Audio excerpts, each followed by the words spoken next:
Good evening, and welcome. I'm the Crown DM, and welcome to episode 22 of Cometh the Fall, Contact.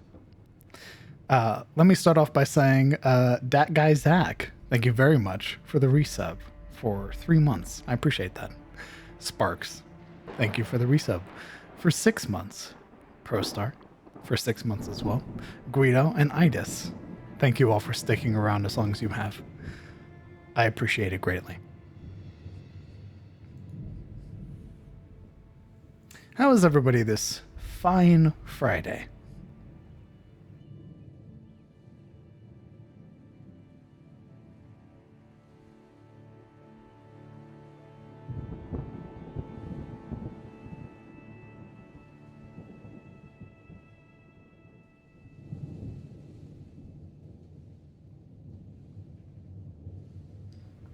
Doing well, vibing. I've missed a few episodes, so pardon me. No need to apologize. The players recently have been sort of focusing on their own personal narrative. They've been role-playing amongst each other, sort of developing some of that character arc and sort of fleshing out some more of their backstories and everything like that, while also learning of some other things happening in the world. So, nothing too insane, or nothing you need to stress over. As it stands currently, the party has split up, and they are in the process of entering the lair of the Kingsmen, and are intent on having a face-to-face discussion to hopefully talk some things out. We'll see how well that goes.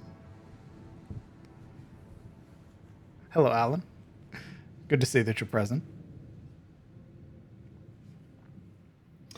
Now, as I look over, and I was about to say that we should hop on over, I see that some of my players are getting themselves situated, so we'll give them a hot minute. I'll hang out with you guys, talk to you guys, figure out what we're doing today, and then we'll hop on over. Hello, Anubis. Hopefully some combat besides the blue guys. We'll see. I found something funny. Whoever keeps Arizona $1. Oh, yeah.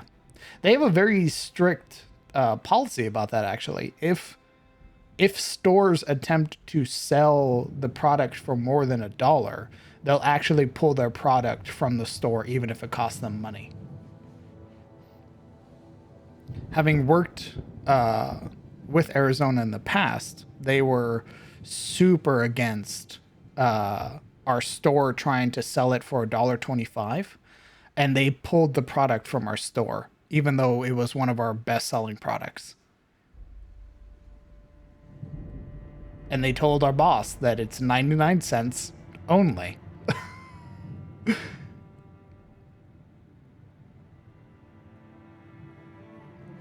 That's smart. That's smart, Zach.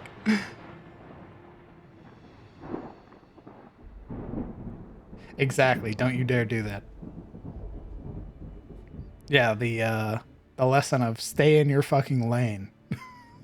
But I agree. They have they sell a ton of it, right? So it doesn't cost them that much to make. So selling it even at $1, they're still making a huge profit. Arizona's amazing. Like, it's really good tea.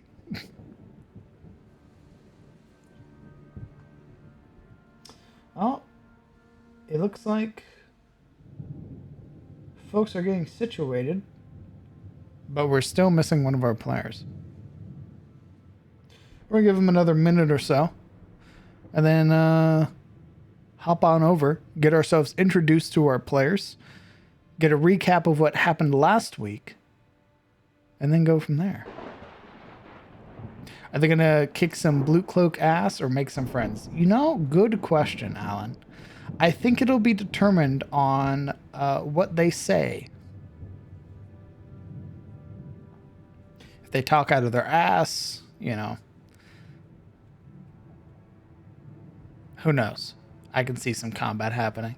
But they sent Kellen and Yuria. Kellen's already built a rapport with them, and Yuria is the face of the party. So we'll see what happens. Alaric's not there. Alaric's hiding several hundred feet away, effectively, in a nearby tree. So he's nowhere near the negotiations or the talking currently. So no risk or no potential of Alaric saying something and then it going from there.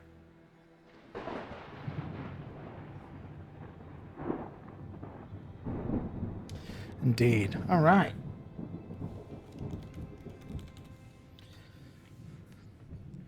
Alaric, don't fuck. Not a tea person, but yeah, agreed. You don't have to be a tea person to like, lemonade, right? Blue Cloaks, the sus guys they met during the festival. The individuals that Kellen met, yes. While Kellen was out and about, he met the Blue Cloaks. He met King and the King's Men, and they explained their situation.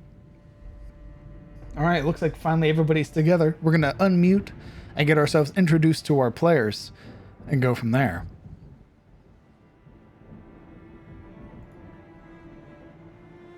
Oh, I'm still a little chibi DM.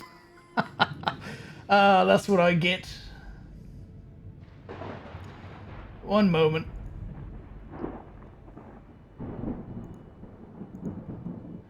Oh no, I'm adorable. I have to fix that.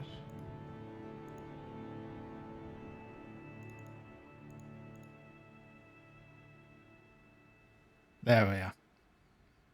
There it is, finally happened. That's right. All this time. Let's unmute. Hello. Well, hey. Hello. Hi, Liam. Hello. How's everybody doing? Good. Hanging in there. I saw we have some potentially fucky-wucky internet. Yeah, real exciting. You have a storm over there, or? No, my ISP just sucks. Nice. Very good. Always the best case scenario. Well, hello. Welcome to episode 22 of Cometh the Fall. Contact. Let's go ahead. Let's get everybody's characters introduced, shall we? Tell us who you are, what you're playing, and then a little bit about your character, please. Alaric. Hey, everybody. I play Alaric Half-Elven, scion of House Cravain and second son to Villadonna Ashford, her grace consort of House Cravain. As a worshipper of Shelir, consummate rager, and possessor of the Great Leveler's flame, he is dubbed Paladin of the Ancients, communing with nature and understanding the natural order whenever he may. In his off time, as you've all seen, he's fond of drink of the opposite sex and lounging of any kind, much like his master in his living days.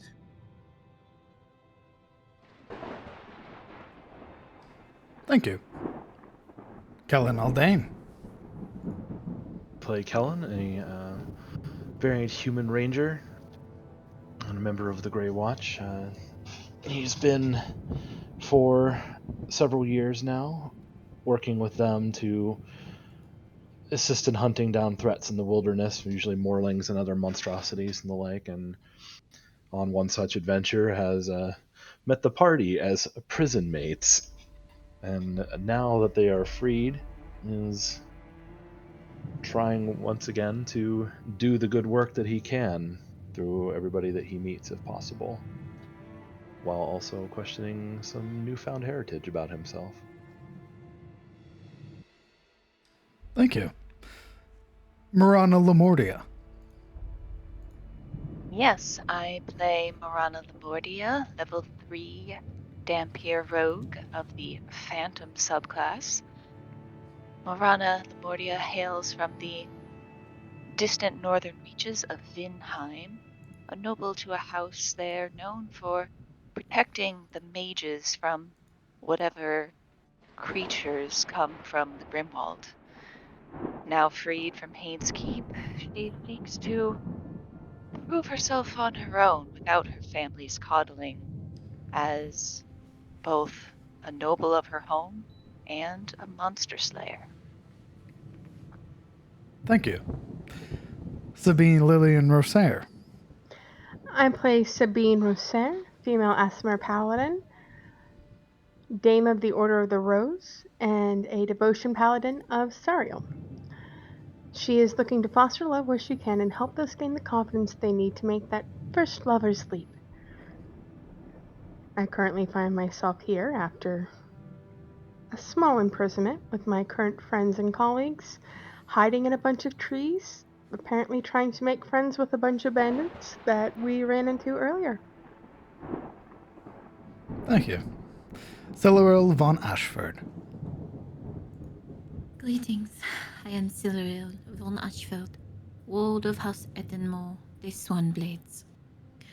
I am a level 3 high elf fighter who finds beauty in battle, and I would lay my life on the line for house and home.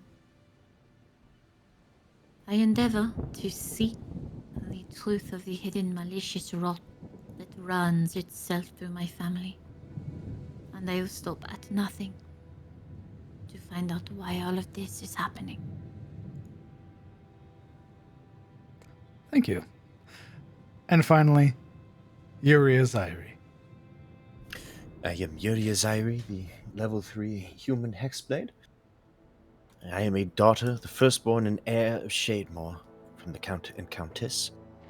I have come traveling to Tyros to discover the lost history of Shademore's heritage and its history in the central part of humanity. Along the way, I have also discovered and am researching my own heritage and the mysteries of who I am as an individual, being a daughter of the moon and a promised vessel of some unknown being.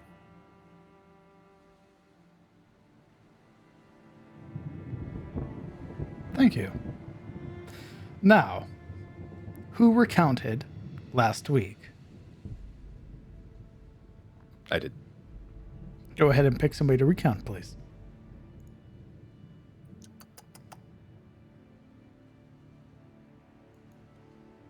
You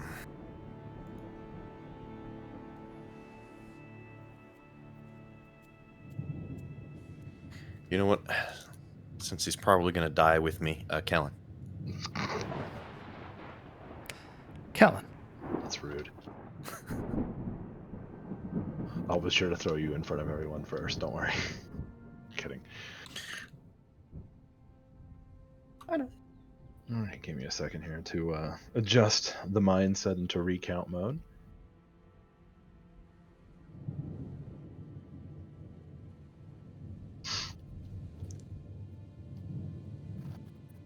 Well, after an evening of foraying into the outer wilderness of the village and finding a few surprises along the way,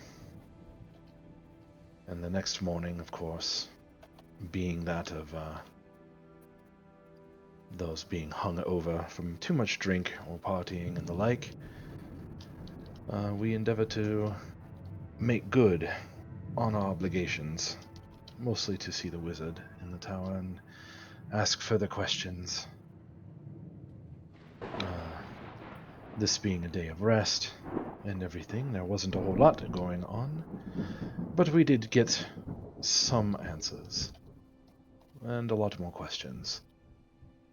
Now that we are burdened with such things, and many with their own concerns, and along with my own for myself, and discussing amongst my companions about what to do about these Kingsmen, and a short spat with Alaric, who is capable of being most unreasonable when he wishes to be. We have a plan somewhat devised, and having spoken with Gerald to inform him of what said plan is, we spent the rest of the evening mostly taking our ease, with a few chores, of course.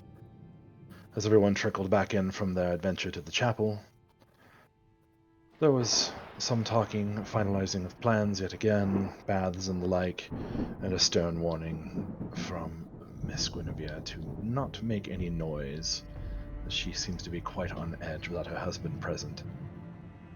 Morana stopped in my room to have a discussion, an enlightening one, and a comforting one at that.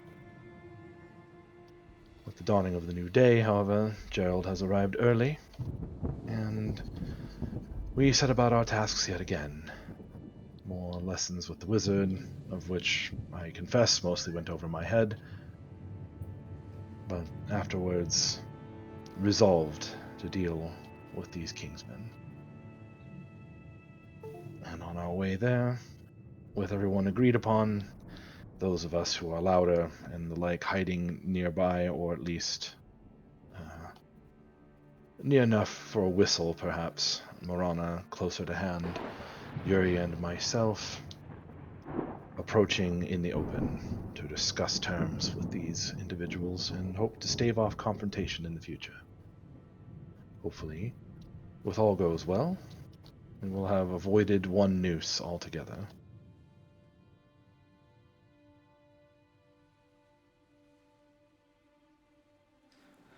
With an arrow having struck the stonework in front of you as a means of stopping your forward progress, a Kingsman presents themselves from around the tree, arrow knocked, bow leveled.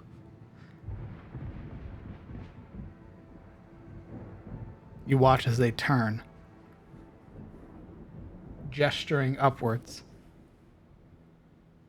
of which you would watch as two more sort of bear down now from this watchtower. Arrows knocked. Why are you here? Well, I've returned, as I said I would. I was hoping to speak to King, as agreed upon. All right. He gestures you forward. Is the arrow that was fired in the ground, like, busted, or is it just sticking there? Sticking there. Plucking it up from the dirt and spinning it in his fingers, he offers it fletchings first to the person who fired. They give you a partially upturned sort of look, taking the arrow, then sort of pressing it into the others, into it, onto the quiver on the sort of hanging on the small of their back. Go wait by the well. All right. Just move my way and gesturing for Yuria to follow. And as you would watch as a number of individuals sort of make themselves known.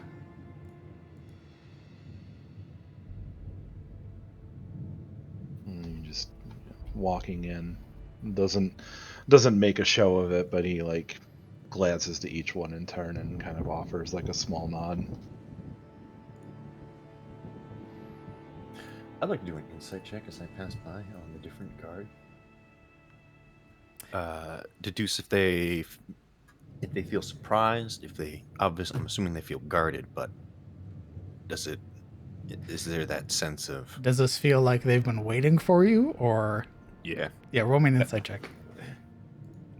Hey, DM, while he's rolling, my screen is dark. Is that supposed to be like that, or? I don't seem to have a token in the scene. Oh, so I yeah. can't see anything. Yeah, no, you can't see what's going on. Hmm. What makes you think you can see?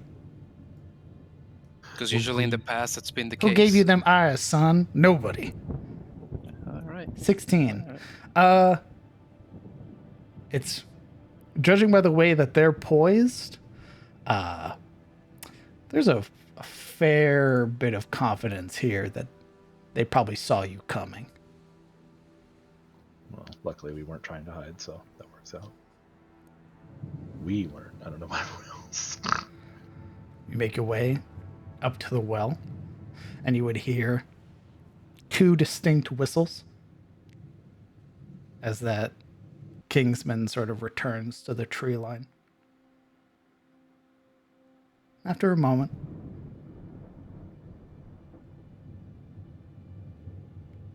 after about several moments, really, just this unease that sits in the air with those guards watching over you. And you would watch, even during this time, as even more sort of make themselves known.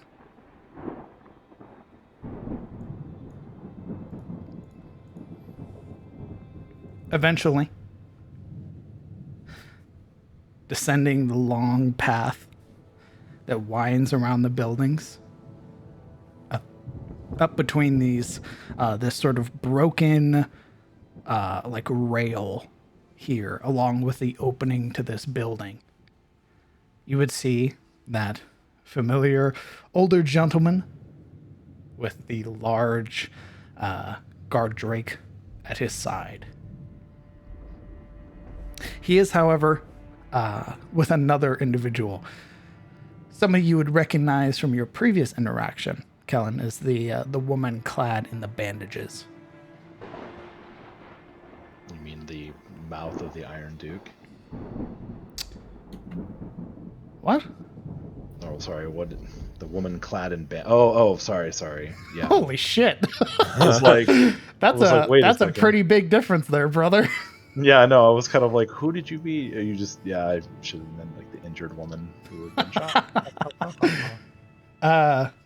Striding up, King holds that air of confidence to him as he's walking, hand resting on his on the sort of pommel of his blade, with Viara, the guard drake, sort of pacing at his side. And he walks up until about reaching this edge,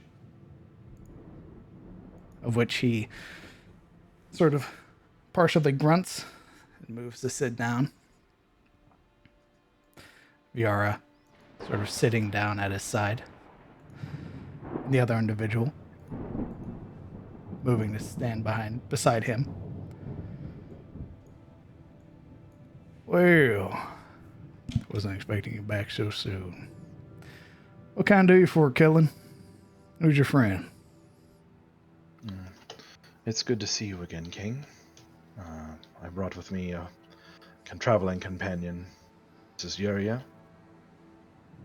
And She curtsies. before we get started, of course, I thought it best to come bringing something for you and perhaps your men, if you so desire, if I may. He perks a brow. You brought us a gift? Of course. For the enlightening information, and hopefully for friendships to come. I take it you found those merchants then? We have not been able to set out yet, but we intend to very soon. Right, well, I won't look a gift horse in the mouth. Let me see what you brought me. He pulls his cloak aside and plucks free the pouch of tobacco and tosses it to him. Sort of catches it for a moment. Gives a small laugh, sort of bouncing it into his palm for a moment and then tossing it to Lara, who catches it. Stone cold expression. She is just scowling. It's hard to tell if that's just her natural expression as of late, or if she just doesn't like you. Well, that's a mighty kind of gift, dear. I personally don't like pipes myself, but I know some of the others do. And you would watch as he sort of reaches into his own blue coat and sort of procures this long, half-burnt cigar, sort of pushes it into the corner of his mouth. Well, that it then? You just dropped on by to bring us a gift? Of course not. I wouldn't want to waste your time. There's a bit of business that could probably be discussed, I think. You would watch as he sort of cups his hand over the edge of the cigar, and you would watch as he sort of rubs his fingers together, and then sort of, you watch as he pulls the cigar down, sort of holds it, and he gives this soft sound, this sort of almost like sucking sound that he makes, akin to like a soft whistle, of which VR sort of inhales and exhales, and lightning, this small spark, strikes the end of the cigar. He pulls it back up to his mouth. Well, let's hear it, Dan. What you got for me, Shepard? Well, as for the matter of the unicorn, I thought it best to bring certain things to light. You didn't seem to believe me when I spoke of it as a sentient creature of divine origin. That's right, unicorn. You know, funny enough, my men just came back from their most recent expedition this morning. Said they followed the tracks leading right into Eliond. Hell of a thing. So we know they're here. And I imagine my men will be able to point them out. Ain't that right, Laura? Laura standing there just scowling at Yuria. Yuria staring back, the mask on her head, fingers interlaced in front of her, standing tall. Neutral, diplomatic. Continue, sorry, I don't mean to interrupt. The two are, I feel, unfortunately, interconnected. We will come to that. But I thought perhaps if you would like to hear it from someone other than me about the origin or the nature of this creature first, so you can understand the position that some might have towards protecting such a creature. And why perhaps it might be in your best interest not to pursue hunting it, as I can tell that you are good men. That's why you brought this one here. Sometimes it's good to hear it from somebody else than the origin. And she is more learned than I in magical things. Thin rays of the brow, hidden behind the helm. Hell, son, I imagine there are a lot of people out there that know more than a shepherd. All right, let's hear it. Yuria steps forward. Another curtsy.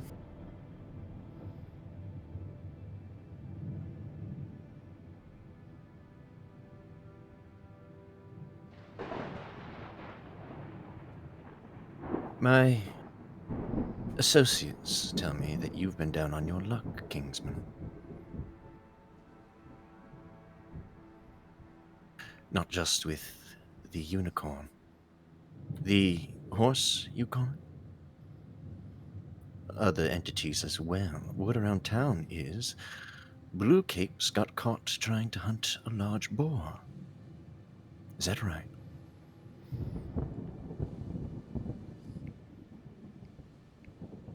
He perks a brow. Pulls the cigar from his mouth for a moment. Yeah, a few of my men got uppity. Said they were going to go trying to make amends for losing the unicorn. Said there was something else, some big boar wandering around. Larger than most. Figured they'd strike out on their own and try to get it. Lost one of our men doing so, but sadly, thankfully, it was just one. Still looking for him. She nods. Apologies for your loss. His wife is Stirring up something fierce, but we'll get it figured out.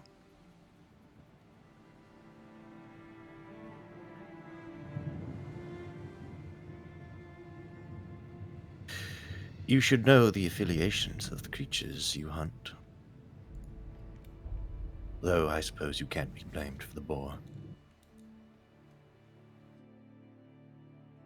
That boar is connected to a entity, a ruler of sorts. Have you heard of the Witch of the Woods? I mean, hell, almost every child from here to Namor has heard of the Witch of the Woods. It's a story. I remember my grandma used to tell it. Funny how these stories seem to come to life. The boar's name is Morik. He is a servant of the Witch of the Woods. I would be careful to keep your men away from him in the future. You talk to this thing? She nods.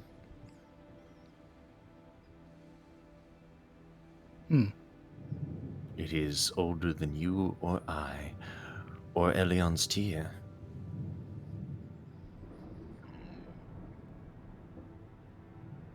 He gives a glance to Lara, who's just been staring this entire time, unflinching. Gives a nod. All right. No horned horse and no boar, huh? She nods.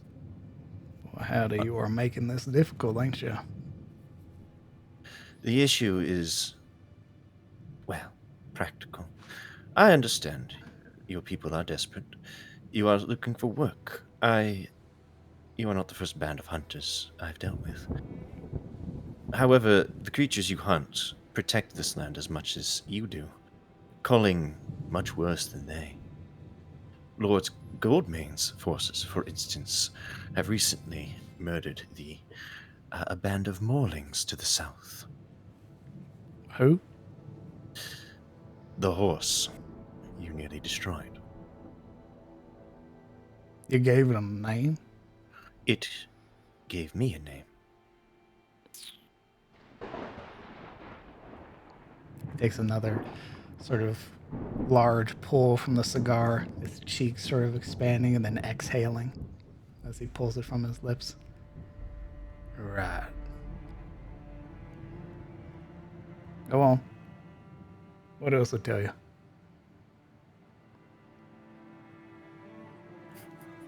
She chuckles. Well, she informed me that... Sorry, he informed me that a very peculiar poison was used on him. Did you make that poison, King?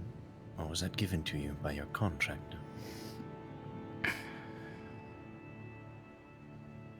Sort of eyes you up and down. Roll a persuasion check. Is it perception? Persuasion.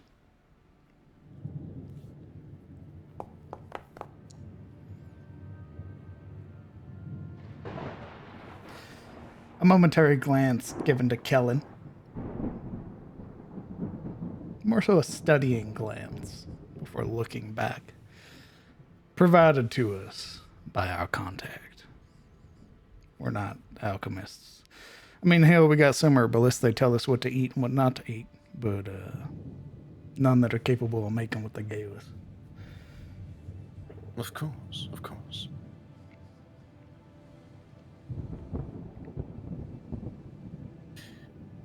I don't want to insult your intelligence. You seem very capable. You've survived, I imagine, much in these woods. You are certainly cunning. Her eyes drift down to the drake, and you have a way of gathering men and others to your side. His hand sort of reaches down and sort of squishes behind Viara's ear, and you would watch as their scales flex outwards in this small sort of streak of electricity arcing between them.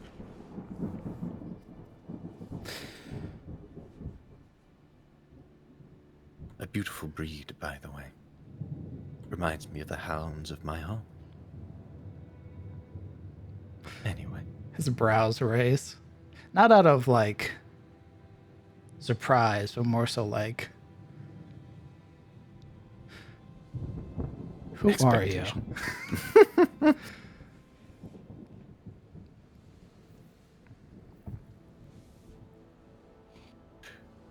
However, did it not seem odd to you that a special use of poison was given to you to hunt, for all intents and purposes, a horse? Well, yes, but there are plenty of things out there in the world that need special remedies to fight them. Certain creatures that have vulnerabilities, certain resistances, things and the like. It's not wholly uncommon. But for a horse, we did ask why. We were informed of its latent powers, its ability to move and sort of kill rather easily. So the best thing was to do was to subdue it with this poison and then carve off the horn, leave it to wander off, do what it was going to do. Poison would eventually wear out of its system. It would go back to doing whatever it was doing, and we'd be gone by then. I think you were lied to, King, if that is true. That poison nearly killed Goldmane. If it was not for, well, his, status. He pulls the cigar from his mouth. Your intervention is what you're saying. She chuckles. In a matter of speaking, yes. As I said, we are coming to that. Everything will be explained. You have my word. He pulls the cigar from his mouth. Hey, Barash, why don't you come on down here? Got some friends I want you to meet. Puts the cigar back in his mouth. Go on.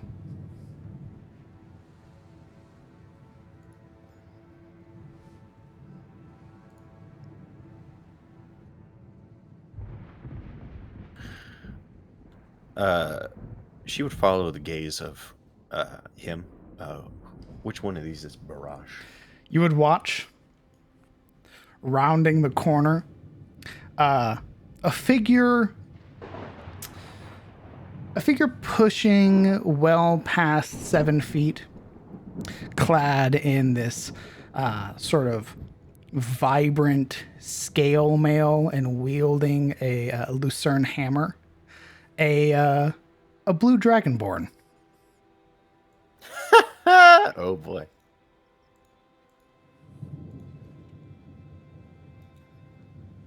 You would watch as they step these heavy footfalls.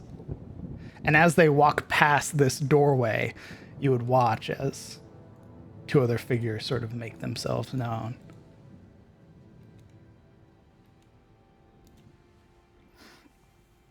He gives a nod. And King gives a nod. He gestures for you to continue.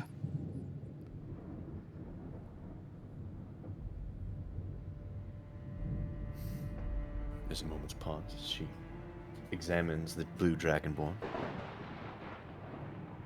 Is that one also injured? Not at all. Okay. Actually, roll me a perception check.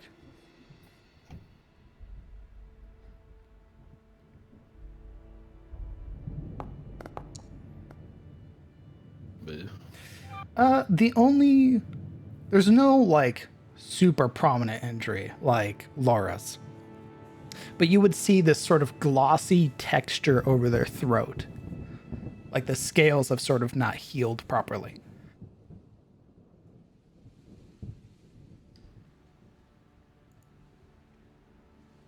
I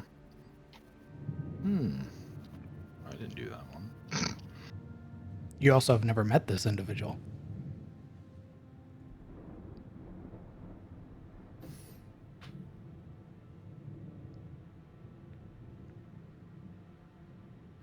My associates.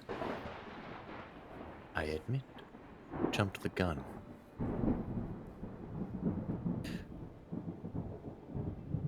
But, though I doubt you see it this way, and I understand if you don't, it probably did your band and Elion Steer more good through their intervention than harm. She turns her gaze to the injured one. Nevertheless, damage has been done.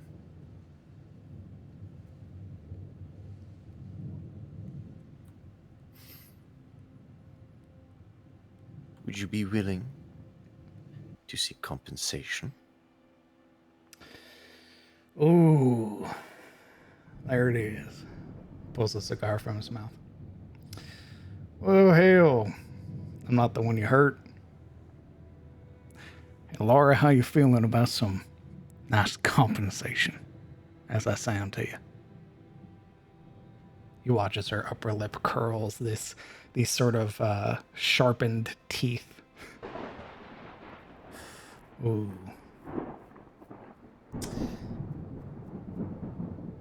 She doesn't seem all that interested. But however, I'm listening. What's on your mind? What do you think will smooth this over? There are those among us who can heal her injuries. Oh, For starters. you picked the wrong one, I'm afraid. Turns to look at Laura. He was kind of addressing both of them, but yeah. I don't like... she sort of gestures with her fingers. Otherworldly healing. It's not good for the soul.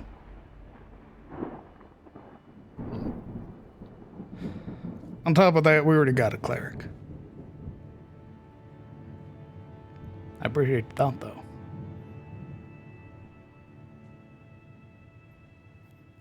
Well, if retribution is the only thing that might salve you, I would offer myself before anyone else. Fury raises a hand. King looks taken aback for a moment. Now, why would I go and do that? I like you. I mean, hell, you've come here twice, son.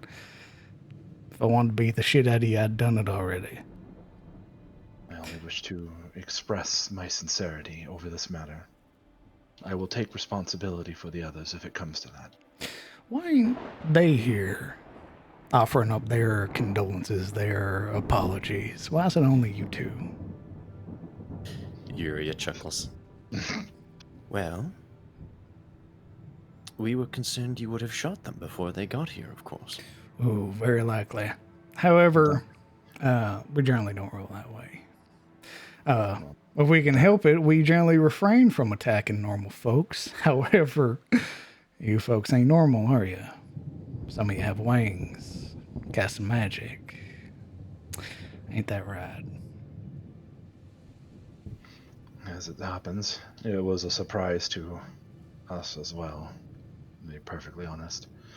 The other reason is a more simple one. One or two of them tend to open their mouths where they should be using their ears and tend to talk themselves into trouble rather than out of it. And rather than inflict that upon you immediately, it would be better to just talk to you first. Well, how about this? Let's hear what they gotta say. See if they're as remorseful as both of you are. How about that? I promise. You have my word. No arrows will fly unless one of yours starts swinging first. Puts the cigar back in his mouth.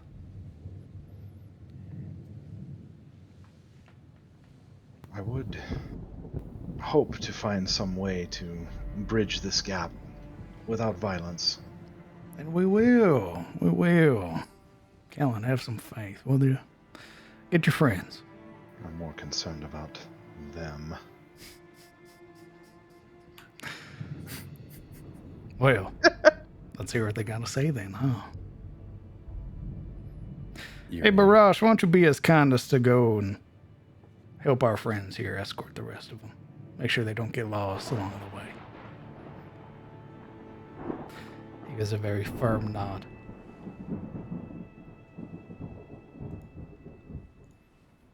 Well, do you think we would run away now? I think your friends might. Hmm.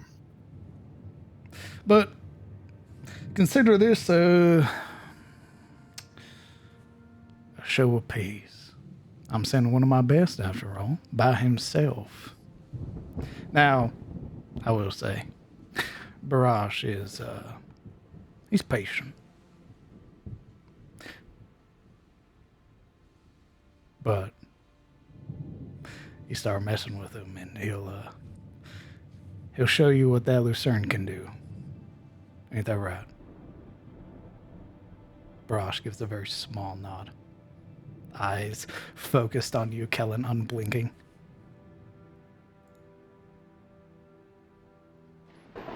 So, let's go. I don't like being out in the rain more than I have to.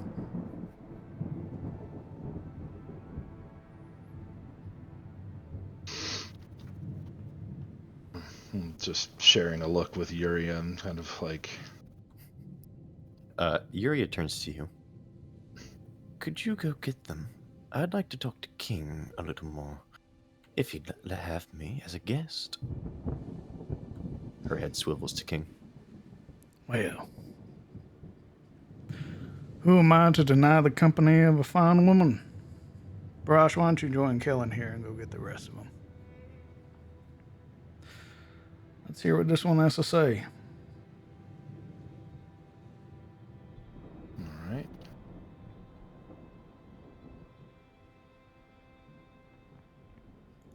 Barash waits until you start moving. Yuri would lean against the well, feigning relaxation.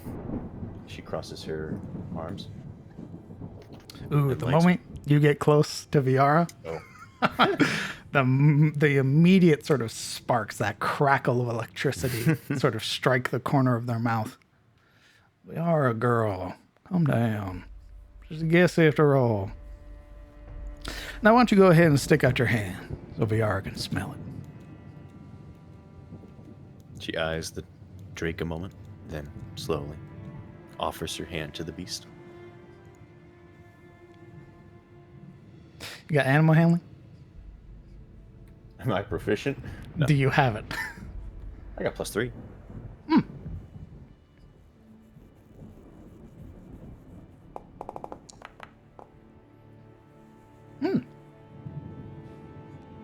That outward sort of aggression that's there simmers back. But it doesn't stop them from that sort of fronting that they do. Like the moment you get close is the moment that they perk up. She waits until the drake is satisfied before pulling her hand away. It's no more than 30 seconds. I have to say, I'm jealous. Curious, though. I figured a chromatic would give you trouble here in Tyros. Well, she's trouble, all right. Each out of house and home, you ain't careful. Oh, I'm sure. Aside from that, she's all right. Well trained. Made sure of such when we got her when she was just a wee hatchling. But now look at her, all grown up. And it's generally right. Most people see blue scales and they start running for the hills, claiming Tiamat's being summoned, yada yada. Same old, same old. She chuckles. I suppose the drake isn't the only one who suffers from that. Oh, yeah, Barash don't generally like people all too much because of that. He also can't talk, so it makes it a little harder. Oh? Battle injury? If you can call being kidnapped by a cult a battle injury, then yeah. I suppose this cult relates to the one you... Kellen mentioned. That prized dagger he had waving about? Tiamat's got many cults. There's about as many as she has heads. No, we found Barash nearly dead. Being chased through the woods. As luck would have it, we were feeling in a generous mood, you might call it. Took out the cultists that were chasing him and patched him up. Our cleric saw to that. He couldn't talk none, but got some pretty handwriting. Told us his name, where he was, where he came from, and that's pretty much it. He's been with us ever since. He's well, aside from Laura here, he's my best lieutenant.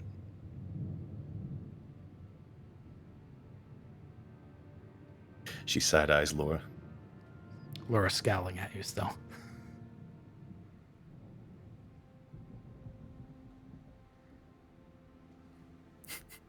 Brief pause and then back to King. As that's happening, Kellen. He's making his way back out to where everyone else was supposedly waiting. Indeed. Making your way back out to that small cluster of trees. You three would see Kellen sort of followed by this large blue dragonborn.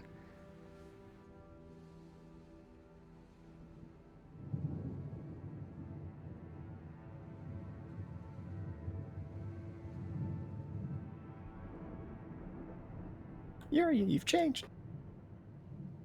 Her true form is revealed. What are you three doing?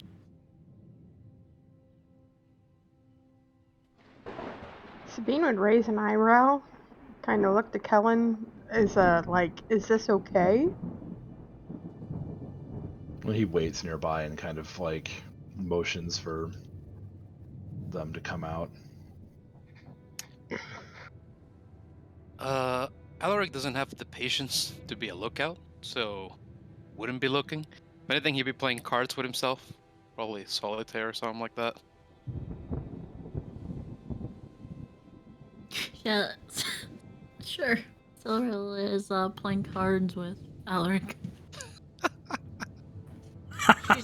She's playing it. She has the cards literally on her sword. Yep. These are the worst lookouts. It's you unknowable. you guys will be set upon by all manner of monsters. Yep. So Sabine's the lookout. Mm-hmm. Correct. Sabine, this is what you see. Kellen being followed no more than a few feet behind by a large polearm wielding blue dragonborn, clad in this beautiful scale mail with this like bright blue cloak hanging off of like the side of his body, like a half cloak.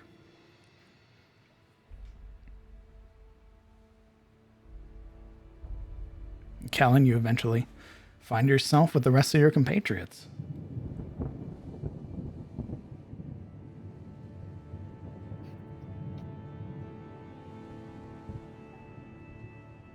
Kellen, did you come to us under duress, or is this nice? Mostly nice. Oh. Then I greet you. My name is Sabine, and she curtsies to the Dragonborn. Barash raises a hand, sort of over his heart, gives a bow of his head.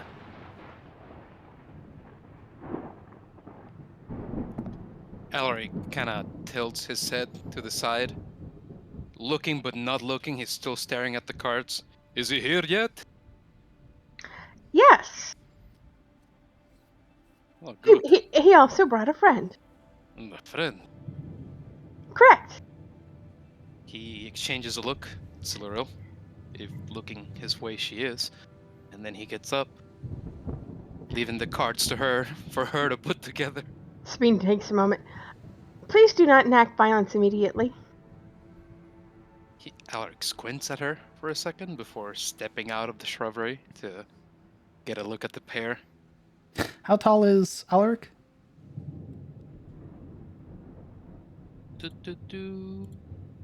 He is 7'3". Okay, this Dragonborn is only about 2 inches taller than you. He stops him, halts him. It's not every day that he sees someone taller than him. There's a light rolling of the jaw, and then he looks to Kellen, see what he can wean off of his expression, see if, much like Savine, he is under duress. Kellen's just, he still has his weapon, so that's a thing, and then he's just sort of has his thumbs tucked into his belt. He's like, King would like to speak to everyone to gauge the situation, that we might diffuse this from getting too out of control. This is his friend? This is Barash. Oh, Barash. He's a friend of King's. Yes. Yuria like to stay behind and continue speaking with him. Right. Some kind of soldier, Barash? I am Alaric, by the way. He Good to meet again you. places his hand over his chest, gives a small but respectful nod of his head. Sabine would take a moment and she'd be like, oh, and she'd just holler, Marana, come here! Marana's nowhere near you. Marana is still in the encampment, high in a tree currently. Oh. We'll have to get her too. Never subtle, are you, Savine? Huh? Never mind. He looks back to Barash. So you're one of his men? Soldier or leader of men? He sort of moving the lucerne into his other hand begins to gesticulate and make motions with his right hand, speaking in sign language. Alaric is perplexed. He does not speak sign language. But he surmises that and the River Baron and his unspeaking, unflinching, unblinking champ. These stories, they really write themselves. Yes, let's go talk to the man. You said his scales are blue, correct? Correct. He is a blue dragonborn. I would speak in Draconic. Your scales are a very beautiful shade of azure. It is a pleasure to meet you. This would probably be the first time you would see a change of expression. This very, neutral look to his face. The moment you speak in Draconic is the moment that his brow raises. You would see his nostrils flare momentarily. And he sort of raises his chin, listening to your compliment, and then gives a small nod, and you would see this ever faint sort of smile pull at the edge of his mouth. And then he sort of looks to everyone and then looks to Siluril.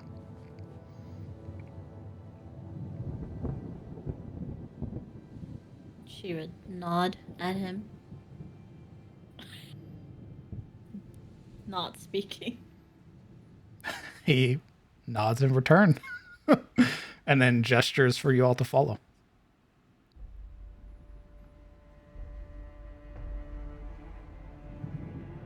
Alaric will reach into the shrubbery behind him and pull out Benedict, and he'll set it across his shoulder as he walks along. Okay. While that's happening, Marana, still perched in the tree. What are you doing? She's just doing as she was told. Just play lookout, and right now she's just making sure nothing happens with Yuria and to rejoin the group once Kellen is back. Okay. Why don't you go ahead and roll me a perception check? Okay. Oh, where'd my character sheet go? Oh god. You deleted it. If I Absolutely deleted it, deplorable. I would just delete myself straight out the campaign. Perception. There we go. Oh, nope. It's rainy. It is rainy. Yeah, the only real man that you can see is the one in front of you on the raised platform that's there. But it's hard to tell Yeah. like where that gentleman's looking with his hood pulled up and everything like that. But you would Yeah. hear, even amongst all of this, that faint sort of drum of conversation. That you have no idea what it is. It's unintelligible, but there's Yeah, as long as there's not screaming. indeed. There's no screaming, thankfully. Yeah. Okay. That's more important than anything. Is there screaming? The crack of thunder. There it is. Fight! Yeah, screaming and or, the sounds of fighting is really what she's concerned about. Okay. And then panning back to Yuria. Kellen tells me you have been denied patronage by any meaningful lord here in Tyros. Is that true? Boy, he told you everything, didn't he? That's right. Baron of Rosewood saw fit that we weren't welcome there anymore. And the Baron of Nymore, being a friend of the new Baron, wasn't having us either. And, well, hell, there hasn't been another lord here of Elion's in quite some time. So, no other one to go to. The others are too far away. Can't go moving everybody's family like that. We still haven't got what we're owed.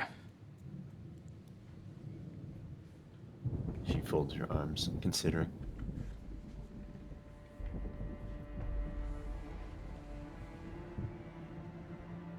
You're hunters now, right? I suppose you can call us that. Hunters, sell swords, what have you.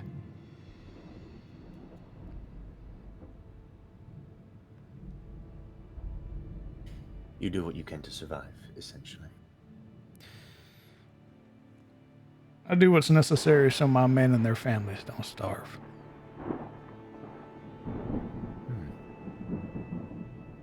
Noble. Pragmatic. I like that. He sort of chuckles, gives a look to Laura. Laura, for the first time, her scowl sort of softens, if only a small percentage.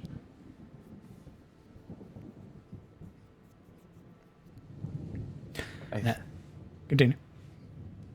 She continues. I think Kellen would have you join the Grey Watch. I can't say I personally am informed about them. How likely is it that you would actually join such an organization? I like the kid. I do. He's got a good heart. And he is quiet and can be scary as hell if he actually wanted to be. But he ain't. Really, it's just trading one lord and promises for another. So right now, I might consider it, but it ain't nothing to write home about yet.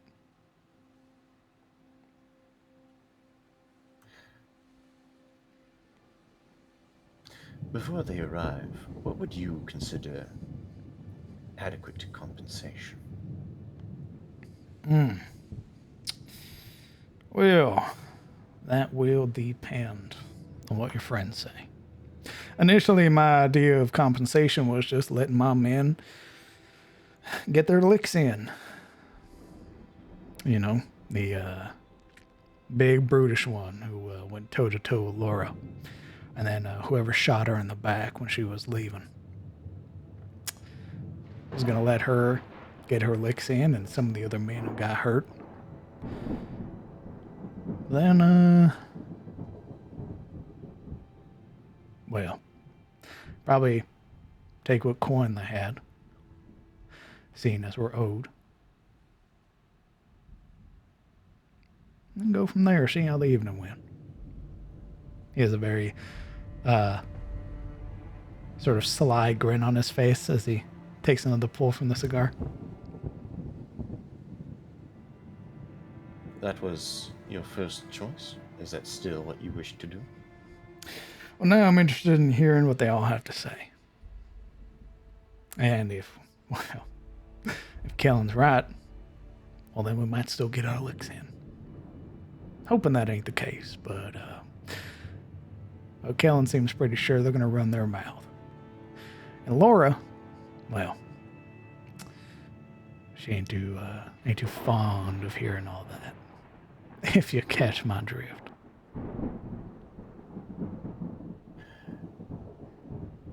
I understand. I'll let you know, though. Ain't personal. No, I understand. And as you say that, the rest of your compatriots file into the scene.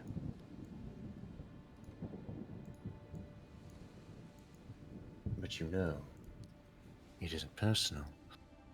Can you afford that? Licks.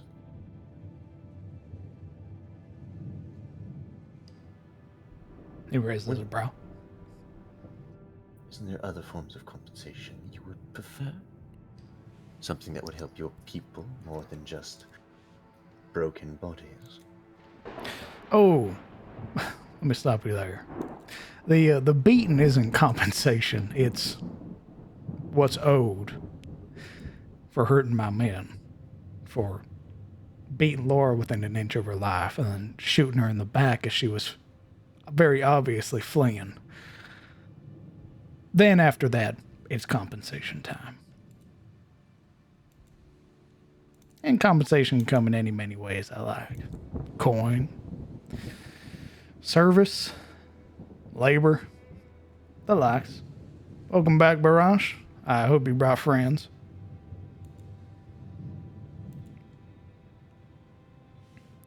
Barash gives a nod.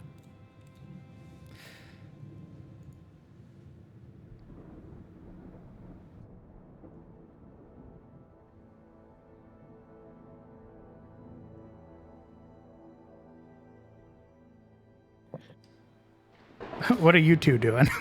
Playing square dancing down there. Waiting for Sabine to go. She was the one that was talking to him. You were in front of me. I was waiting for you to move. It's only because I moved my token. Move your fucking token!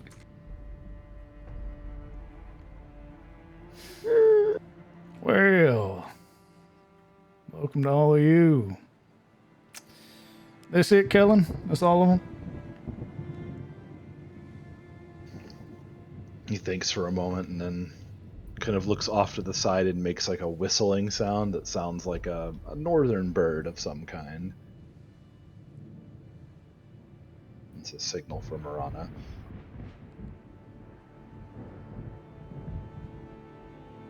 Kind of hearing that, she'll... Oh.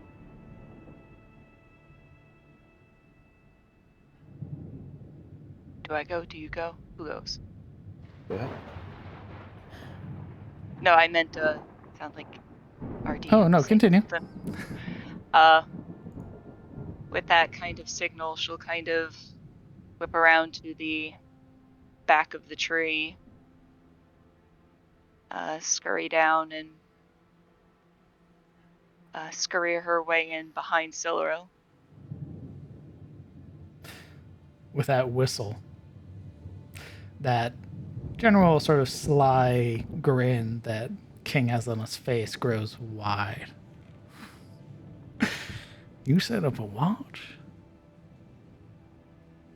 It put my friends at ease.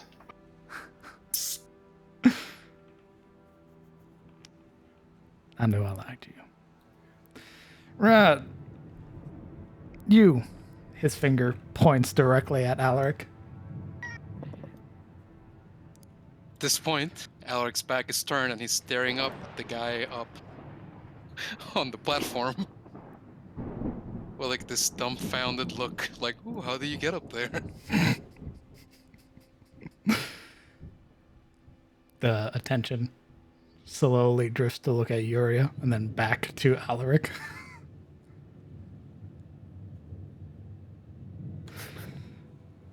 That's him, right, Laura? Who was the other one? Him? What do you mean, him?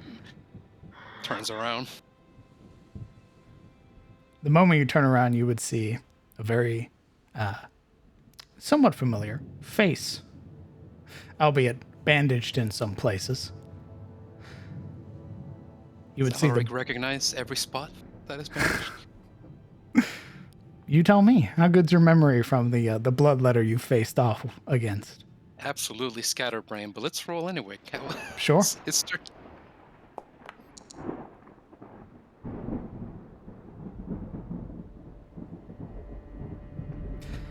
You would see her grit her teeth. That's him. His face lights up as though he's seeing an old friend. Oh, I remember her. The axe. And that one too. Her hand pointing out now to Sabine.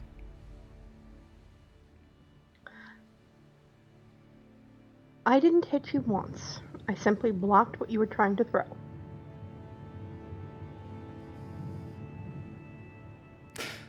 King's expression is a wide grin, but Laura's is one that could kill. And then she gestures finally to Silverel, the shortest of the party. And that's the one that pulled it away.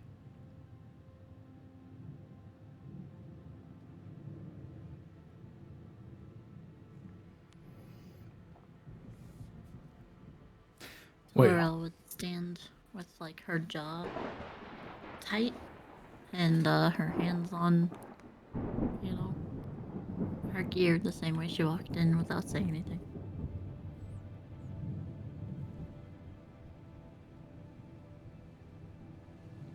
King's attention sort of very lazily taking in these of your party, Kellen, sort of sweeping Alaric up and down as he pulls the cigar from his mouth and exhales this billowing smoke. And then to Sabine. And then finally Silverel.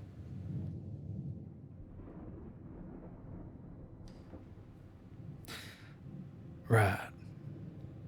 Well, Kellen, why don't you go ahead and introduce your friends? You pointed to Alaric already as he introduced himself. Alaric. Rick. Prefer. Alaric. And you already know Yuria. There's Sabine, Sildaril, and Morana in the back there. Sabine would curtsy whenever he introduces her. Sabine and Silveril. Yeah.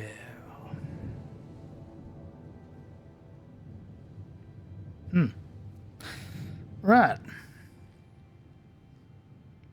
So let's hear it. Your reasoning why you attacked my man, almost beat Laura half to death, and then shot her in the back when she was very obviously fleeing. Why you denied us our mark and our money, thus putting my people in jeopardy. I can give you my reasons. I cannot attest to theirs. But the reason why I intervened is a unicorn is a celestial being. Typically, a spokesperson or one who is blessed by the gods themselves. They're not typically to be trifled with, and to do so is an affront to the gods. That is why I intervened. You were about ready to kill, in this case, what is a herald of Palor. And that poison would have killed it.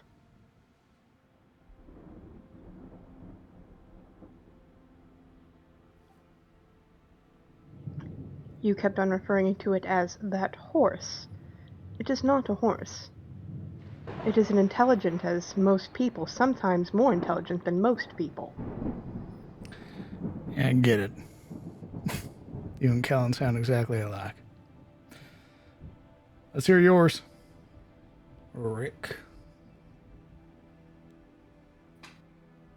Alaric scoffs, and he, with a rise of the shoulder, bumps off the hammer and lets its head hit the ground while he balances it by its bottom with his palm.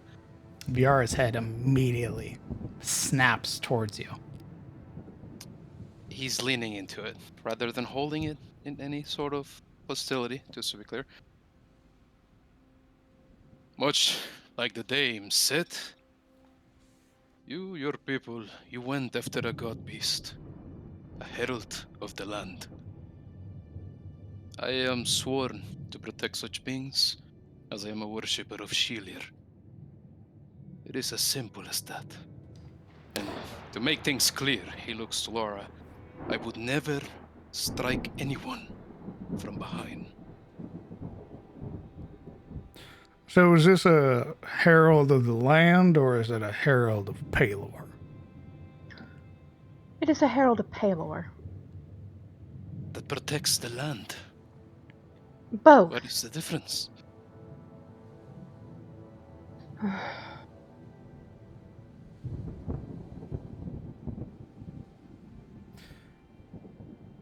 What about you, Silveril?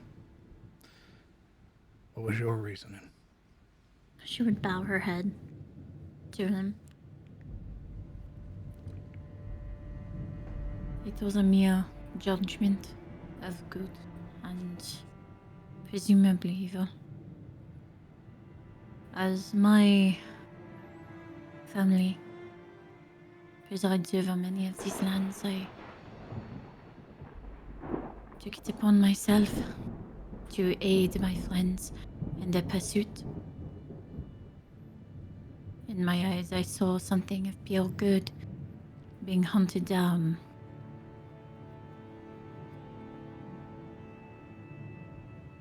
It's just my duty to the lands.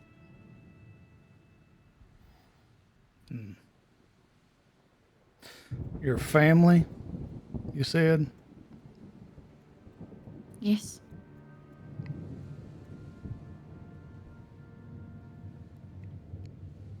You can see he has this expression of sort of awaiting clarification.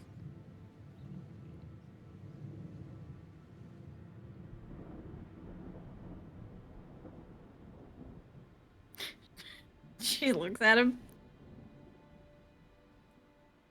He slowly pulls the cigar from his mouth. Who's your family? House Ashford.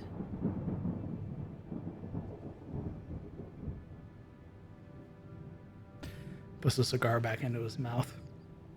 And you would see for the first time this very sort of calm, cool, collected expression that he has.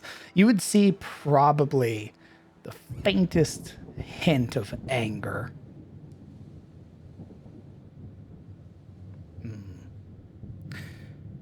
Well, who's going to pony up and admit to hitting Laura in the back? I mean, hitting a fleeing woman, no less. No more of a threat. Battle was already over from what I had gathered. And yet you shot her in the back. Why?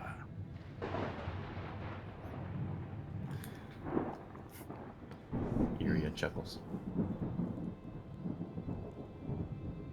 I did. His head slowly pans to look at you. Well, ain't you just a snake? She shrugs.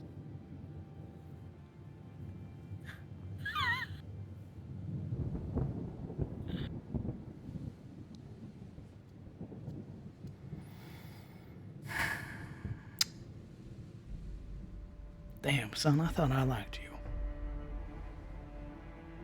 Pulls from the cigar and looking at Kellen.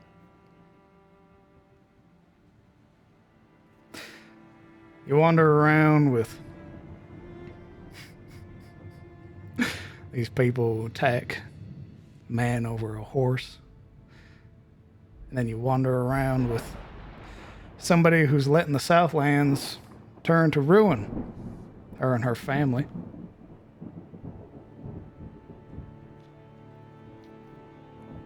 Alaric's coughing as he speaks. Hasn't said anything yet. In fact, he doesn't speak as much as he emits quite a low rumble.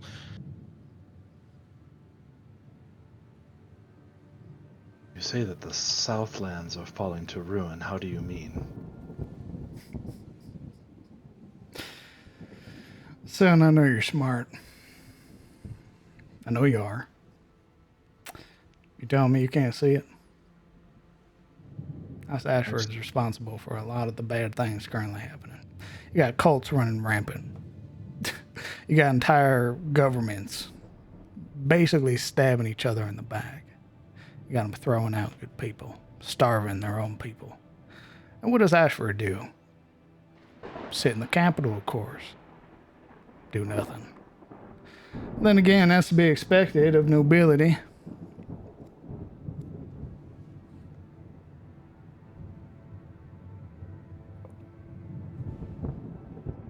They do worse than that.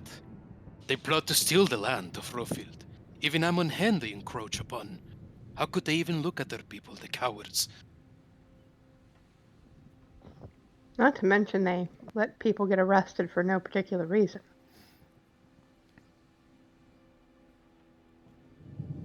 That he was like nodding in agreement to what Alaric was saying, and then slowly turned to look at you, Sabine, with a partial cant of the head.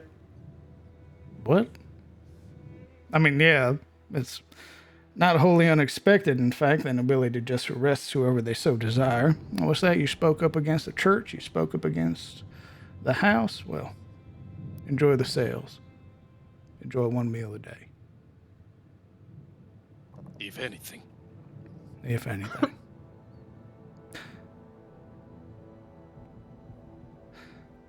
Well, Kellen, I appreciate the tobacco.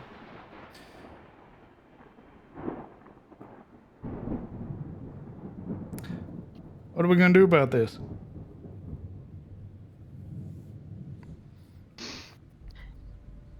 If you like, I can heal her.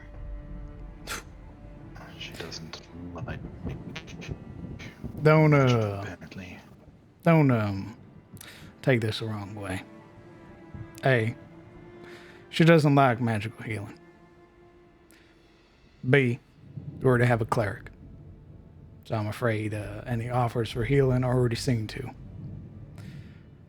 Kind offer. Wasted on her, I'm afraid.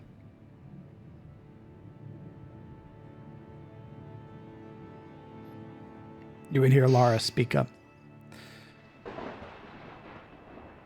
The healing that is brought by gods, by magic, is poor for the soul.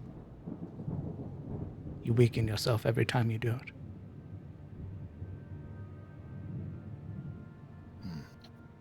I don't get that same feeling. You will. But if that's how you feel.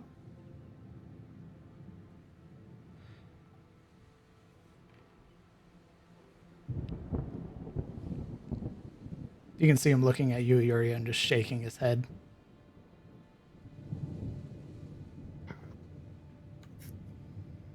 But I do stand by what I said.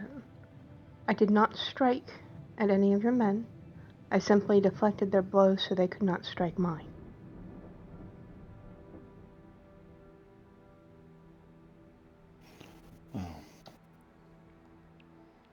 You and yours seek just compensation in some fashion or another.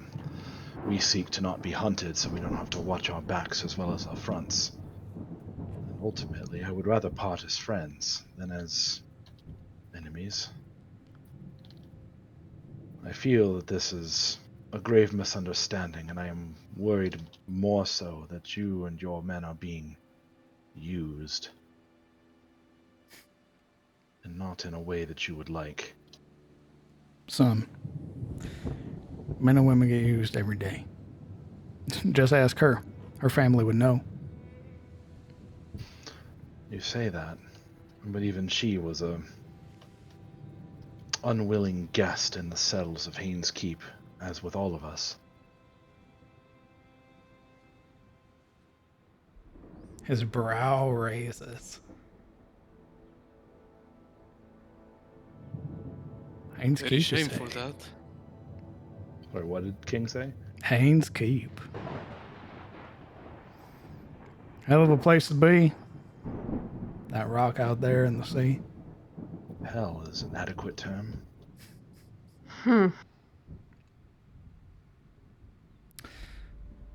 Judging by some of your expressions, I assume he didn't let you go for good behavior. He didn't let us go. We escaped, more or less. Now, who was it that Lord Haynes swore allegiance? That's right. House Ashford. And why? Ain't that the craziest thing? And why would they imprison one of their own? Because they don't care, like I said earlier.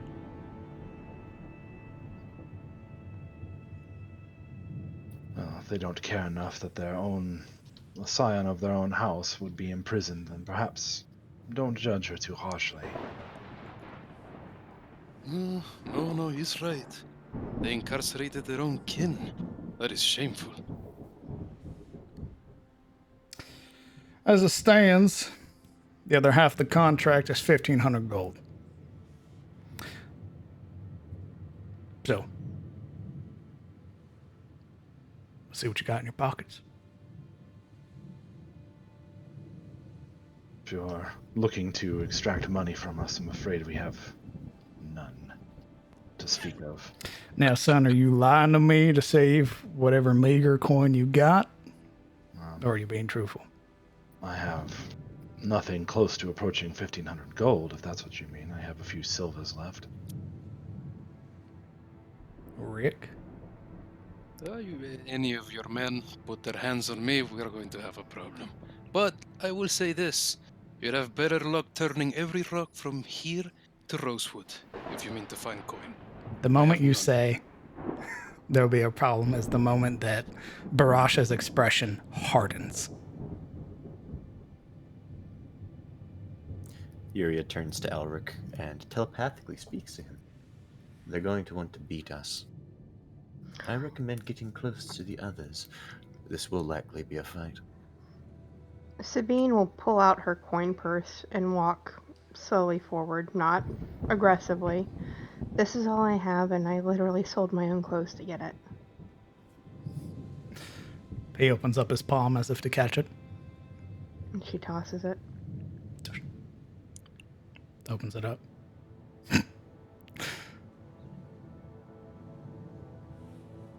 Pulling it closed, he tosses it back. Shake of his head.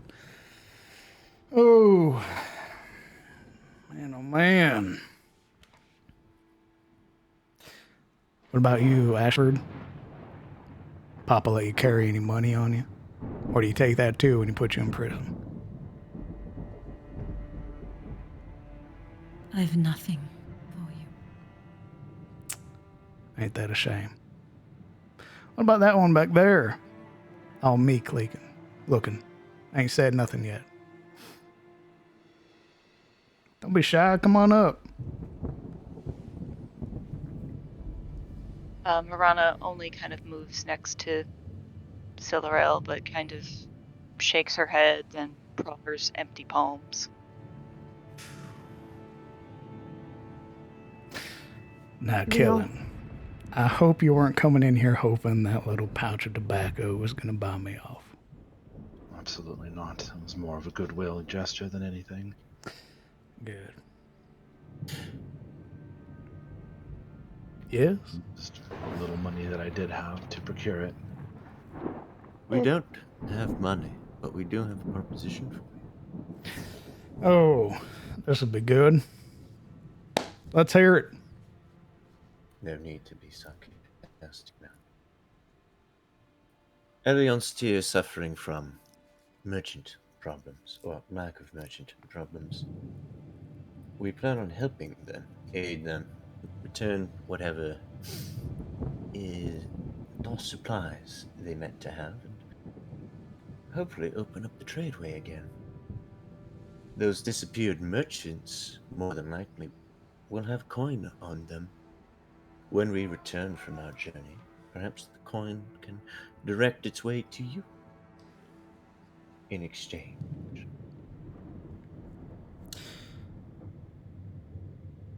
Now, are you offering up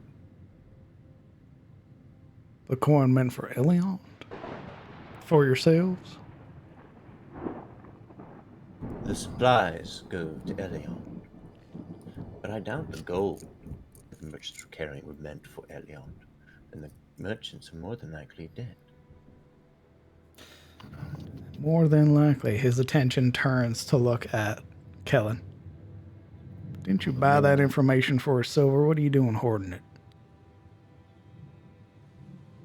I told them exactly where we were to go and look, only that we didn't know if they were alive or dead, as you said. So you want to go hunt this caravan? That what I'm Aye. understanding? To help That the is- town, yes.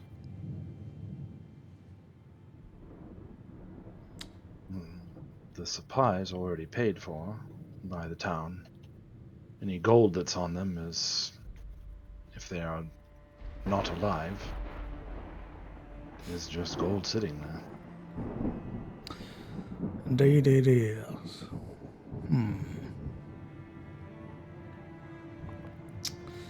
You know, I was going to ask for some of the things you're carrying on your person. Make it a nice even trade. But I think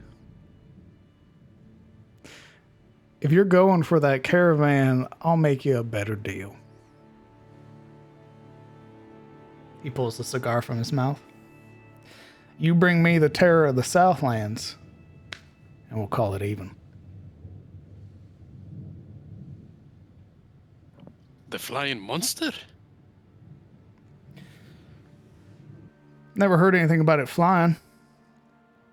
I've heard it bloats out the sky. Do we look like we can fly besides any motions without looking towards Savine with his head? Don't care. That's the deal I'm offering you. You took a mark from us. A mark that we hunted and got down. You robbed us of that. Means we have to give up the other half of the money when our contact comes and meets us. For that, you'll hunt the terror of the Southlands, and you'll bring it here, and we'll consider it even. My men won't hunt you, and we'll put this whole thing behind us. Fresh start. How about that?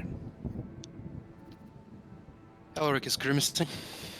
It's very obvious that it's taken everything in him to hold back his words and outrage, but he looks back to his friends for insight or a chance to speak.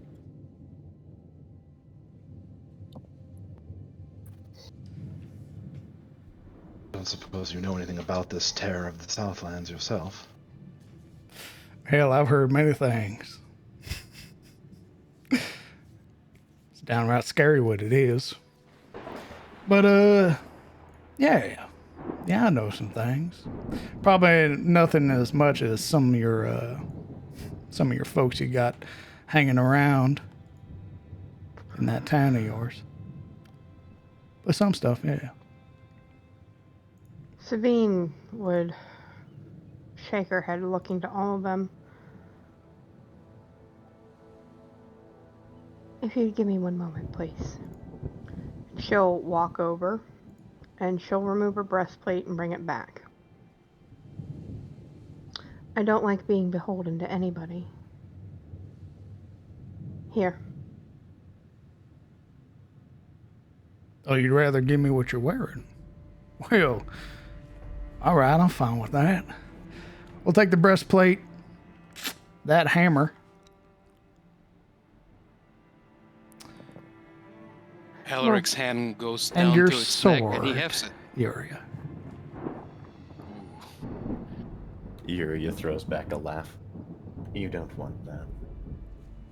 Looks like it would fetch a nice price. I don't want to keep it purely for money. Breastplate, hammer, sword. Call it even. Perhaps it's better that we hunt this terror of the Southlands instead. Some of those things I don't think they'll be wanting to part with. The hammer itself is from my homeland. Hell. Even better. Probably fetch an even better price, won't it? Humans love collecting elf things.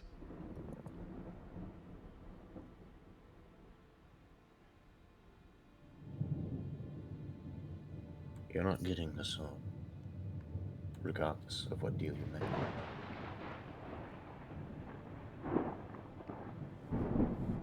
Not getting the hammer either.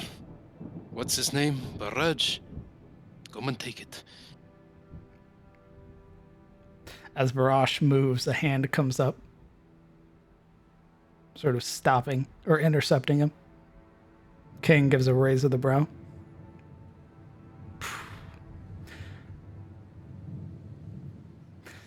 Son, you're just asking for a beating, you know that. I know. But I will not be shaken down. In Draconic, she'll say, please take it easy on my friend. He speaks before he thinks.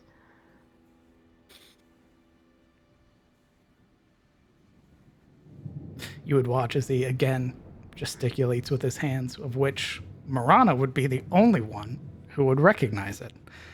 What's he saying? You would see that as he's gesturing, it comes out to he speaks with no respect.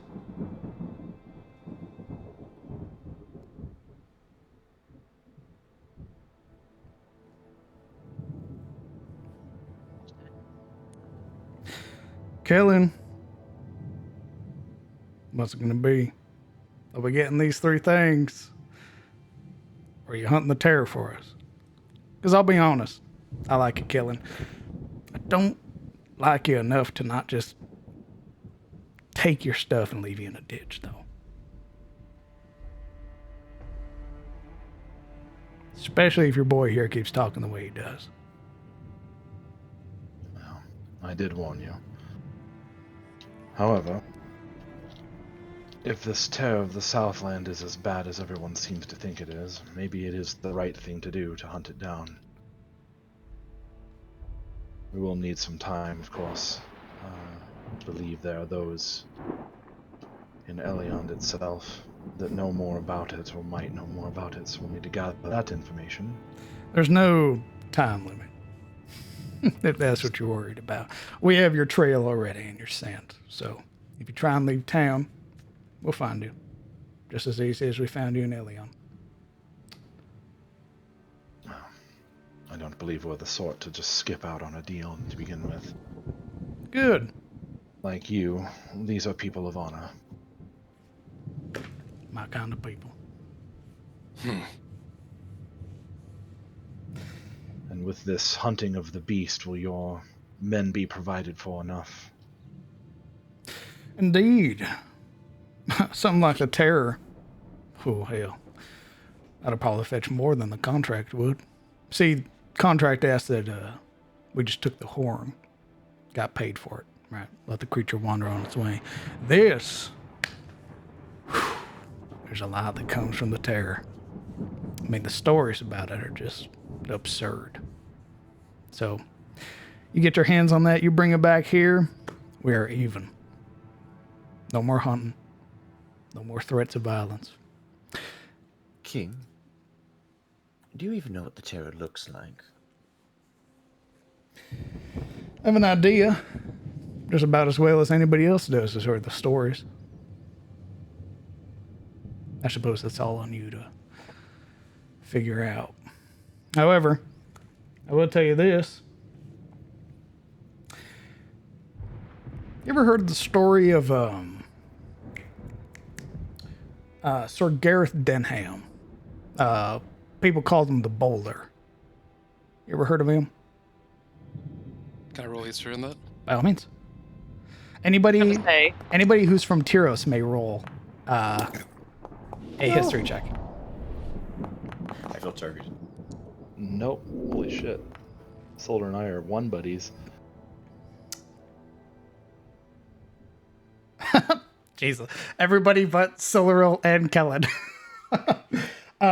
Sir Gareth Denham, also known as the Boulder, was an incredible Tyrosian knight. He was known as a knight of the realm, and his biggest thing, what made him famous, is that he didn't wear traditional armor. He didn't wear plate mail or chain mail or anything like that. He wore carved stone as his armor. And he had... definitely would have known that. Sure. I'll say because you grew up here, why don't you roll with advantage?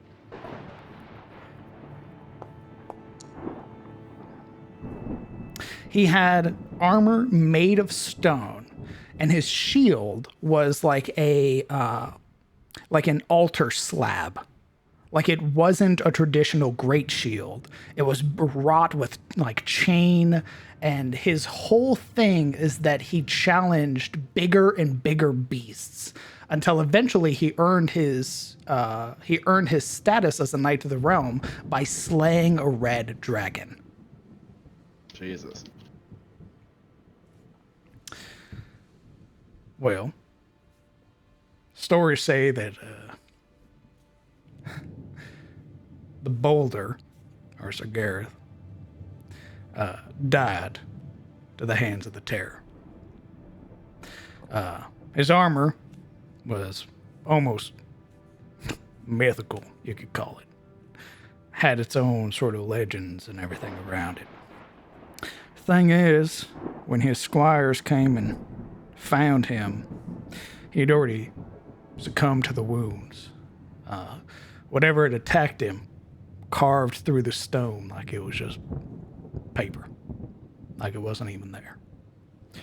And we're talking thick, like probably 4 times thicker than plate mail. I mean, he was called the Boulder for hell's sake. I heard he used slate. Very heavy. And whatever got him this terror, these claws, they said, about as big as long swords, carved right through it like it wasn't even there. Tried as he might, he died. Bled out. Horrible way to go. But, sure as hell ain't something that you take lightly.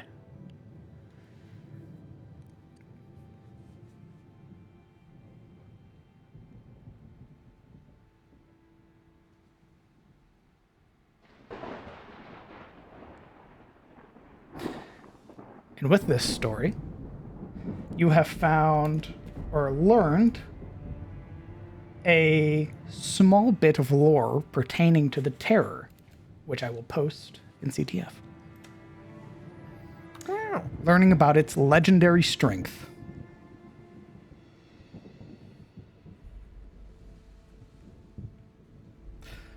He takes another deep pull from the cigar, pulling it in his mouth before exhaling slowly, letting it roll outwards before the wind catches it. So, you bring the Terror back to me. And we're a deal. Would did you do with this? You're not contracted by your other employer to kill it, are you? No. I imagine there are plenty of people that pay a king's bounty for that thing. Hell, you bring us this, we probably won't even have to be brigands anymore. And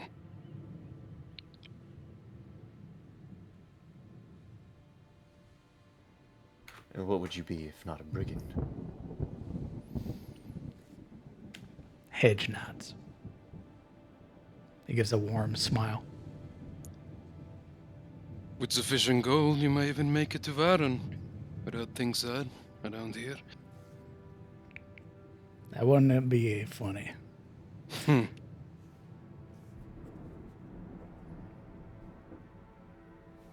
imagine that you and yours would be rather bored after a short stint of such a life. If you think us getting a bunch of coin is going to stop us from hunting cultists, you're mistaken. Got plenty enough ire for all of them. Ain't that right, Barash? This very sort of deep snort comes from the Dragonborn. Can I roll insight on that? Sure. What are you attempting to gauge? That he would just up and go hunt cultists rather than pursue his shown determination to get back at the nobility, right? Yeah, I'll let you roll insight, sure. Hold on.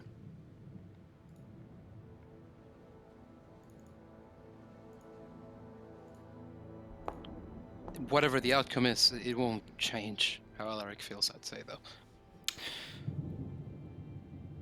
All in all, it does, at least from the way he holds himself, it definitely feels like that's the energy he's going with. Like, he's definitely like, yeah, regardless of coin, we're still going to hunt cultists. I want to do an insight check for the people around him, see how on board or eager they seem about his idea of becoming a hedge knight. Oh, sure.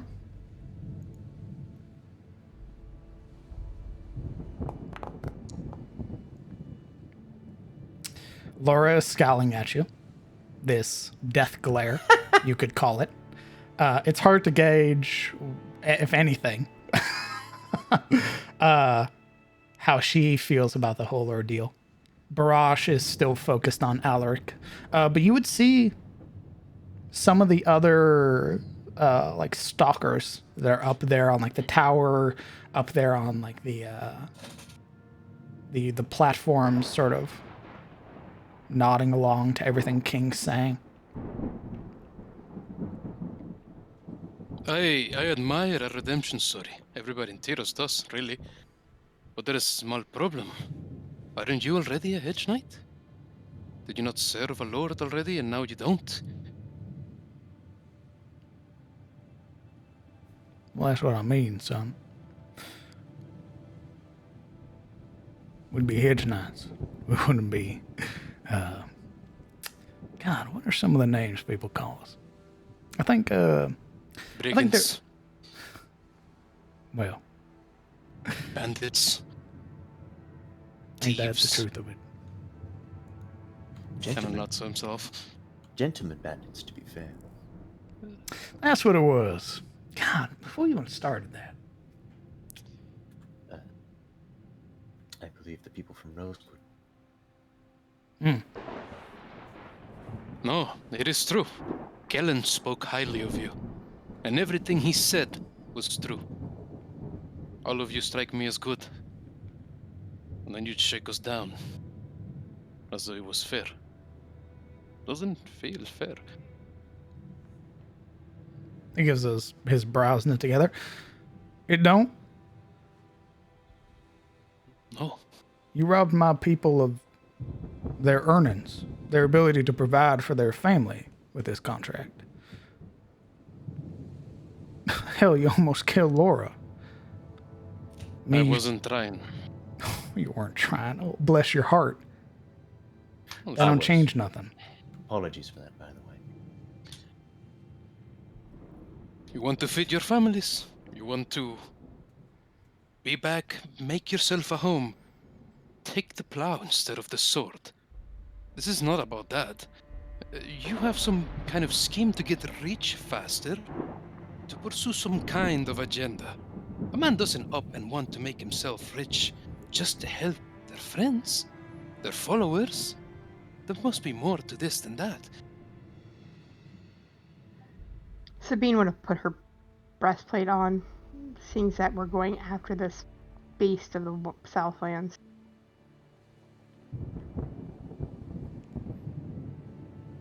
I think my motives are pretty clear, but why don't you go ahead and tell me what you think my motives are? I think, in a sense, you were once a man of good values, belonging to the realm of law and good. And now you hope that scoring big in some way will allow you to redeem yourselves. And I admire that. But not with a unicorn.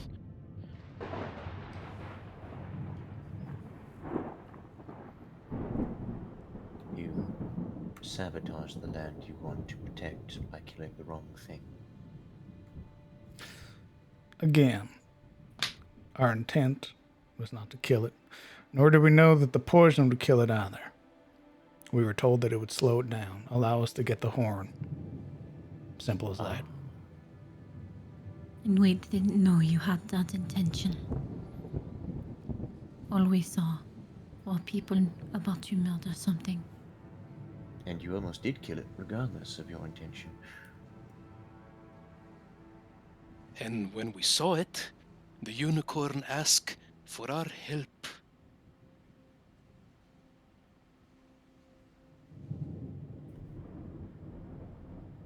He gives you a very incredulous look. Alaric points at his head. Spoke to our minds. Right. You're taking it personal. But we acted on common decency, goodness. Is that not what you do? Attacking fellow man over a horse?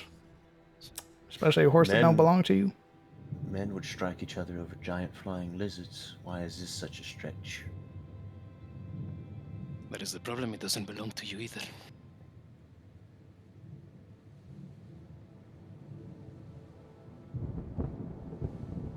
So you have me believe you're just out there doing good, protecting talking horses? Aren't you out here doing good too? Doing good for my man. Your men. Hunting cultists. You didn't need to do that. In fact, if you were to tell anyone out there that there are outlawed men out here hunting cultists out of the goodness of their heart, they'll laugh.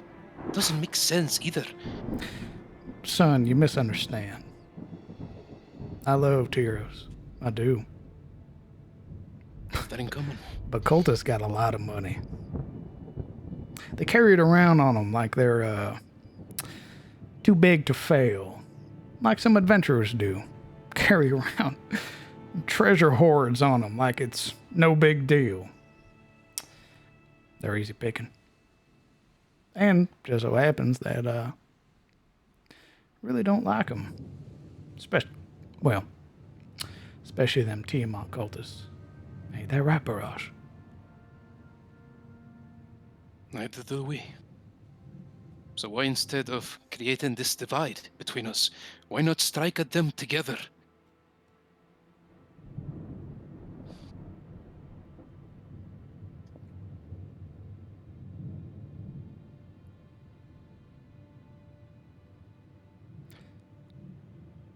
You hunt the terror of the Southlands. Then we can hunt cultists together. How about that? Make it even. Clean the slate. Let bygones be bygones. I do not speak for my friends, but I will agree to do this if you meet the local mayor. Let them know of your intentions.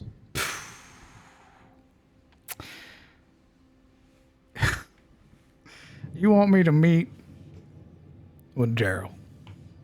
That's right. Son, do you have any idea who that is? I do not know, but he likes you. You can see Yuri's. Well, I guess you can't see. Yuri's mouth would open to object, but then shut. He likes me. Well, shoot. That just makes it peachy. Yeah, I'll walk on over, shake his hand, have some of that delicious red tears that they sell over there at the Singing Tear. Very good. I like it too.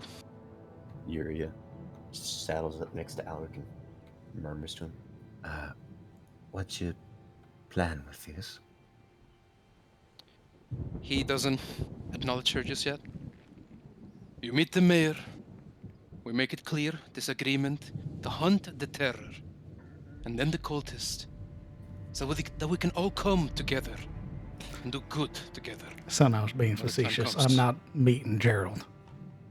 Are you truly not going to meet him? Why?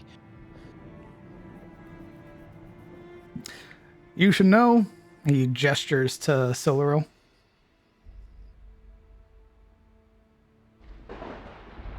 He looks to her.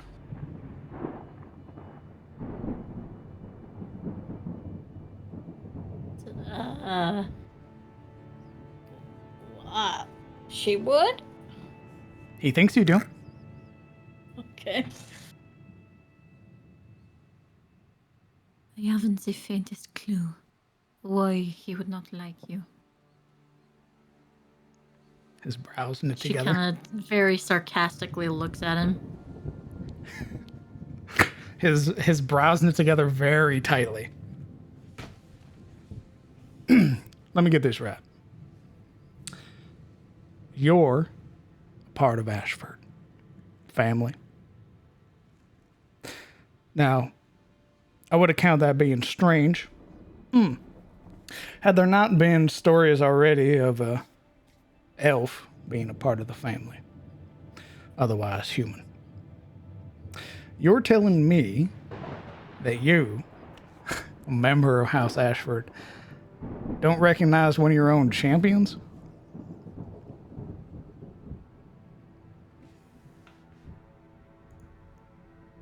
Lord Gerald Alvain, champion of House Ashford?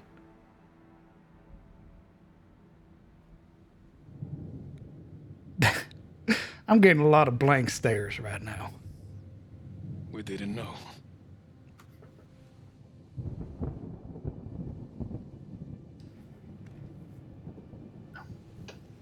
I knew there was more to that village than that. My initial assessment was that them needing defense was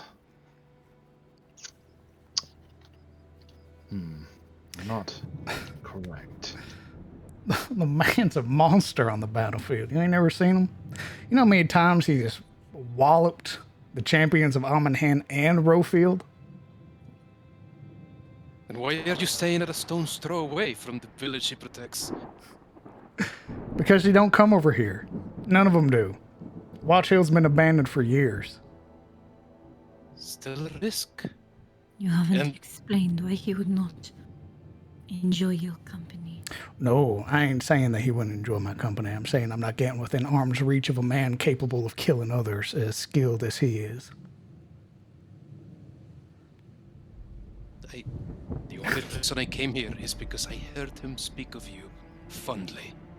You know, Kellen, he believes in the good intentions of everyone. And knowing that, I still wasn't convinced. When we spoke to Geralt on the matter, even he seemed at ease with the notion of you and your men being here. I truly thought that he meant it with a deeper notion, that we could come together in some way, rather than be at odds.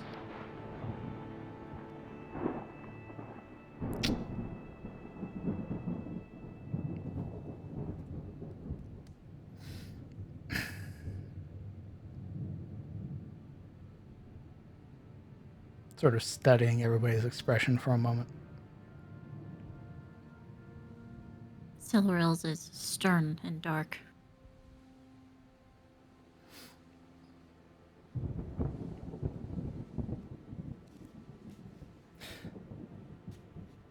What purpose does it serve me meeting Gerald?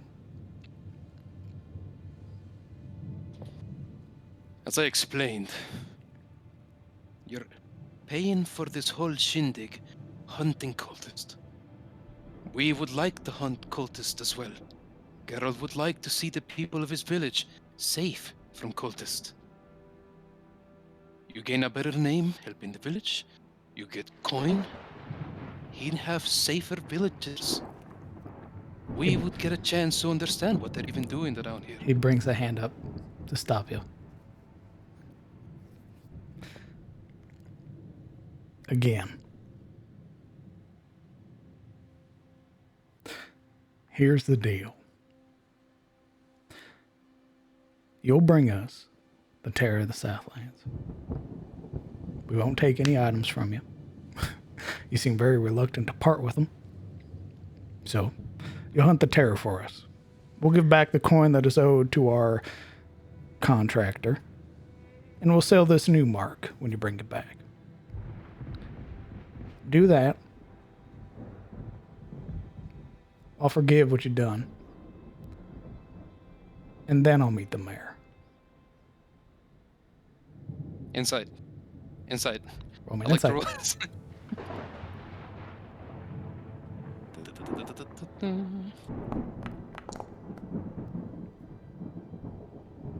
Give me a moment.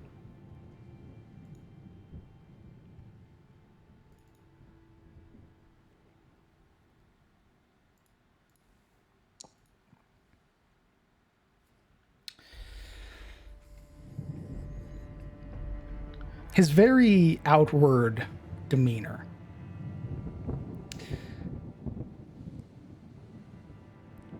It is readable. There is some sincerity in the tone that he uses. Like when making a promise. However, it is clear that he is hesitant on the notion of meeting Gerald.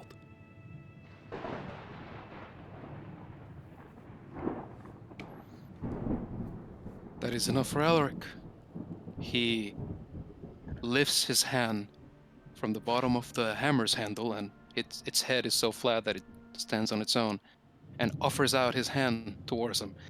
But he doesn't step up, given that he's got Barrage and his pet kind of blocking him. Right? Indeed.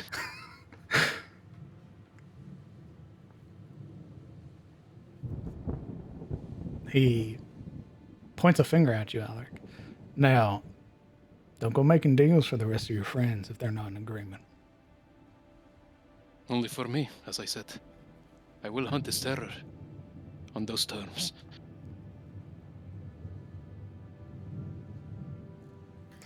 Pushes himself up to stand. Your word is your bond? It is all I have. Viara sort of circling around him as he moves. Still sort of half between both of you. He would give a nod. Take your hand. Give it a very firm shake. Sort of staring up at you in the eyes. Alaric returns his gaze, and he nods. There's this hopefulness in his stare, as though he's trying to put all this together, despite the danger that looms with the notion of hunting the terror. And he releases him easily, and in the shake, there's no stiffness from him, no attempt at gauging his strength or anything, just that firm understanding that he's in it. It's a very approving nod as he moves to sit back, sort of grunting into sitting on the railing here. He turns to look to the rest of them, especially at you, Kellen. Kellen's been pretty thoughtful about this thing so far. Given what you know about this terror, what do you think our odds are of actually being able to hunt it down and kill it? Oh. When we go hunting, we generally keep our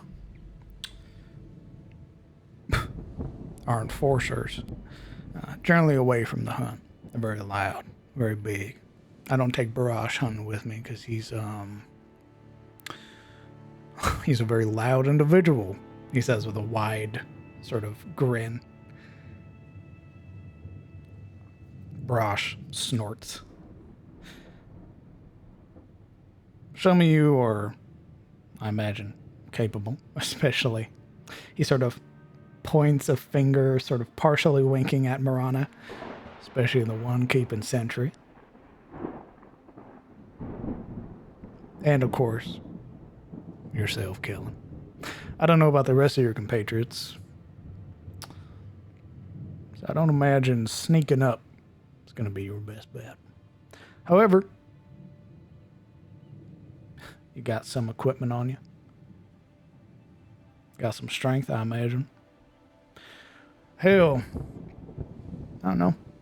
Some light reading might do you some good. Have you heard stories of the terror hunting at night? Oh, of course. That's everywhere. Terror hunts at day and hunts at night. But it's real dangerous at night. Heard something about it being able to move between shadows, move so fast. Basically, God, what's the word? Teleporting. Sabine's gonna narrow her eyes, like that softness that's typically to them. It turns into very stern as she's now staring at King. I want you, in your own words, to tell me what you think this creature is. Ooh, what I think it is? Correct.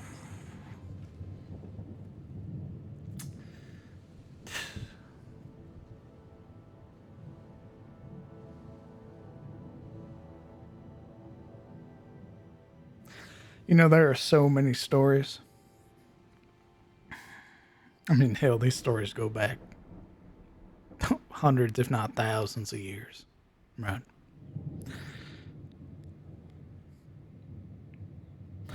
If I had to put a guess to it, I'd say it's a wolf of some sort. And Laura pipes up. I've heard tales that it's a dragon made of shadow. Heard that too?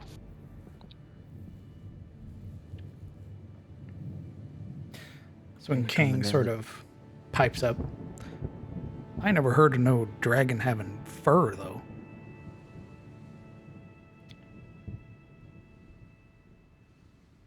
You know for it that it has fur, to be precise. Yeah, that's what most of the stories say. I ain't a scholar, son. It definitely does narrow it down a bit, though, doesn't it?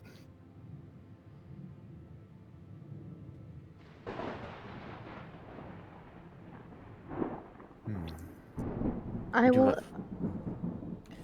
You do have a collection of stories, though, of this thing. Who doesn't? Hell, you've been raised in the Southlands long enough. You'll hear all of them. For a long time too. If that's all we have in the terror, we'll probably want to. Now I'm going to ask a more pertinent question. If it's worth so much, why haven't you hunted it yet? You see, that was the intent. But I liked Kellen. Kellen showed an interest in the town. So I thought, well, who better to know about some rumors I've heard than a shepherd caring for his flock? Insight check that, please. Sure. What are you inciting specifically? If that's the reason why they haven't gone after the terror. Oh, sure.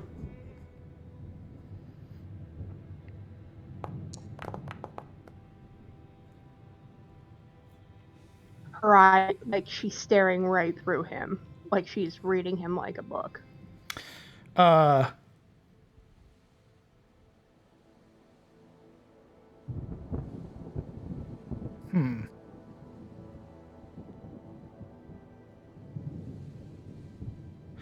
He's certainly being very sincere, at least in the way he's holding himself during this conversation.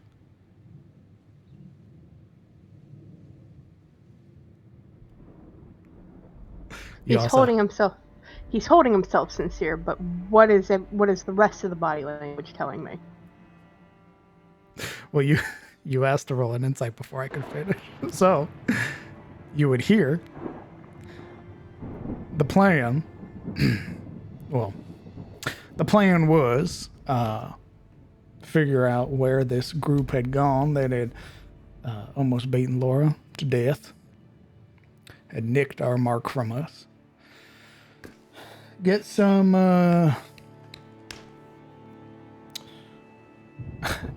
dues. You understand. And then after that, go hunt the unicorn again, and then go after the terror. But as you all have labored to explain, unicorn is off limits, which means we have to give back our half to our contractor. So, as a result, you'll hunt the terror. Bring it back. We're square. You didn't answer my question. We only just arrived. Why haven't you hunted the terror beforehand if you've been in these lands long enough?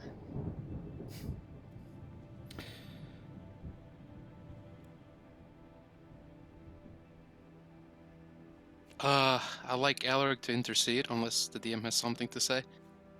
Let's hear it. Never mind all that, Savine. This is Tiros. Deeds louder than words. Everything we've just said means little with our actions to back them. And many Correct. friendships have been struck over the carcass of some monster. Correct. That will be our goal here. Deeds are louder than words. And everything said in this conversation up to now says that bringing in this terror would have been able to allow them to feed their family for quite some time, yet they haven't done it yet. Instead, they have chosen the mark of a unicorn. Why haven't they hunted the terror yet, Alaric? Because I'd imagine that the unicorn is much more easier a mark. He loves his men. He doesn't want to see them hurt. Doesn't want to unneedily go hunt for some monster if he has an easier mark. Do you know how the unicorn was explained to us? Explained as a freak mutation. Horns sprouting out of its head like an excess of bone protruding through the skin. We were told that they're otherwise docile. Hit it with a simple arrow, lathered in this poison. Carve off the mutation. Creature's fine. Well, color me surprised when it kills two of my men. Gores them right through the chest. Hell. Caught me off guard. Docile creature being simply false. So, we hunted it. Managed to whittle it down. It can run, by the way. My God, I think that thing's faster than any horse I've ever ridden. And that's where all you folk came in. Right as Laura managed to get it down. So, I don't intend to risk more of my men for your ruining of our mark, if that makes sense. I'm giving you a chance here. So, with that, I need one more clarification, and I will either agree or disagree to hunt this for you.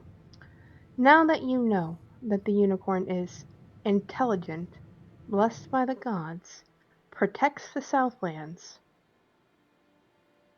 do you still consider it a mark, whether or not we would have intervened or not?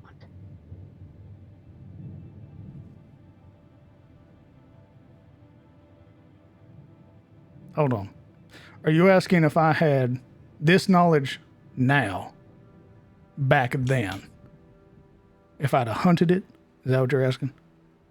No, I'm asking you, if we were to say, do as you wish, would you hunt it again, knowing what you know now? Well, you must have not heard the first part, sweetheart. I already said I'm giving back half the money to the contractor. We can't finish the mark. So even if we found it again, more than likely we have to run, if it's as smart as you say it is. So you'd still kill it? What? He'd run. What part? Am I... That's not what he Arash, said. am I speaking common? I'm asking you. I understand you know that it's intelligent, but that the fact that it is a creature of pure good, if you were given this mark, would you hunt it for the betterment of your men, or would you leave it be? Knowing what I know now, if a mark came through asking us to kill a unicorn, we would decline the mark. With us giving you that information, now I'm going to go into persuasion.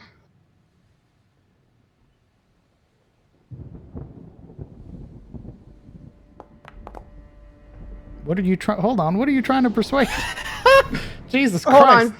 I Hold on. persuade. Hold on. I'm getting the roll, because I was going to whether she stumbles over her words or not. I had this path out already. Based on what you told me right now, because of the information that you were lacking, which we have informed you, you wouldn't have hunted it. So the fact that you're unable to hunt this mark or turn in this mark is not by us. We actually saved you from putting a blemish on your souls and possibly going straight to Avernus. So that is not our fault. We actually did something good for you. Now, I will be glad. I understand that we hurt your men, and I really do apologize for that.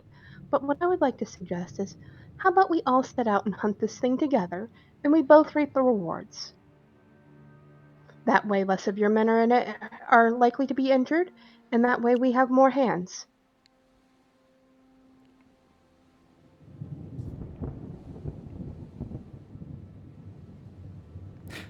You seem to misunderstand. We have to make up the money for the half of the contract already paid to us. That was money I already gave out to the men and their families. This, you hunting the terror, is to make amends for almost killing my lieutenant. Is to make amends for nicking our mark, regardless if it's smart or not. And to get us enough coins so we can pay back that half of the contract, so the contractor doesn't come in and kill us. And avenge your men. 2 deaths. His hand gestures, Alaric. Now, I was starting to like y'all. Don't get cocky. I'm not being cocky. You were given false information on a mark. That is not our problem. But we will be gladly help you make up the money that you need to pay back said person. If so, defend your people against them.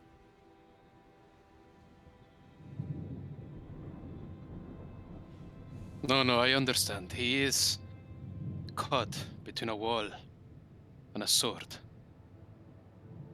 Time is an issue here.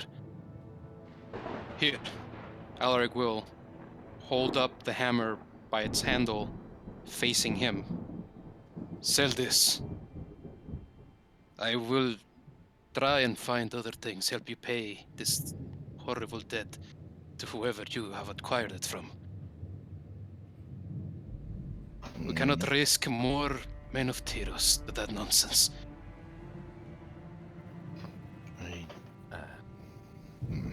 Aaron, if we're hunting this tear, you might need that hammer. Use another hammer then. Something more mundane. Mundane might not be enough. Have you not heard that they already sent off their coin? And now they have to face this horrible contractor without the gold it gave them? What could happen then? Well, they did say there wasn't a time limit, so I suspect that means we have plenty of time to get it done. Contractor still believes we're hunting the unicorn. So, he gave us till the end of the month. I don't suppose that you'll be able to tell us who this contractor is. Didn't give us a name. I told you that already, son. I don't know. I just didn't know if you had any more information on who they might work for, where they're from. Some stranger came to you offering money, and that was that? If you're asking if I do background checks, no.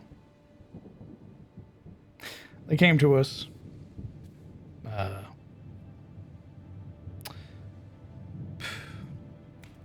He's sort of snapping his fingers. Laura speaks up. It was a woman. About this tall. Long black hair. Wore only black, did she? No, no, she was wearing, I mean, she had black, but she also had, like, teal, or like a blue sort of sash. Do I remember this woman? Doesn't sound like anybody you know. So it's not the one that appeared to us in the bridge, based on her physicalities? Who knows? The one that appeared on the bridge was mostly androgynous, if I remember. It had a big old third eye. Oh yeah, she had a third eye, or you know. It. He. Them. We're not sure. You can just say them.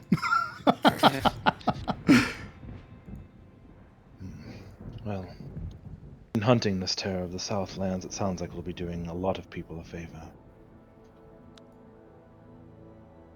Well, there you go. You'll be heralded as the slayers of the terror, and well, I'll be able to provide for my men. And what would you do afterwards if not hedge knights? What about what we discussed before? Still considering it. I got a lot of men to talk to. Their families. Not everybody likes being under the yoke of rulership again.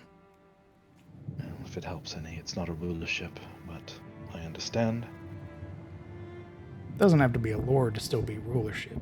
I imagine there's a hierarchy, right? A leader in charge. There are captains and the like. But I imagine with you and your men, you'd probably be in command of the very same people and free to do as you will as long as you are doing what you're already doing, more or less. Well, I'm a man of my word. Do this. Bring the terror back. I'll meet with the mayor. And we're square.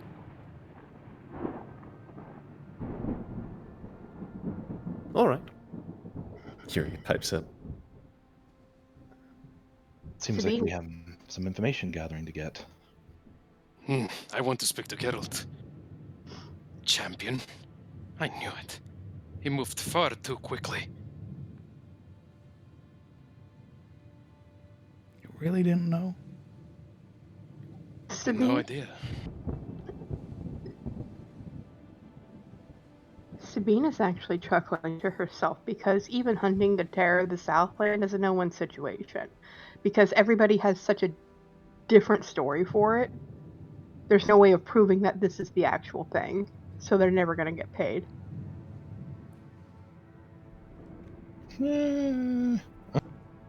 We'll see. Now, I'm soaked through. This has been an absolutely riveting conversation. Do we have a deal? I would like a yes from all the people who will be partaking. You know I'm good for it. Agreed.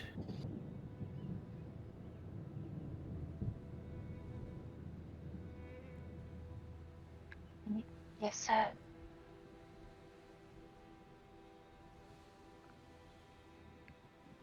Lady Ashford, what say you?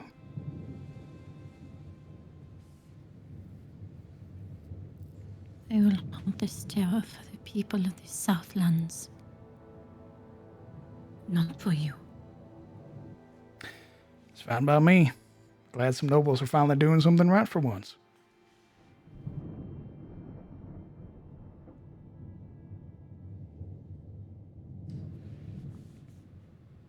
Well, that is everyone.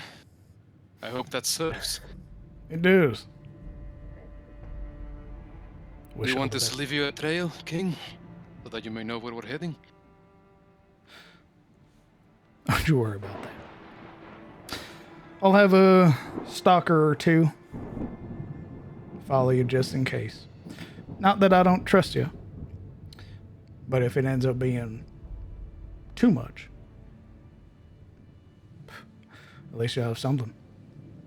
Now, they won't fight it hand to hand. They'll fight it with their bows. Make all the difference. Besides, they may report to you, and hopefully Geralt may choose to do the same. Have some of them trail us, keep an eye on our progress, and everybody updated on what is happening. This is an act for everyone down here in the Southlands. Hopefully we can succeed. Hopefully. I wish you all the best of luck. Moon's blessing to all y'all. I got places to be. Pushes himself up to stand. Moon's blessing indeed. Sort of pauses. Samira? Hmm? You said Moon's blessing. You a follower of Samira? She chuckles. Not exactly. Hmm. My respects to her, though. Well. Good day. DM, who is Samir? Samira? Why don't you roll me a religion check?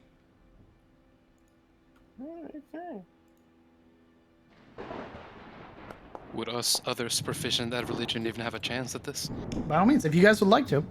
Either you can tell me if you've heard of Samira, or if you would like to roll for it.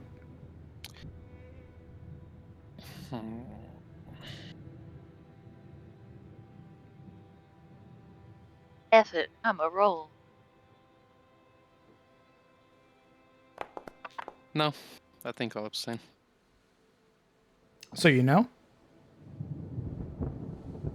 No. He just doesn't know. Gotcha. No. Anybody else?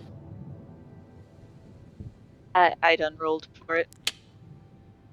Kellen, Sabine, Silarum? Silveril doesn't care. Bet. She doesn't do the gods thing. Yo, fuck them gods. Them Aranar, they suck balls. Remember that when you need concordance, motherfucker. Was it religion or history? Religion. I don't have a concordance. Screw I it. have an Elion. Okay.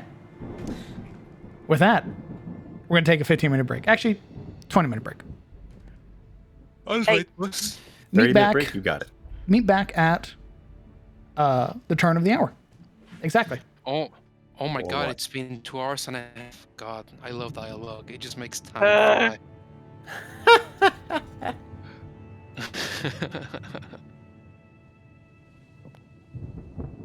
Turn around. Well, actually, one more thing, gang. Before you go. And another thing.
Correct.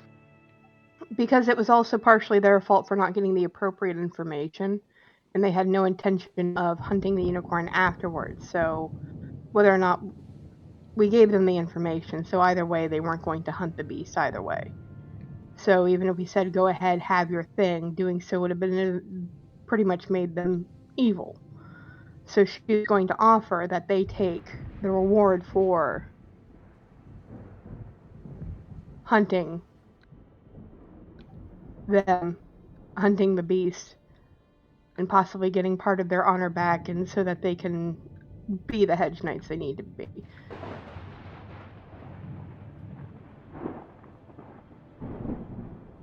And if they were any decent knights anyway, the moment that they were told that this is a divine being, herald of a deity, anything like that, they should have been like, okay. Because it has been portrayed to me that the deities are very well apparent. But that didn't seem to have anything on them.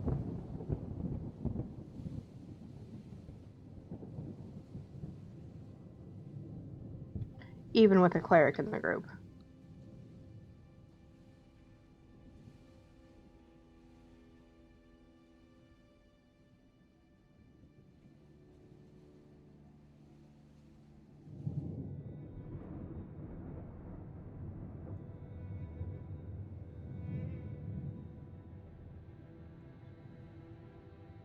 I'm back. It's going well, Rosie. How's it going for you? I too return, brother. Could I request a full shot of Barash's art? Yeah. Of who? Barash. Oh. Is it Barash or Barash? Barash. That doesn't help. V or B? B. D. Well, shit. Here, I'll spell it for you. I'll spell both of Please. their names. Please. How do you spell king?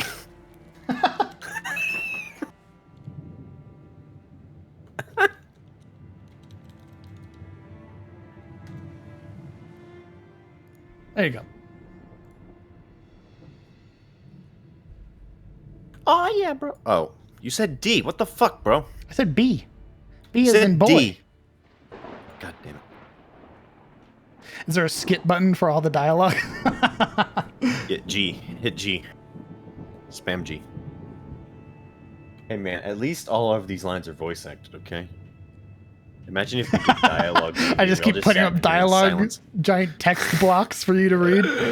What if we just did, like, text D&D and we all just sat here in silence and all the pictures were just static images and like mimes playing D&D. Yep. I've actually done that, so it goes a lot slower, my dude. Everyone just starts freaking out after like someone hit enter. / me, I kill him. Whoa!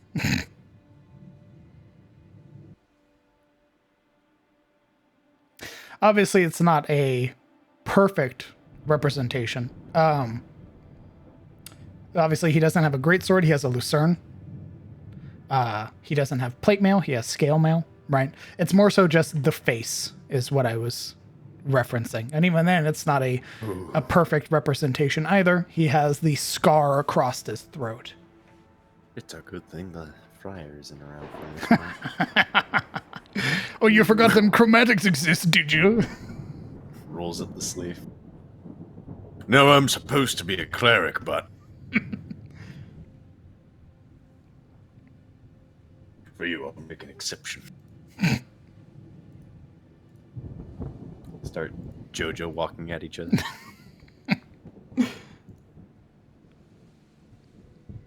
Bromatic. Maybe looking like a good bruiser. Indeed. He's very much meant to, like, both Laura and Barash are both, like, his muscle. Like, they're both his lieutenants, but they're different, like, sides of it, right? Barash is more well-tempered, whereas Laura is more aggressive, more barbaric. Yeah. Runs away. Yeah. Get shot in the back, yeah. Yeah. Shame. Yeah, I'm sure she won't hold a grudge about that. I wonder how Barash would react if he ever met the Frost Tyrant. He'd probably want to kill the Frost Tyrant. He's a chromatic, but he hates Tiamat. So if there are any worshippers of Tiamat out there, Barash just wants to talk. And there is King for you. I just want to talk. Well, I don't think he can do that either way. Yeah, just want to talk. Throw us up hand signs. I'm sorry, I don't understand. And then he just starts putting up the finger, both hands. I'm so behind on my notes. Seeing as I know you like pictures, I'll post the pictures for you as well. Oh, thanks. You're welcome.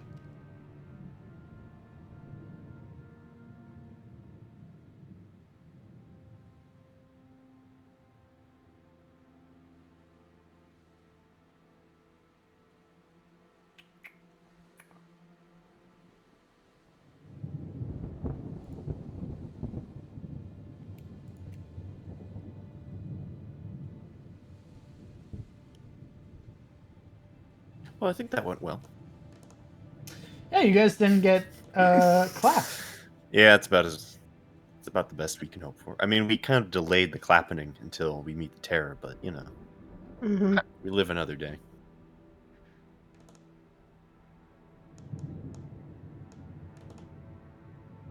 Clap again.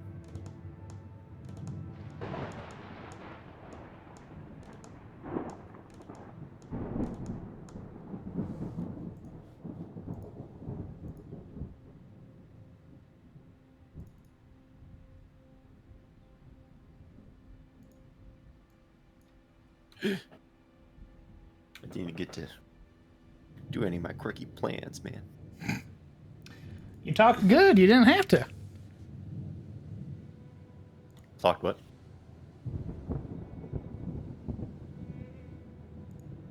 I said you talked good. You didn't have to. I tried. So, Solar, how much do you actually know about your own family anyway?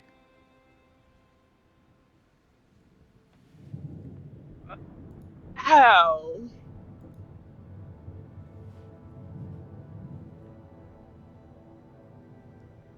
So for those of you who don't know, I had like 4 different ideas of how to approach the situation, each one more ridiculously filled with lies than the other.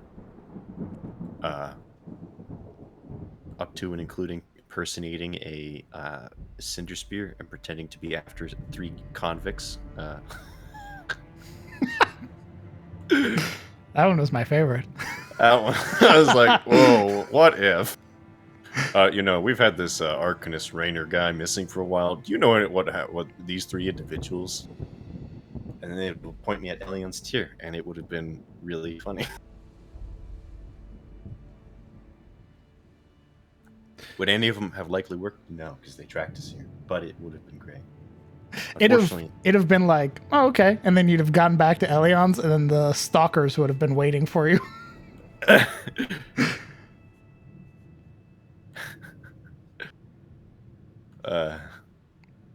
Indeed. King's Gardrake is not. Viara is not evil. Viara was raised by King and imprinted on him. It's about the culture, bro. We know what most of the Banners think of all of this, but what does Viara think? Let me check Viara's intelligence, actually. Oh. Viara sensed a lot of hostility at the start, but at the moment that the conversation sort of droned on, and there wasn't any real show of force aside from like the accidental movement of the hammer slamming into the stone, which was Alaric sort of shifting it off of his shoulder, which Viara took as an act of aggression. After that, it was just sort of quiet contemplation. Viara doesn't act until King gives an order, right? or king is put in danger. Very much like a police dog or a service dog. I'm actually confused. What's the lore behind Tiamat? The reason he would want to kill the great worms is because most dragons, especially the chromatic kind, generally either fear or respect Tiamat. And beings as powerful as great worms, they're dangerous because they could just be the next Tiamat. And it's because of Tiamat's cult that he is the way that he is, that he lost his voice, right? Are Dragonborn bound to the personality of their skills as much as Dragon are? I can't imagine. Not entirely, no. They have like that sort of inclination, those sort of like senses that still linger at the back of their mind because it's nature, right? Yeah. But generally, it's all based on how they were raised. So that's how the Faerunian lore kind of works. Like, you have your ancestral blood, but that's not like necessarily the only blood in your system, right? Because all the Dragonborns are really, they interbreed. So, like, a bronze-looking dragon can have like red Dragonborn ancestral blood. Like, they're basically all shades. Mostly of them are basically shades of bronze, or brass, or like the muted colors. You know, most are not like super vibrant, or they come in like speckled. But that's talking about like Faerun lore, where pretty much all the Dragonborn are like, fuck all the dragons, bro. They're assholes. Yeah, Faerun lore gets real spicy with dragons. Yeah, it gets There's spicy. basically no good dragons aside from Bahamut. Not to Dragonborn, and even then, like the Platinum Cadre is like a sect of Dragonborns in the big Dragonborn city that's in or near Sword Coast. Hey, DM. Yeah. Guess who's dumb, wears glasses, and plays Alaric? You wear glasses? Tristan. What the fuck? What the fuck? Tristan wears glasses? No. Yeah, you do. No, I don't. You got glasses. No, sunglasses. Why are you dumb in this case? Well, anyway, I sliced my fucking foot cutting some crates. Cutting What? Yeah. Crates? Yes. In order for them to fit in the recycling bin. Not like Amazon boxes. Yeah, Amazon boxes. Like cardboard. I guess. Oh, Wait, okay. why would I call them crates? Yeah, fucking cardboard boxes. Amazon That's like, we're talking like fantasy wooden crates. No. Did you step on the knife? No. What happened was, I didn't know how this exact knife worked. Apparently, it had the release of the blade on the back of the... It shoots the fucking blade out. Right, so I was putting pressure on it. Thinking it was just the grip, because it helped with the grip of slicing downward, rather than the release. And as I was cutting downwards, and the release was pressed by my thumb, the blade flew out and sliced me across the foot real good. Holy Are you shit. Are you bleeding out on the floor right now as we speak? No, I'm fine. Like, Momo embraced her inner mercy and showed up with like this first aid kit. Mercy that had being everything. great Yes. I mean, I guess that would be my next question: is do you need help? Because I couldn't help you, but it was just more of like a rhetorical question. Do you need help? I can't do That's anything, neat. but you know, do you? I'm Just in sorry. case. I'll help you all the way from over here. Roll Tide. Thumbs up. Thoughts and prayers, Sirik. Thoughts and prayers. That's right. Bless your heart, brother. That's all I need. I just need Jesus in my court, and I'll be fine. Bless Okay, your I heart. used a butterfly stitch on it, and then I put lots of Bactine ointment, and then a big old bandage. And I See, cleaned it out this- with rubbing alcohol. It hurt lots. It's hurting a lot still. A lot. Don't worry, I It. don't worry. I literally have that same like Klutz's luck. I've stabbed myself on accident multiple times. Jesus Christ. Do you have like a little like Get help. pink butterfly band-aid you could stick on there on top of it? Yeah, she Just did. for she a did. show. Nice. Let's go. No, it was necessary actually. Isn't It was a gaping cut. Like it was from the sole the to butterflies the top of the aren't foot. Not necessary. gaping in Yeah, any it's a way. horrible laceration. You could see the inside of the foot. Your tendons No, are wiggle moving. my toe, it barely bled at all. if I wiggle I've had my cat thumb, scratches fat. that were worse than that. The fat's oozing. You just scraped yourself, bro. if I wake up tomorrow with a foot, I'll be glad. Jesus Christ. I think rigor mortis is setting in, brother. Take it off. The gangrene's gonna get We're it. gonna have to amputate. But I'm just thinking it's over. I'm joining the DM club of fucking struggling up the stairs. Ooh. Christ. Ooh, we had to go for the burn. I see. A Is burn everybody along with back? the cut. Everybody I back. ordered pizza. I ordered pizza and chicken for dinner. Oh, thank you. Nice. That's a 30-minute break. I can't wait. Is everybody back? Except still- for the people who are not in the house. Sorry. I can't wait. I'm driving all the way Can't up. wait. I'm Roll coming. Tide. Get my key. In my Ford. Guzzling gas. Yep. Hell yeah, brother. Cost me $5,000 to get to this state thanks to the gas prices. I'm broke, but I'm here. How am I gonna get I've back? spent my entire life saving. So 10 I'm miles stay to with the you for a galley, while, brother. alright? Oh, dude, we ate all the pizza already. It took you a day to get here. No! I'm walking back. Yeah, dude, there's 5 people in this house. Of course the pizza's gone. What did you think was gonna happen? Big dumb stupid. Sabine. I'm here. Sabiner. Very good. But my Let's Ford only go. broke down 3 times. That was good. You all, having made a deal with the Kingsman and King. God bless you, Oh, Silverell. I didn't make any deal. He didn't get a yes out of me because Alex said everyone talked and he said yeah. Well, you had I already say- said no. No. Did you So, not? going back to the campfire, I need a yes from everybody who is participating. Oh Also, no. They skipped me. that was definitely an oversight from me. Alric would not have said that's everyone if I hadn't thought you had said yes. So my bad. Oh, Because I even emoted. Yeah, but who reads that?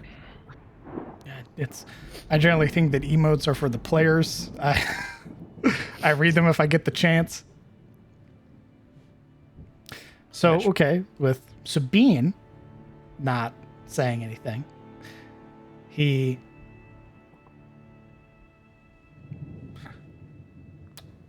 is that a no then from you? Oh, I get acknowledged as a person now. Fantastic. No, I will gladly help you. But I also want you to help us. If this thing is as fierce as you say. I understand you have to recoup what you made. But you're the one who took the bad deal, not us. I'm sorry that we hurt your people, and we will gladly, like I said, we offer healing or anything along those lines. The bad deal was not accounting for 6 people to come out and jump my men. That was a bad deal. Otherwise, Laura had it. It was down on the ground. I And believe then- ready to carve off its horn. But understand, if you would have done that, then the Southland would have been in worse and even more dire circumstances than it was. And we'd have learned that afterwards. Sure. And we stopped you from learning that afterwards and getting a horrible reputation from yourself from which you might have been hunted or ransomed or anything along those lines. Savina, you don't need to lecture the man. He knows this already. Dear, we're hunted already. The Barony of Rosewood has warrants out for us. You don't think you're dealing with wanted men? We don't only get off on hunting cultists. I've been spitting in Lord Edmund's face every chance I get.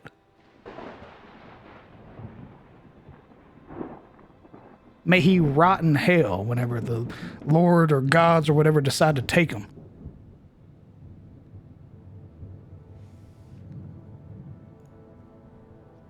I'll say that if you mean to settle down after all of this, that chip on your shoulder thing needs to go. Sort of brings a hand up. We'll get there when we get there. Fair enough.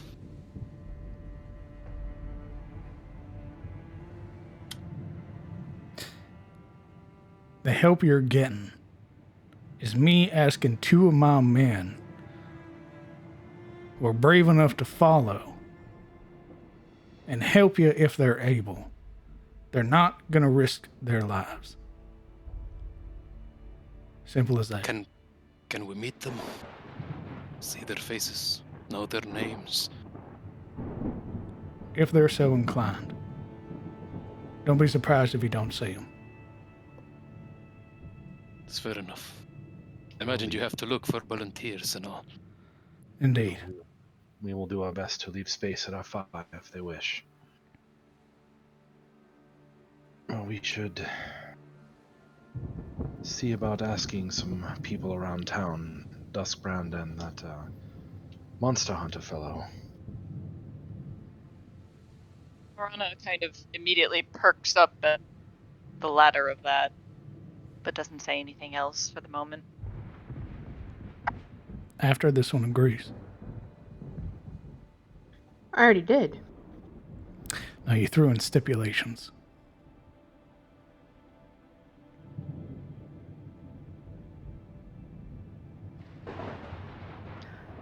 I agree to hunt the terror of the Southlands.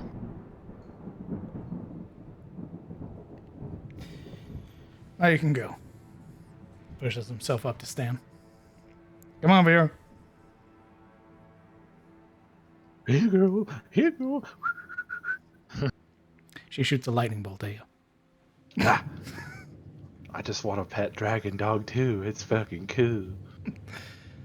Barash, if you be as kind as to see our guests out. You know, the Drake Warden, you could get a Drake pet.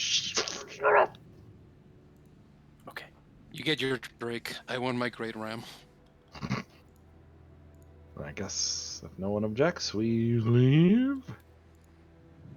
And head back to Elion's team. Silverell's already gone, brother. I'm out. Yuria curtsies to Laura. You can see she's doing everything in her power to bite her tongue.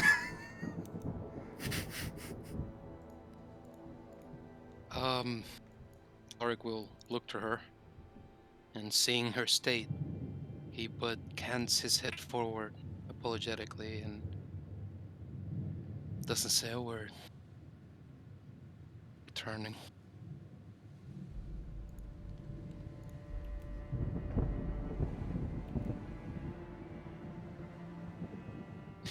You know, Barrage is a great name. Wish my father had called me that instead. Said I was named after some old fool who never amounted to anything.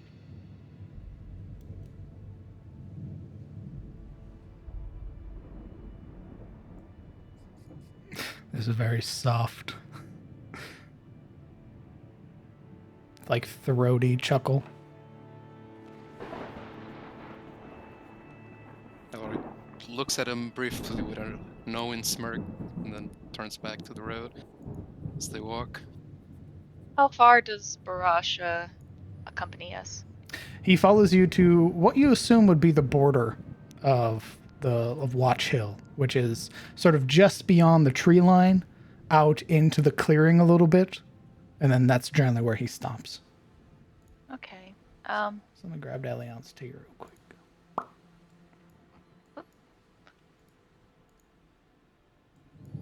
So yeah, once he kind of like So much takes us here. to that border, once he gets us to that border and just kind of like stops seeing us off,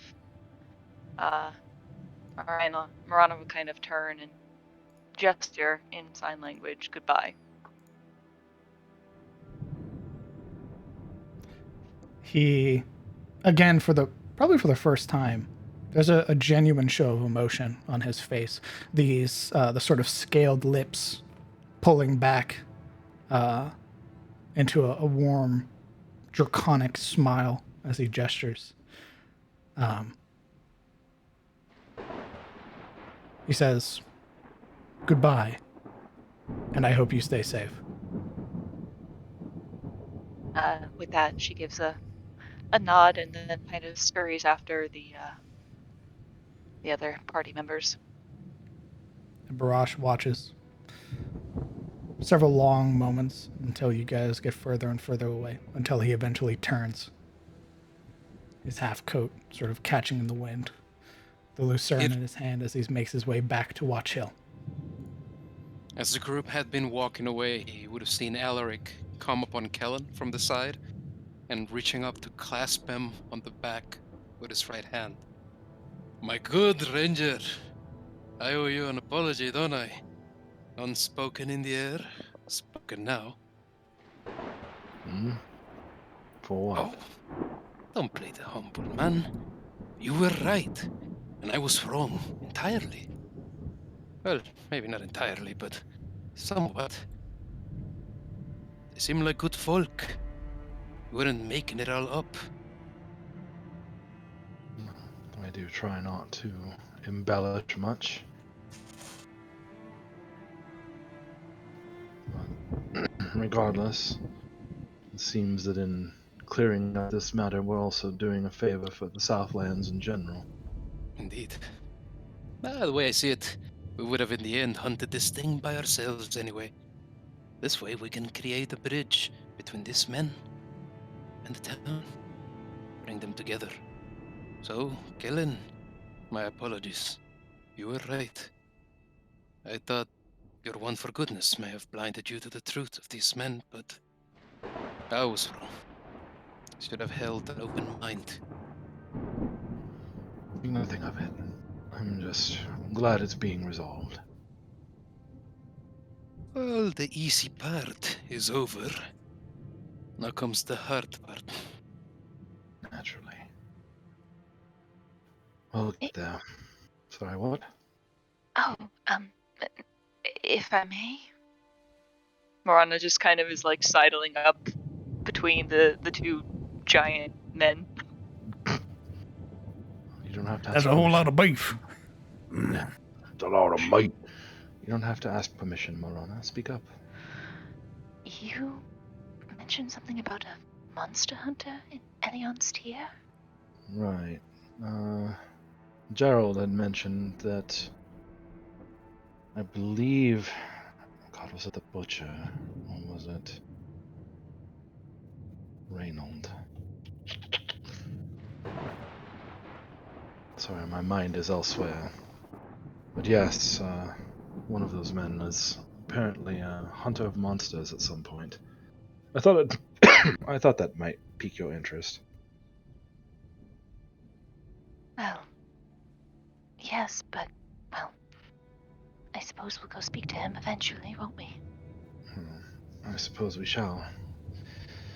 In the meantime, well, it's not late yet. It's only a little past midday. I suppose we have plenty of time to do that now. In terms of time, bartering with the Kingsmen, negotiations, what have you. The session started at around 1 p.m. It's around 3 or 4 right now. DM? Yes. You never actually told us anything about the moon god. Oh, shit. Oh, yeah. It's just nothing. Holy shit. Let's see. Everybody but Kellen. Samira, the Lady of Silver.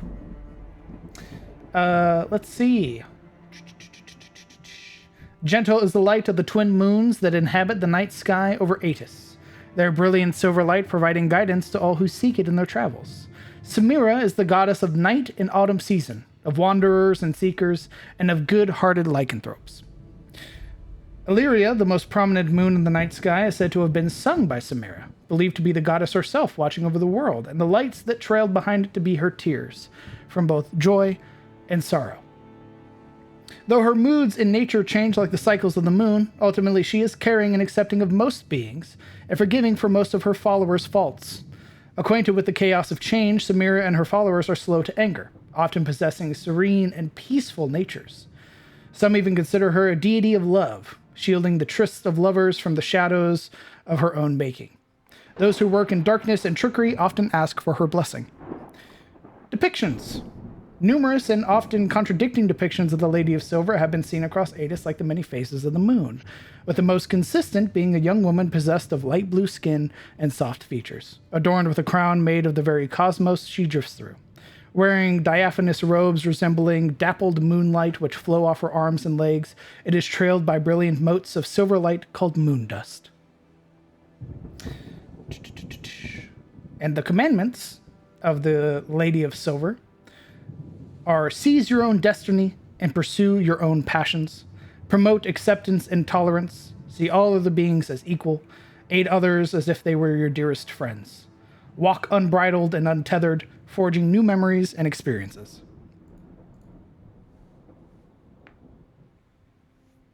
Nice.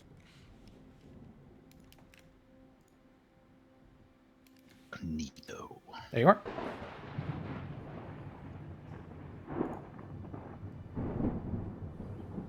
Oh my god.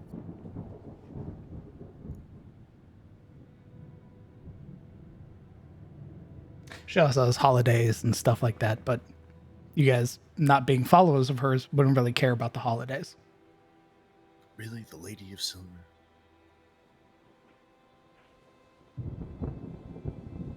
Now I gotta put her in shape. Son of a bitch. Oh, wait! How can I have it? Can't call it Lady of Silver without a bunch of silver lovers getting all excited about it. God damn it.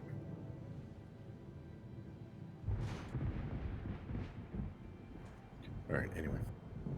Thank you. You're welcome. And that would be a sort of like religious knowledge of this individual, a sort of imperfect knowledge. So take from it what you wish, go from there.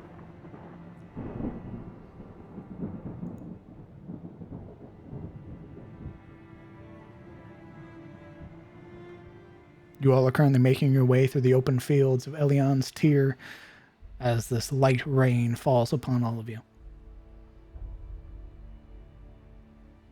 What are you all doing? Just going back to town. Stillrail is much further, like a football field, farther ahead of them. As she left while they were still talking. You are not bereft of your high elf, but she is not walking with the party. She's Alaric would have noticed. She was the next person he was going to talk to, and having cast around his gaze enough to notice that she's not there, goes, "What is Siluril?" I'm assuming she's visible in front of us. Yeah. She's just not walking with you. Yuria points ahead. There. He squints across the rain with a furrow. What is she doing? Why is she upset? Did we anger her somehow? What do you think? Consider her loyalties. Consider what was said about Ashford. Alaric seems entirely unconvinced by those notions, although he does, like, sort of pout out his lips like a duck while thinking. I know what it is. Oh dear.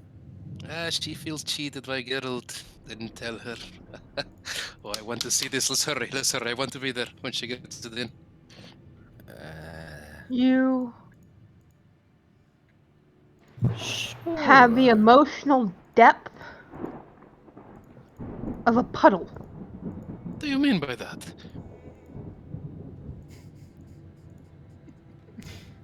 She literally just had her house dragged through the mud.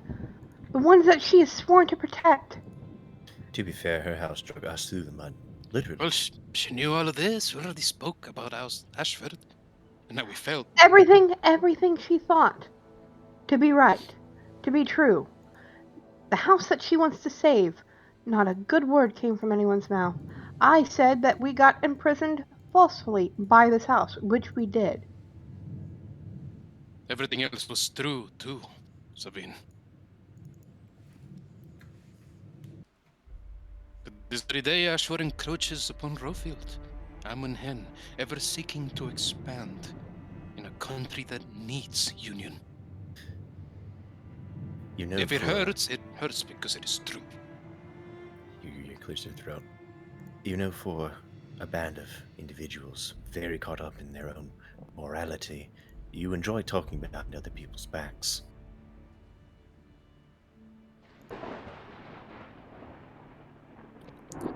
Talking to me? Ah, you too, she points to you and Sabine. When have I ever talked behind your back? You're doing it right now. No, I'm saying that she probably has her feelings hurt, and he has the emotional depth of a puddle, which I said directly to his face. If she's so held strongly to her beliefs, I don't think what we say would change anything. And if she truly felt that strongly about it, she would have said something. Would she? That is how I feel, Savine. How deep does the puddle go for you? Let me show you. And she'll march right up to Silverell. Clunk, clunk, clunk, clunk, clunk, clunk, clunk, clunk, clunk. That's a lot of marching. Mm-hmm. You are now sprinting after Siluro. Siluro, you would, with your elven hearing, hear the clank, clank, clank, clank, clank, clank, clank, clank of armor now getting closer to you.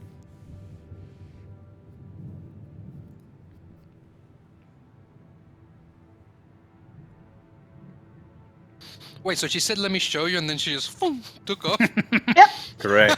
Oh my god. All right. She's rapidly Finger. approaching her location. Unless Siluro starts running away, you would catch up to her. I just picture that comic of like the little kid walking and the person come up behind her and then the sprinting. But Silverell, may I have a word, please? No. I'll just say it out loud. I apologize for saying that your house is the one that imprisoned us. Even if it was truth, I know it was hurtful, and I apologize for saying it in front of you, not bringing it to you first. But I know that you are a noble person and are the best of your house. And she'll bow.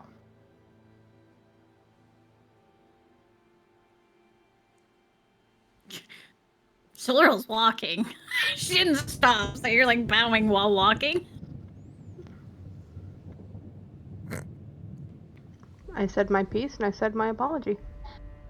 Whether you take it or not is up to you. She will continue walking. And, there isn't much of a response.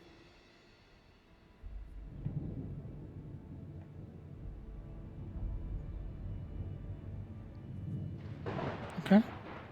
I'll just keep walking. Are there any? Or it keeps waiting. Are there any detours or anything like that that the party would like to take, or are you just heading back into town? Seems like we're heading back into town. Mm-hmm. Who's right way?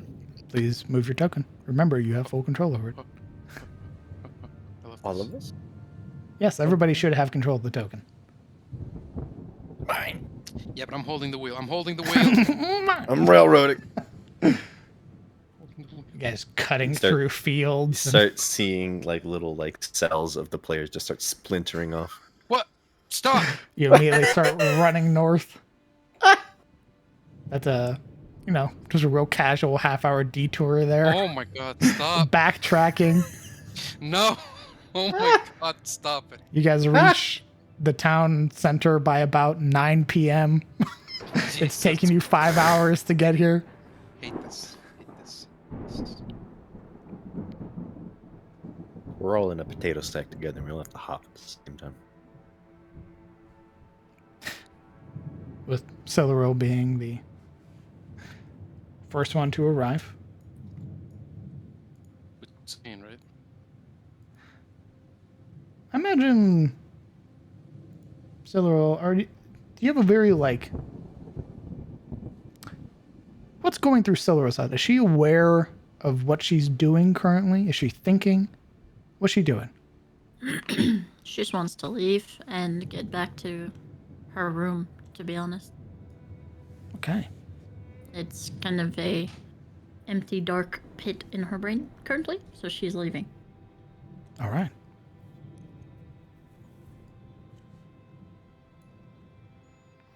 Then, pushing your way through the door, you would see that there are some people here still. Generally, an older crowd of patrons.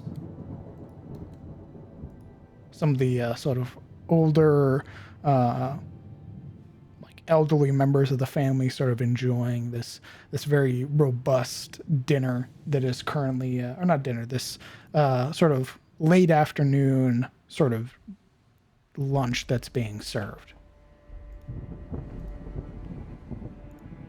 You would see Gerald behind the counter. Let me drag everybody's tokens appropriately so we can do a map transition. Ooh, And map transitions. I love map transitions. and aliens tear and just sing a tear.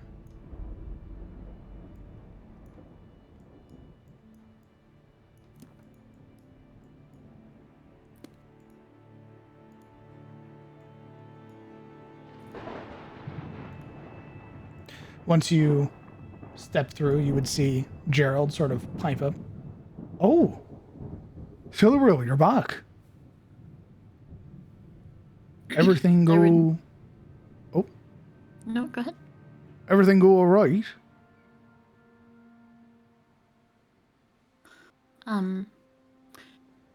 It would take a second for her to respond, right? She'd get here and kind of like look back with very raw expression of just like confusion and pain. Just like hurt in her eyes. He sort of, that very jolly expression he often has very quickly melts away to one of concern. Are you all right, lass? Is everything all right?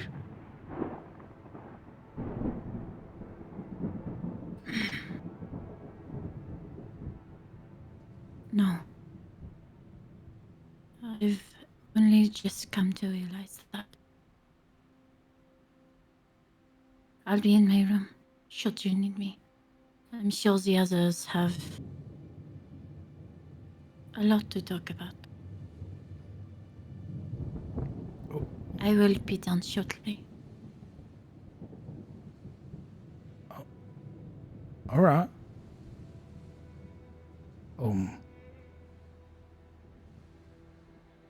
He sort of rests his hands onto the counter and sort of looks back to the door that's closed leading into the kitchen.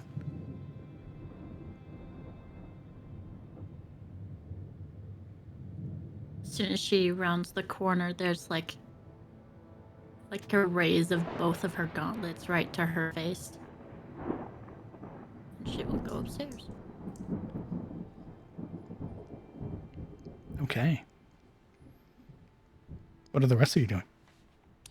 Waiting for Sabine to reach the inn.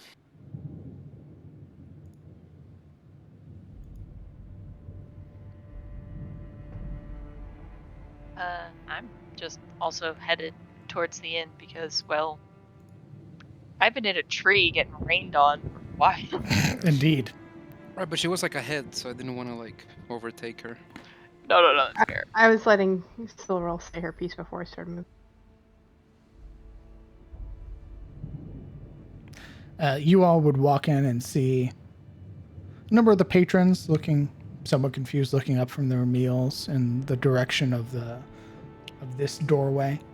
And you would see Gerald sort of in the process of turning around and making his way to the kitchen door and sort of opening it.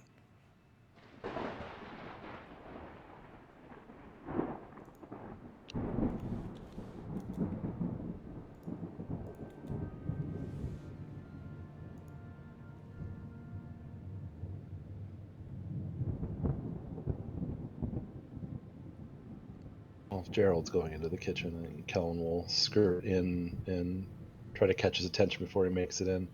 He's like in the doorway. He's like having a very soft conversation with who you assume to be Guinevere.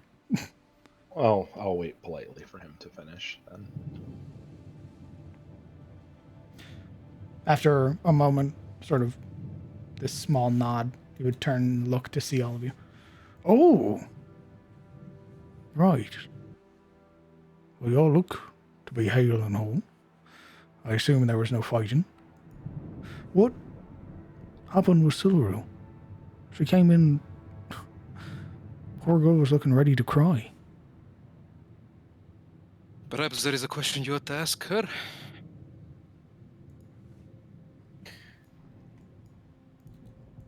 King did not have. She lowers her voice so the patrons can't overhear. When we met with. You know who. He did not have high regards for her house, and his opinions were well received by most everyone else. She flicks a gaze to Alec, He sort pulling of off the helm.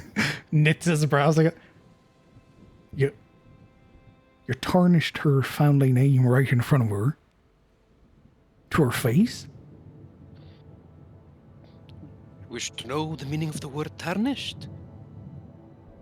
It implies that below all the tarnish is anything good. No, I only said what they've done, and if they stand any chance at fixing their mistakes, they must be aired. Besides, I didn't. It was King, or whatever he purports himself to be.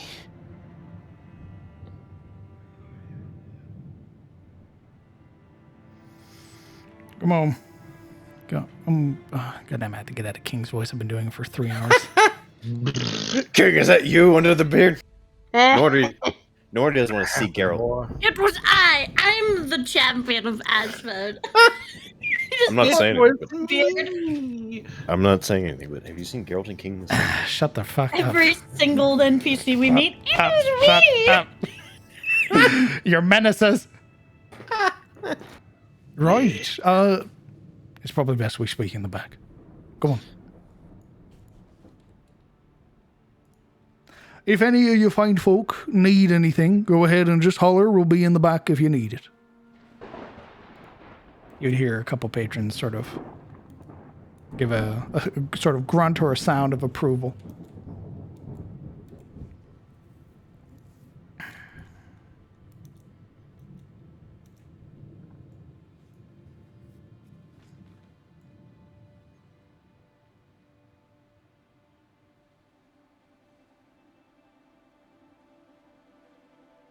Just gonna materialize. That's a wall. Wow. Don't mind me. I just push my way through the wall. This is a door now. Elbow Savine out of the way. I'm inside. Right. Let's hear it. I don't really know what to say about all of that. Other than Silderall is a very closed-off person and offers very little, so I can't say much. But I did, before we launch into the more expositive parts of this, who was it you said I should talk to about this terror of the Southland? Was it, Raynor. Was it Reynold? Aye, it's Reynold. Yes. Okay. He's a good friend of mine. Alright, well, I think I will let you, rest of you, sort out whatever this is. What? And Wait. I will borrow Marana, and we will go and ask questions. No. You don't get to leave. I didn't do anything. We have to talk about not do anything. So Oh, I thought you were this whole wanting thing to was your idea. I thought you were wanting to talk about Silderil feeling bad. or No, something. we're talking about the Kingsmen. Oh. Yes, we met them. The deal is that we have to hunt the Terror of the Southlands. That's the short version. Really? The short version. The short version, he says. What's the Just long grab- version, dare I ask? Let them have Lady Lamortia. Go. It's fine. It's more or less, to make things square. That's the end result.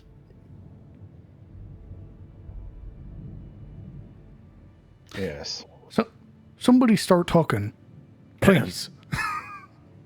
We met with the king, his kingsmen, and obviously no one was shocked, so hurrah, we technically succeeded in buying ourselves time. And Kellen and I... Kellen, will you please come open my door? It's the Or else- Mancoon. Or else he's Dante's getting he's yoked. gonna be a part of my He's the... wall He's the paneling. Oh my god. Yo, I didn't realize that Mancoon's in the kitchen. Get out of here, you little beast! What are you doing in here? The Sabine, cat if runs you'd be off as with something kind. it's not supposed to have. Open that door so that way they can get out, please.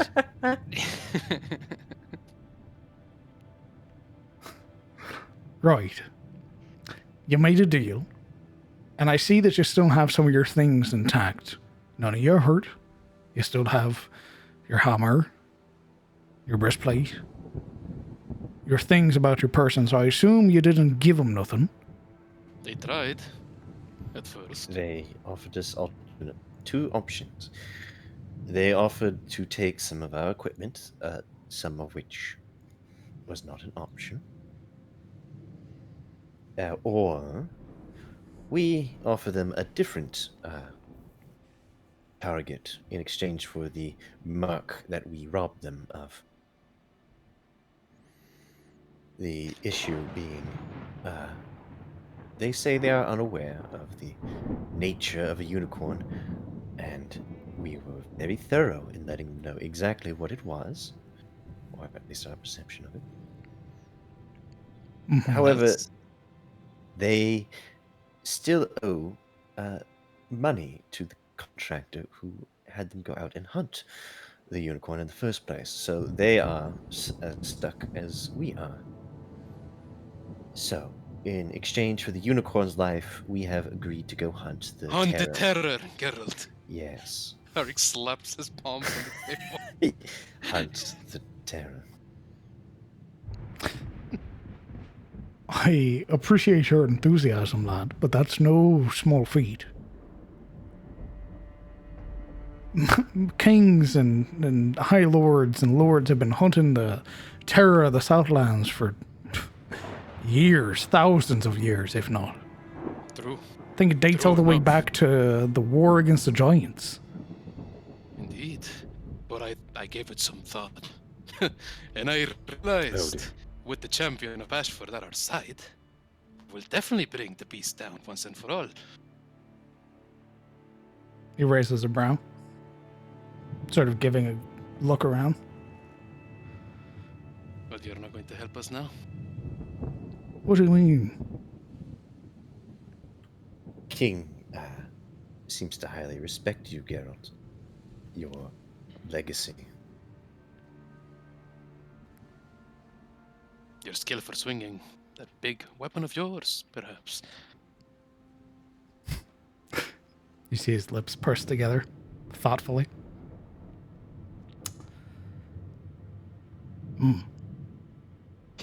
Oh.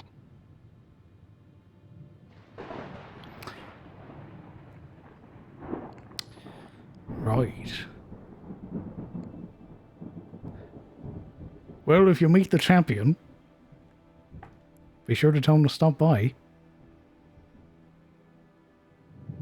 Saying he was lying.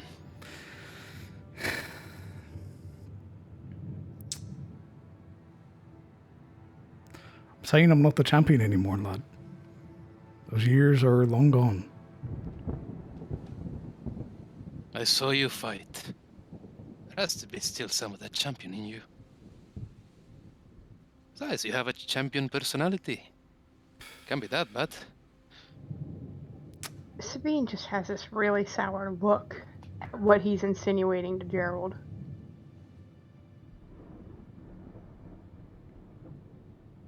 We can't ask Geralt to fight our battle for us. Well, I am not asking him. I'm assuming he will come with us. Do you not want to hunt the terror too? Or have you hung up your axe?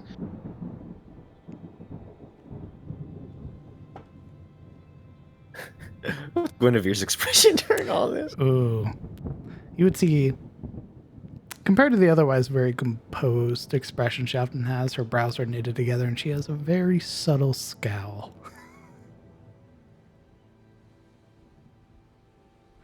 Is there silence after Alaric's question? There is. From both of them.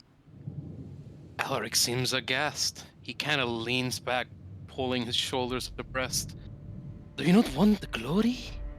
The chance to see it with your own eyes? And carve its head? Lad, I did all my fighting. I did my fighting for years. Decades, even.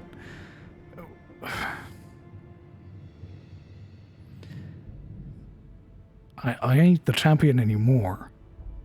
I haven't been for quite some time.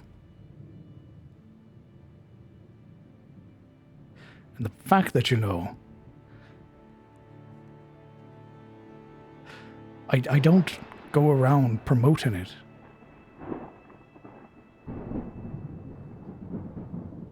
And I roll an insight check. I kind of just want to determine Geralt's emotional state about this. Like, he seems like there's something kind of painful behind that memory of being champion. Oh, sure. 1 minute, I check. Oh shit. Ooh.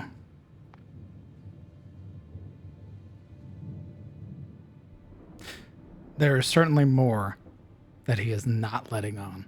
And it hangs at the end of his words.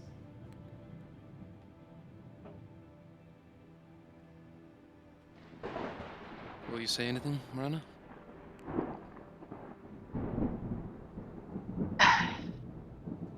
Rena's just kind of studying him, more or less.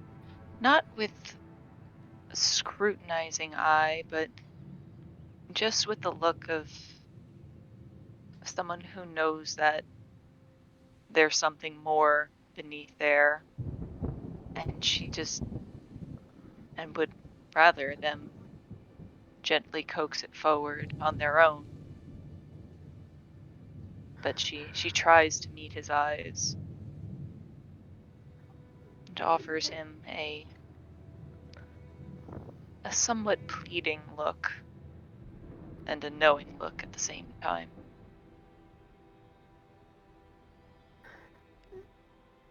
Very nonverbal communication. Indeed. If you would like, go ahead and roll me a persuasion check.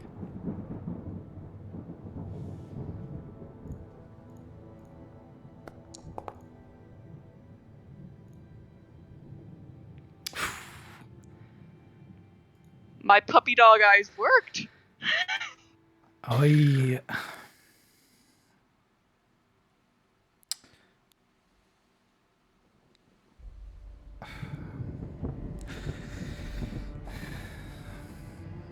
There comes a point where eventually there's sort of challenges for the title. Generally happens every other season.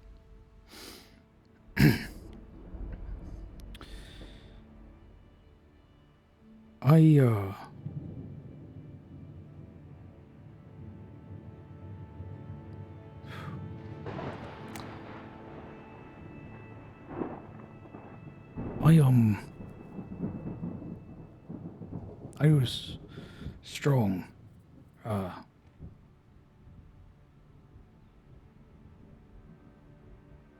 You can see him sort of purse his lips together. And there's a very gentle touch to his shoulder from Guinevere. I fought this young lord.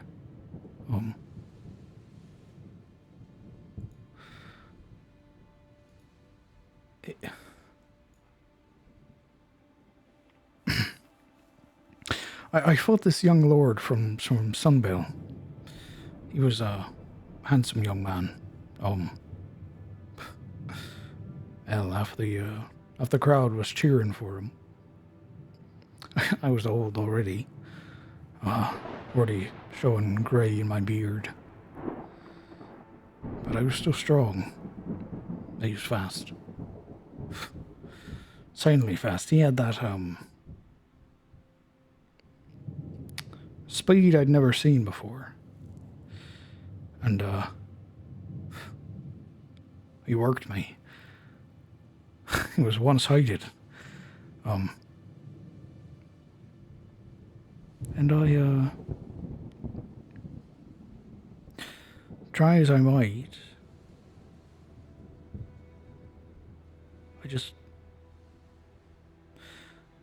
I didn't mean to, but I caught him with the swing of my axe. It hit him right in his chest, and I thought nothing of it when he fell. What I didn't see is he landed on his neck, and he died. And they're not death matches.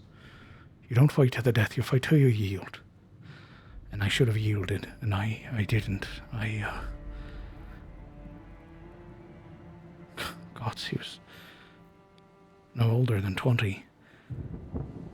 And I killed him.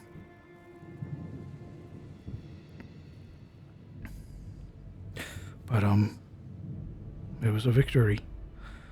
Despite the booing and the screaming. God, the way his mom screamed.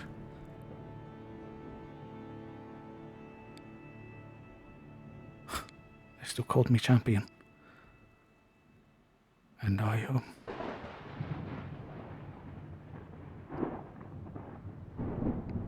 had to leave.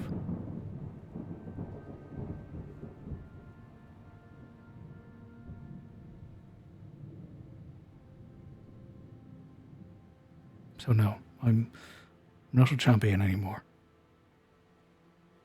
Since that day. I'm sorry. I can't help you.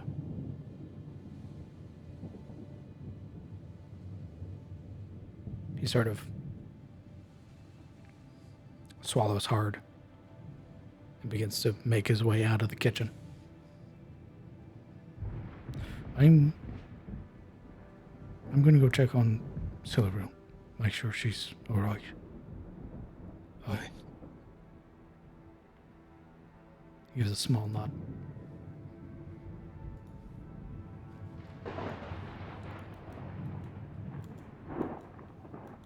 As he passes, she'll gently grab his hand, like tenderly, like trying to calm him, being like, it's okay.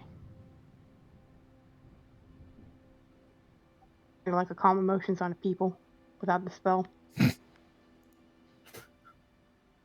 a very small nod. As he pulls his hand free. Closes the door behind him. Begins making his way to the second floor. Must be a curse. Given how the gods had warred him.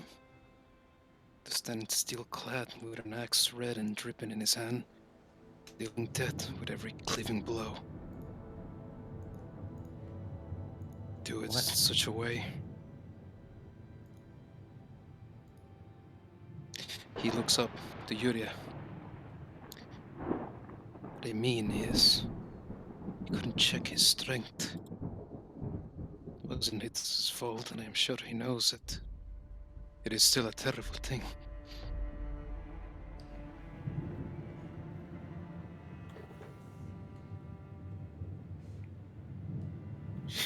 She side eyes Guinevere.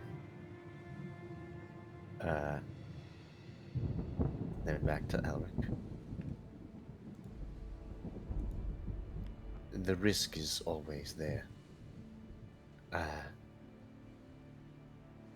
want to write off his pain, obviously. But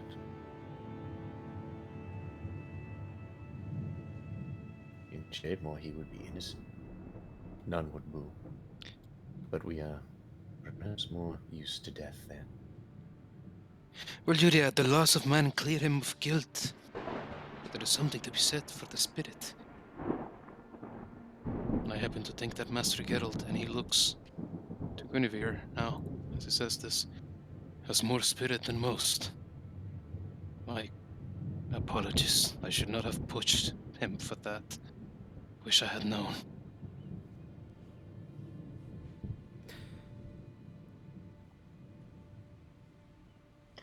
People maintain secrets for a reason, Alaric. If they don't offer the information to you, presenting it to them is not appropriate.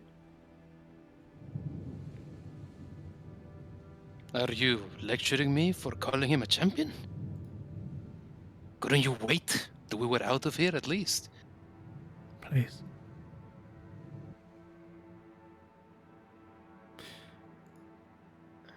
I'm simply stating it so you don't make the mistake again. You're not used to speaking with people who aren't your stature. You are very blunt. And you have a very, very hard time empathizing with people. And that is something you need to work on. I thought he was a warrior. I thought I understood warriors. But he's more than that. He's lived far longer than I have. And I will admit, I will be the first, that it was very presumptuous of me to think that I understood. That I understood him, even a bit.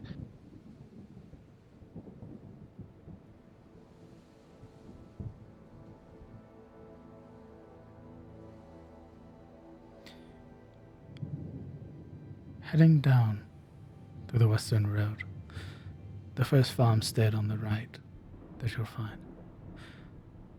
There's a path that breaks up to it, and another that breaks away from it. You'll find a home, a small tobacco farm, and a field for his horses. That's where you'll find Reynold.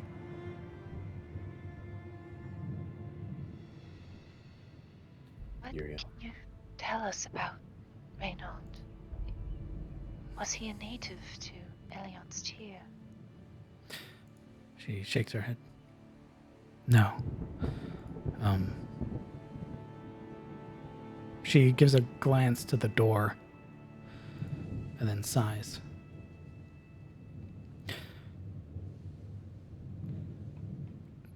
Different baronies, dukedoms, counties, they all have champions as well.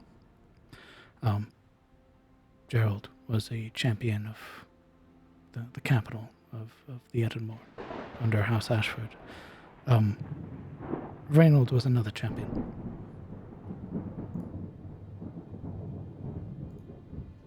Here in the Southlands? A former champion of Rosewood. He has since retired. I believe he also had dealings with a guild. That part I'm not wholly familiar with. He generally keeps to himself in regards to some of his past.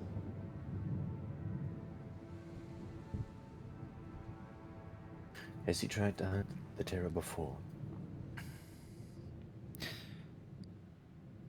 I imagine in his youth.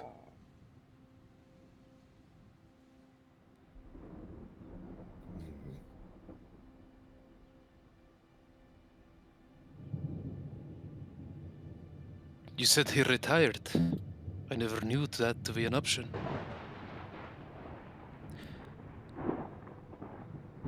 You should meet with him first. I believe you ascertain why.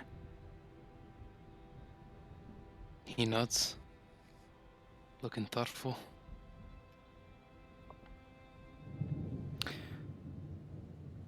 I have customers to tend to. Is there anything else that you need?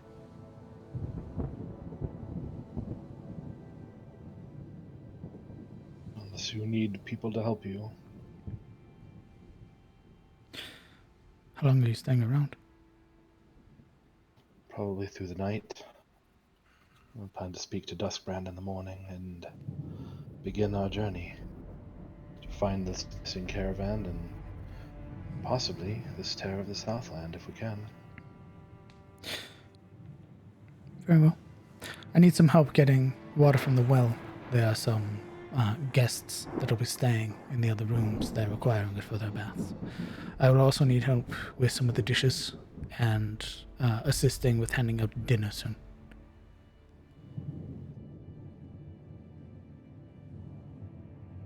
Sabine will nod and get ready. Marana and I will go and talk to this Reynold. She is our resident monster hunter. I feel like she is most skilled in being there. Marana kind of shrinks a little bit, but is still like she can't help it. Like she's trying to stand tall, but inadvertently her shoulders kind of rise up a little. He'll elbow her a little bit too, like. I'd like to come with. Well, we can, when we come back, those of us who are not here will help out with what we can. Given the weather, it might be best that you meet him in the morning when he's tending to his chores. He might already have settled down for the evening.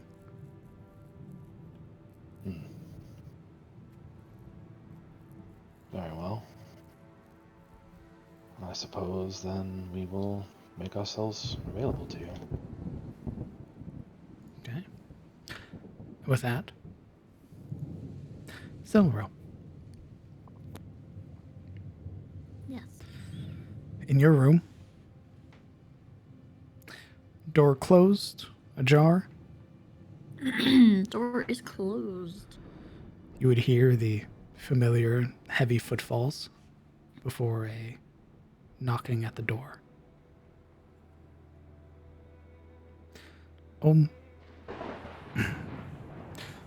Silveril, are you in there?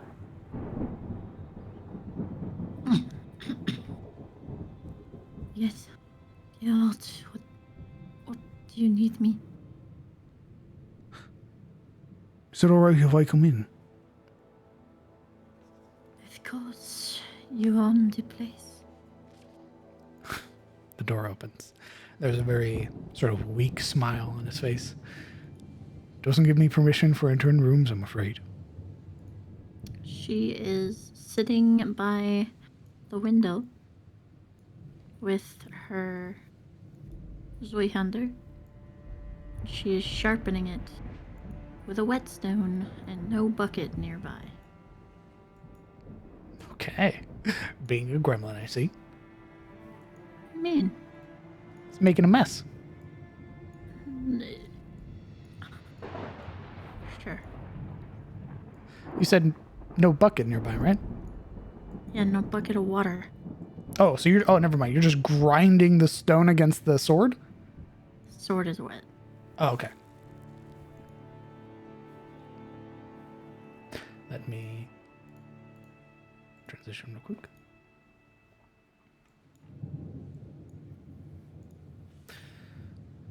Sort of stepping in, the broad frame of Gerald, sort of watching you for several beats as you sort of grind the stone against your blade.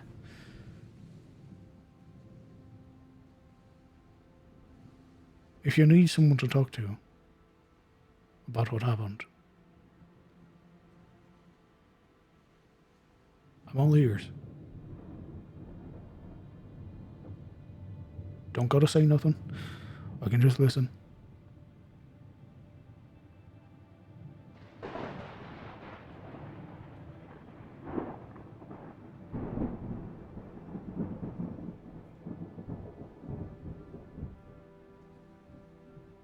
I assume that you care for Ashford. Aye? Judging as you were a champion in the past. His lips burst together. Aye. I still do. Even if I'm not their champion anymore.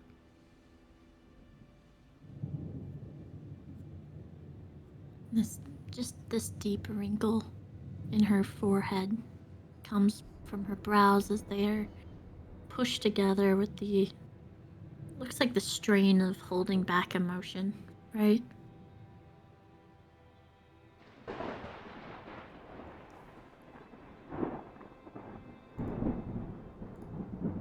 People... Do people see us as bad? I have only ever heard the praises of my family from the lips of those behind the stones of our castle.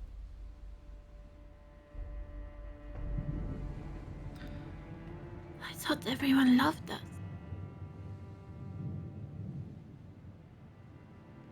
Walking in, he very gently closes the door and moves to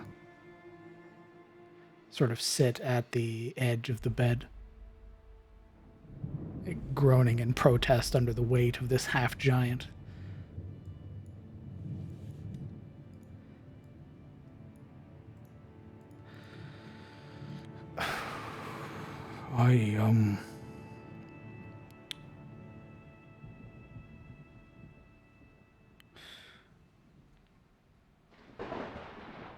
Depends on where you are, I'm afraid.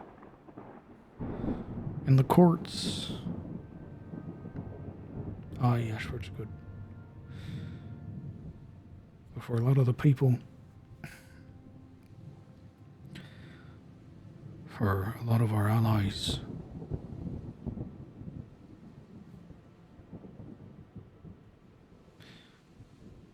they tell us as ruthless, as cruel.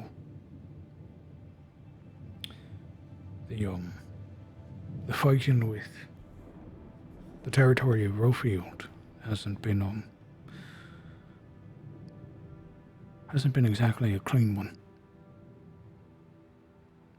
There are a lot of people that blame Ashford for losing their homes or losing their loved ones.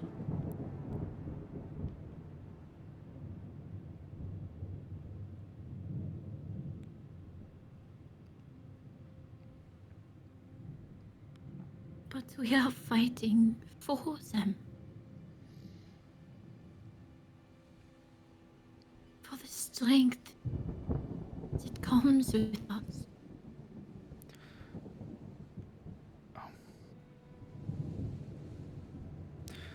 Right?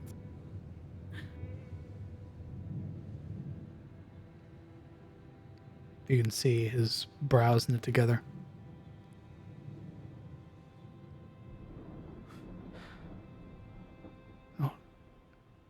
Not always.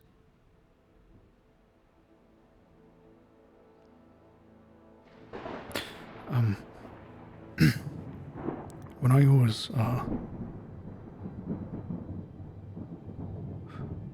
was still champion, and I was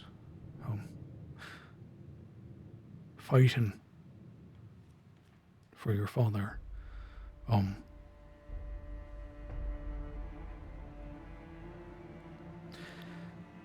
there were a lot of people who said vile, hurtful things to us.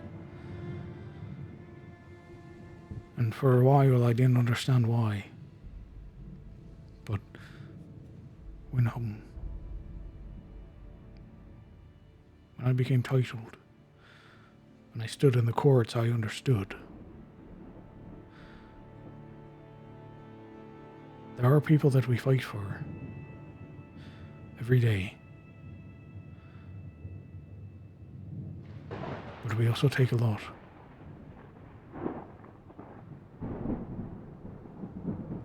The,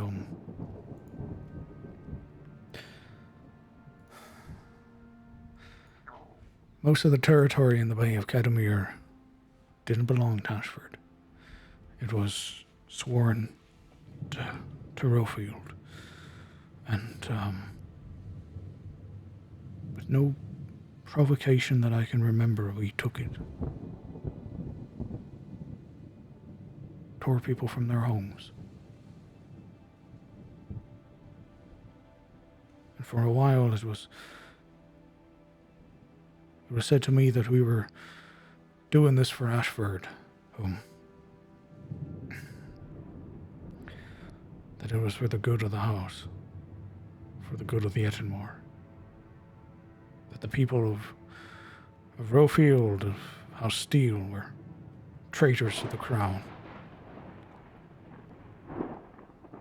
And sure, maybe the High Lord of House Steele might be a traitor. I have no idea. But his people ain't.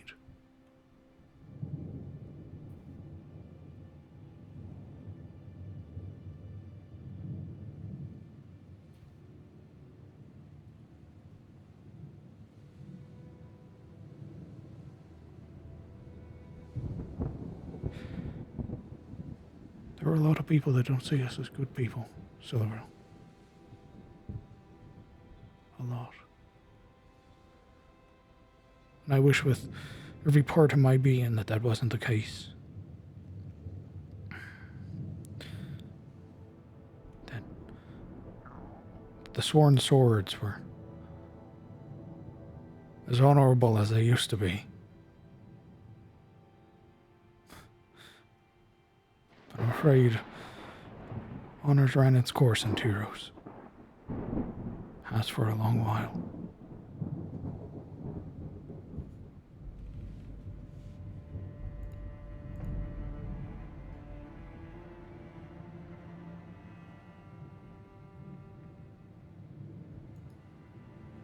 That's not possible.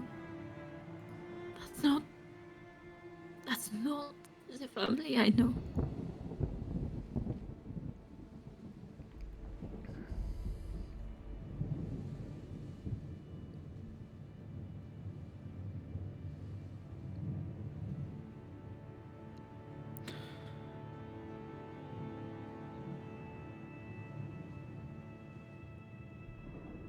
I'm sorry.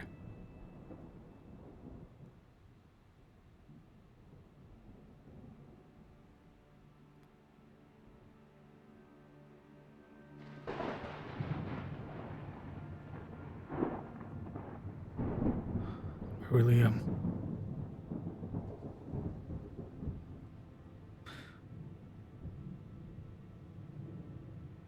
But I can tell you this. You being here, helping these folk, being that good that the Ettenmore needs, that Tyros needs, you and your friends.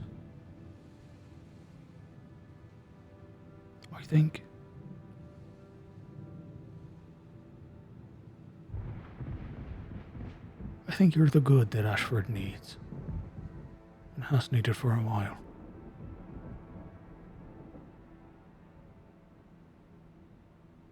You love your family and you love the people. What more could you ask for from a leader?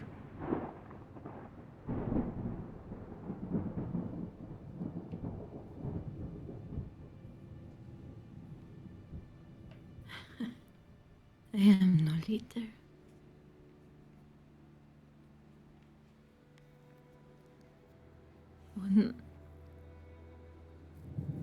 When I would watch my father in the courts, the way he spoke to people, it felt like it was just, and the things that he would say to them were because they were heretic. They spoke out against the crown. That he was strong and stoic for the things he said. I always believed that he felt like he had to say those things.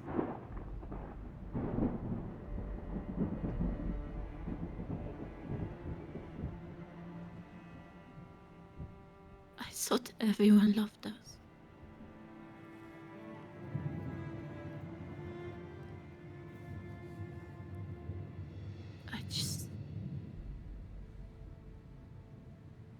I just don't understand.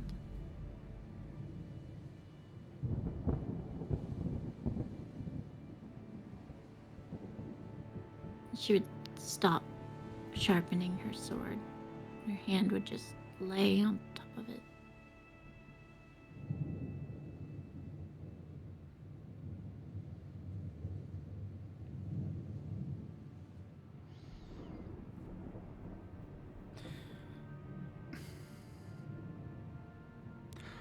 I don't know when it started. But I know it's been this way for a long time. But there's nothing saying you can't fix it.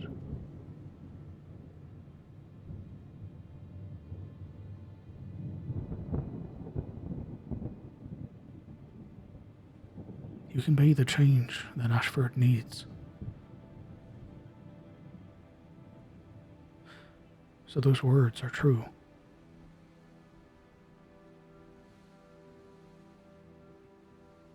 Why? So I can be thrown in a black cell again.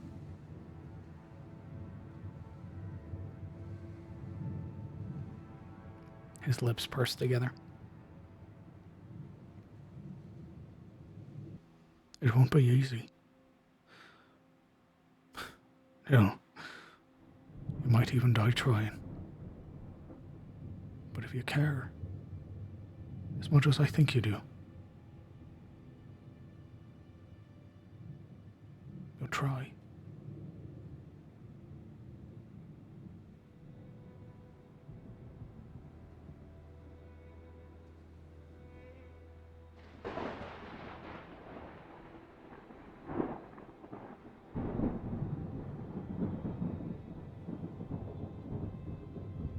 I used to say that I would never stop trying. That is what House Ashford does. Even now I wanted to say such a ridiculous thing.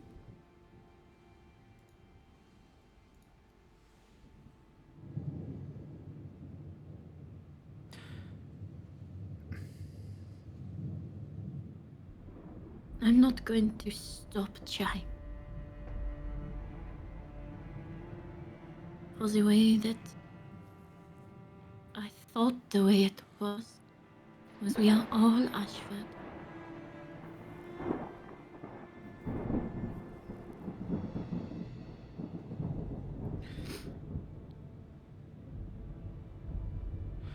He pushes himself up to stand and approaches, very gently laying a hand on your shoulder.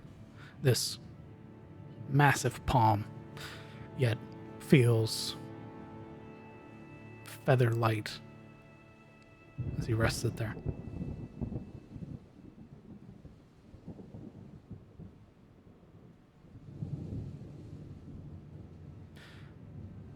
I hope that I get to hear about a young Ashford making changes in the Ettenmore.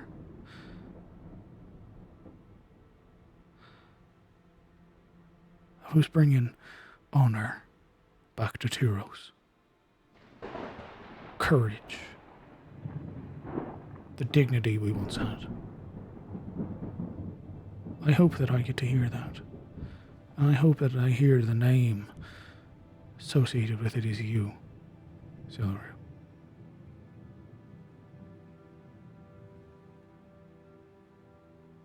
Don't give up hope yet.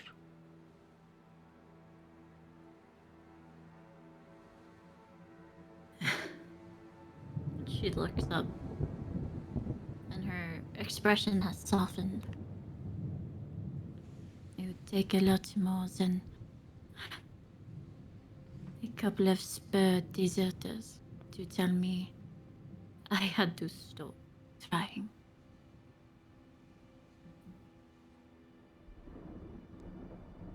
There's a very soft smile that begins to grow on his face. Good.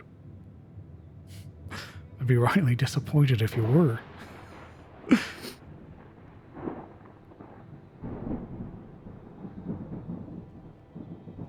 just had not occurred to me that there were. I mean, obviously, I knew there were people who were not happy with our family. Clearly. But not our own people.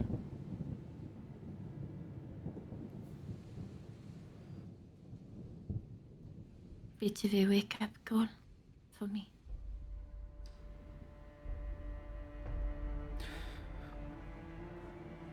I suppose it's good that you found out now.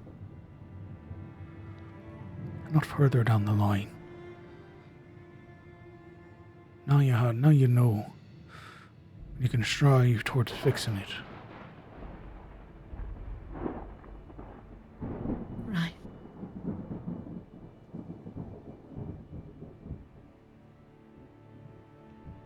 Who start with that South Terror?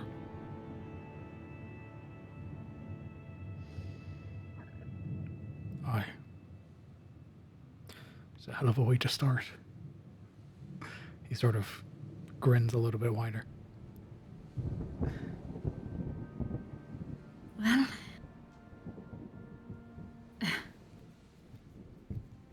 when a dragon is more of a mother to you than your own, you tend to gain some of its brawn and lofty aspirations.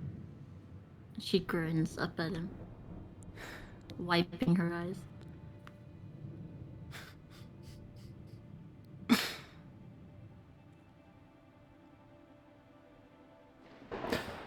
Aye.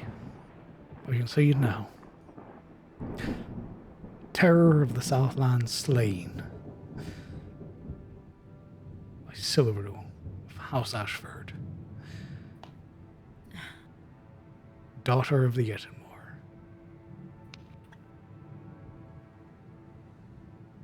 That's somebody I could follow.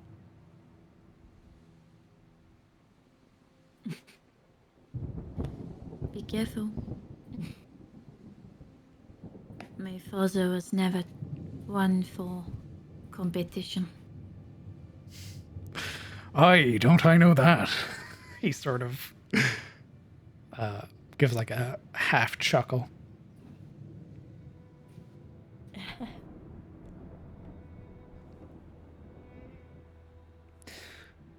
Maybe after all of this, I'll share some stories with you about my days in the court, about what it's like to be a champion.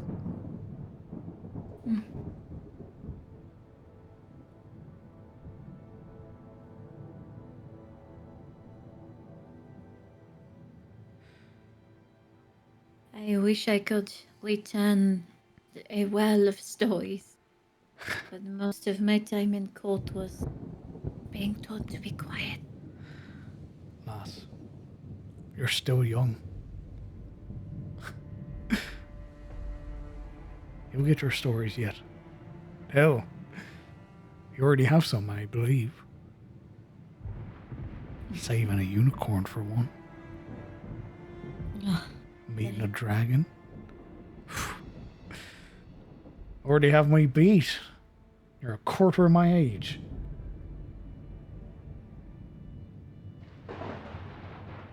Just wait until I tell Nithos about that one.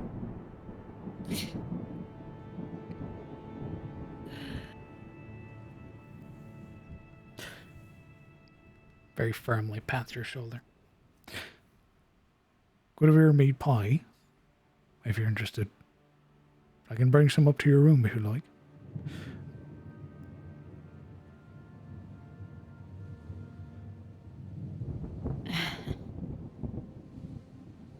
That would be lovely. Thank you. What are your thoughts on apple pie? That's what it is, so I hope you like apple. Have I ever had apple pie? Ooh. Oh. I would say yeah. Given your just being at banquets and like royal balls and everything like that, you'd absolutely be privy to like all manner of elegant foods and everything like that. Although I imagine it probably wouldn't have been there that you'd have been served pie. It'd probably be during your sort of stint with the Knight Commander out in the country. Like going to a diner or a bakery. Well, lucky for you, I rather enjoy apple pie. Lucky for me? No. Lucky for Guinevere. She makes the pie, not me. I highly doubt there would have, even if I had not enjoyed it, there would be no argument. Aye, that's smart. I'll go get the pie for you. If you need anything else, just holler. If you see my companions and they ask, would you not tell them about me crying?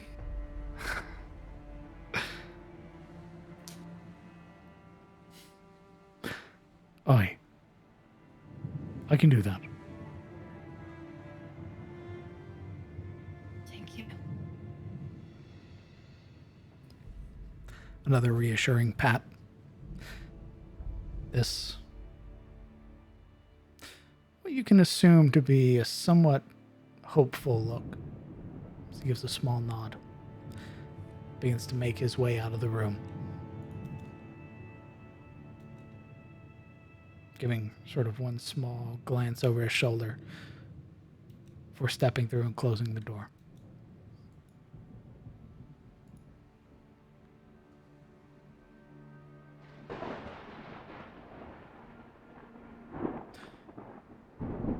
Sometime later, you hear a knock at your door. And then the small, like, clatter of a plate being set down.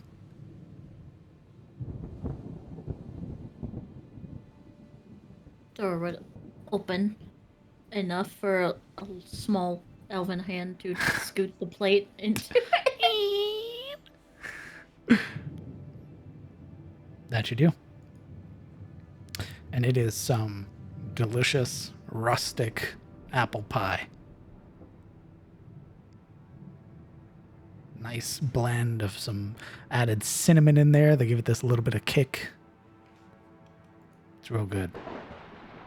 So she's a witch. Maybe. Kill her. The Witch of the Woods. She's everything. She's the terror. She's the witch of the... I still think she's the terror. She's a terror. Are you the Iron Duke? Are you her? And with that, The what? for as long as you like Celeral, you are left alone well into the evening. Oh. The rest of you do chores as you wish, helping Guinevere and Gerald, who returns, serve dinner, which, let me check their menu. What is on for dinner tonight? Why do you have a menu? The DM. Of course I have a menu. menu. Why do you? I didn't say of course. Do you? I said DM. why. I think, given a chance, Elric would have tried to apologize to Joel with a with like a look full of apology when he came back down. The dinner is steak and eggs.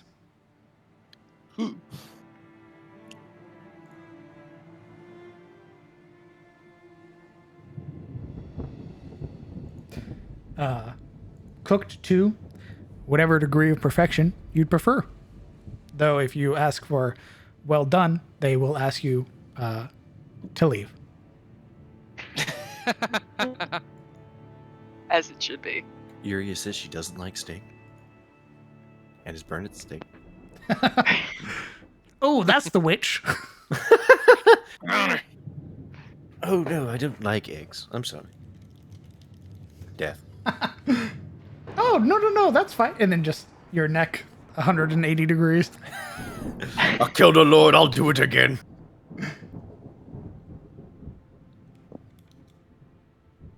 Yuria would be very slow with her chores.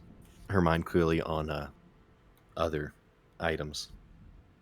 Sort of washing dishes passively.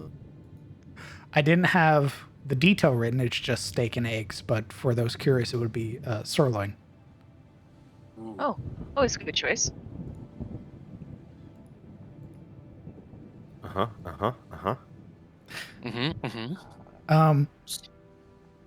And as you offer an apology to Gerald, he sort of reaches a hand up, sort of pats your shoulder. There's no way you could have known. And I don't hold it against you at all. I just prefer something staying in the past, is all. As he speaks, Alaric is looking strictly at his feet, feeling rather shame. And it is obvious now that he's aware of his status as a champion and one retired at that, there's this feeling of deference that he shows. And he returns the pad and like a wounded animal goes off to cut wood on his behalf.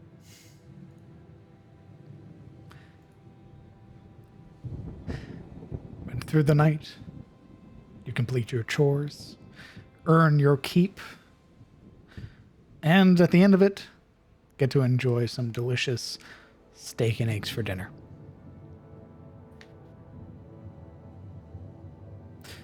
Of which, unless there's anything else, Gerald and Guinevere begin to clean up, escorting their the new guests that'll be staying in the room. In one of the rooms. Who are the new guests? Names now. Jesus Christ. Are they Are Is you it like, are is it you like like some obvious people or just members or roll me a perception check.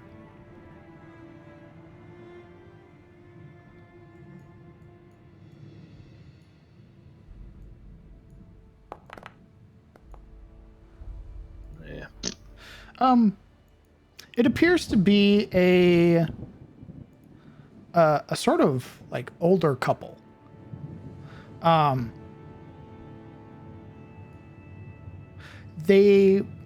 You would notice that their attire is different. They don't appear to share similar attire to the other people of Elion's tier. In fact, there's almost this sort of darker green color to their garb. The old man looks very crotchety. This sort of deep wrinkled scowl that's set on his face and like in perpetuity. With the older woman being this very pleasant looking old lady. You pin her to be maybe 70, 75.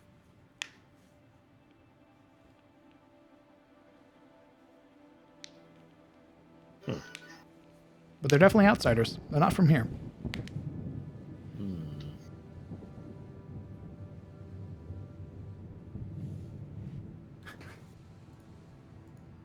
Well then. By the time we are having steak and eggs, there's a glint in Yuri's eye. She eyes the rest of the party, the helmet sitting on the table next to her. we're going to need to take our time doing research on this thing if we want to hunt it. You do know that, right? We're not just picking a direction and walking in that way until we find it. Please tell me that's not the plan. Of course not. Again, we'll have to speak to this Reynold and Mr. Duskbrand, who I'm sure will be more than happy to give us a lecture on what's known of the creature. We might have to figure out a manner of supplies, depending on what we learn of it. Marana seems, after the initial exchange in the kitchen, after they get out and start doing their chores, she seems a lot more energetic. Yuri's attention locks on Marana. You're right. I can talk to Duskbrand if you and Kellen want to talk to Reynold. And then eventually I want to get all of the stories that King and his men have on it. I want to build a repertoire of a picture of this creature with all the stories, compare the similarities, perhaps have an idea of what this thing actually can do, and siphon off what is clearly myth. Fact from fiction. Yes, I agree. Indeed. Finding patterns. In fact, if everyone has a story, we might as well just ask around town. It's We not going must to be... visit every housewife. Agree? Why not? Why Not no, every agree. house, but everyone comes to the inn. No, Yuri, I said every housewife tale, meaning every story. Yes. Do you have a detailed report of this thing? What? No. Then we need every housewife and tale we can get. We need That to is- compare them with every other housewife and tale until we find a pattern. So we Yes, are Yuri, prepared. that is what I said. Oh, sorry, I thought you were questioning me. Oh, I am agreeing with you. Good.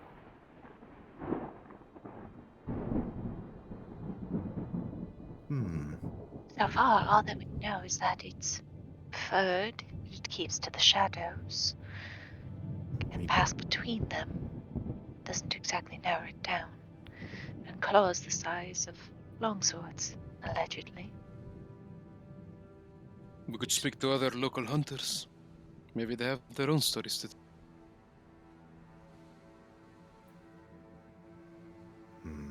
Do you think Silveril can get in contact with Goldmane? He might be useful, considering this is mostly about his hide.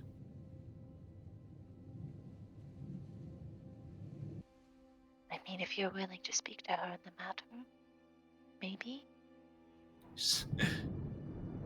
Tomorrow, perhaps. Also, Lady Lamordia, like I said, I'd like to speak to this man before you or Kellen. I am coming with. She kind of looks at Kellen and gives a shrug. All right. I don't see why not. We'll just let Marana take the lead. She is the expert here. She begins sawing into a piece of meat. I want to know how another champion ended here in this same town. Well, Couldn't be coincidence. Well, they're friends, he did say. I imagine when one retired, the other one followed suit. Maybe. Nice, quiet place.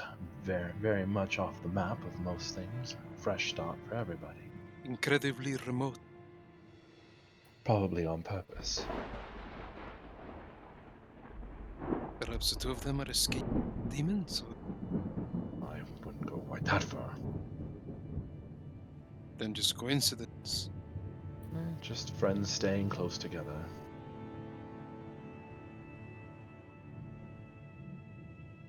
Well, we'll see. Right. As she pushes back the meal, I'm going to get a bath and get out of this wet clothing. Anything else before we prepare for tomorrow? Oh, I wanted to find the time to say that it good. Yuria, king and his men and I. Hmm.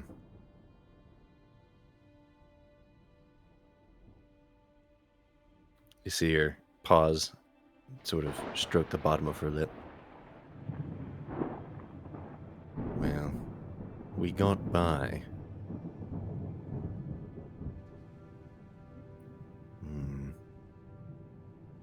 Kellen kept me honest. For the most part. I do what I can. Yes. Well, I appreciate the compliment nonetheless. I could have done better, though, and she starts to wander away, muttering to herself. You did fine, milady. And she gathers everything up and carries it to the kitchen.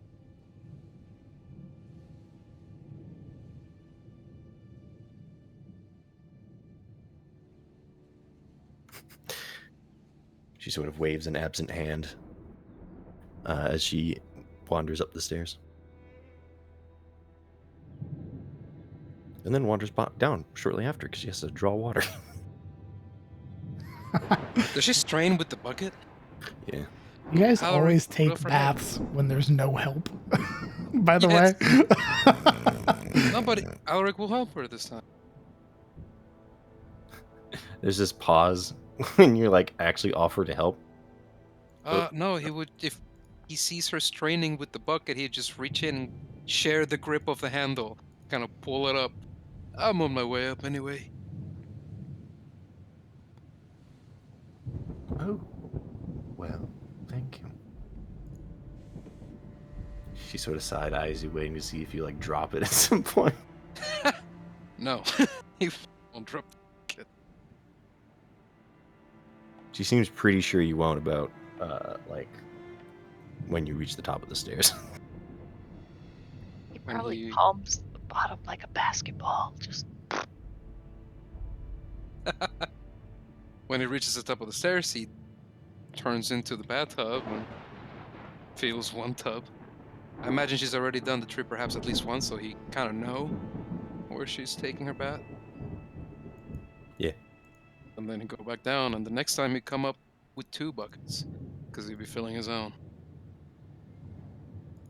But what he does is he uses both of the buckets to fill hers first, and then gets his own.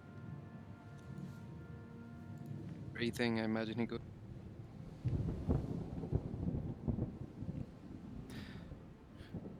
When you are about done filling up your own tub, and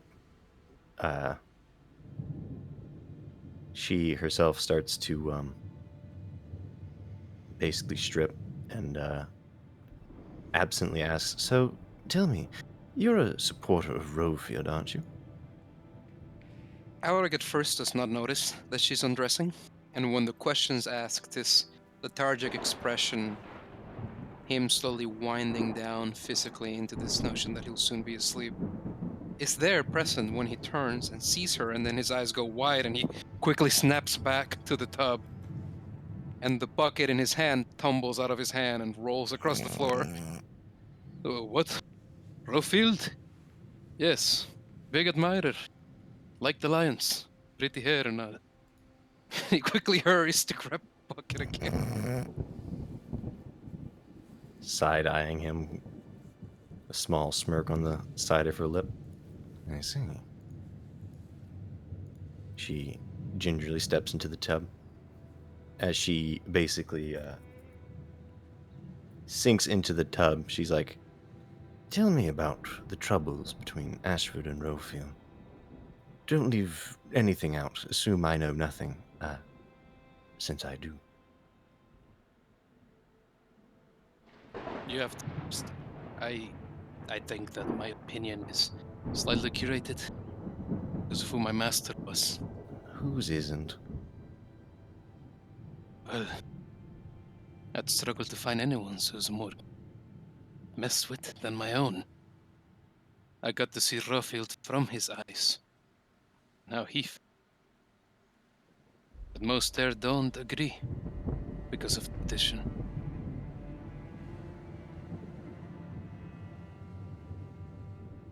Do you know what caused the trouble?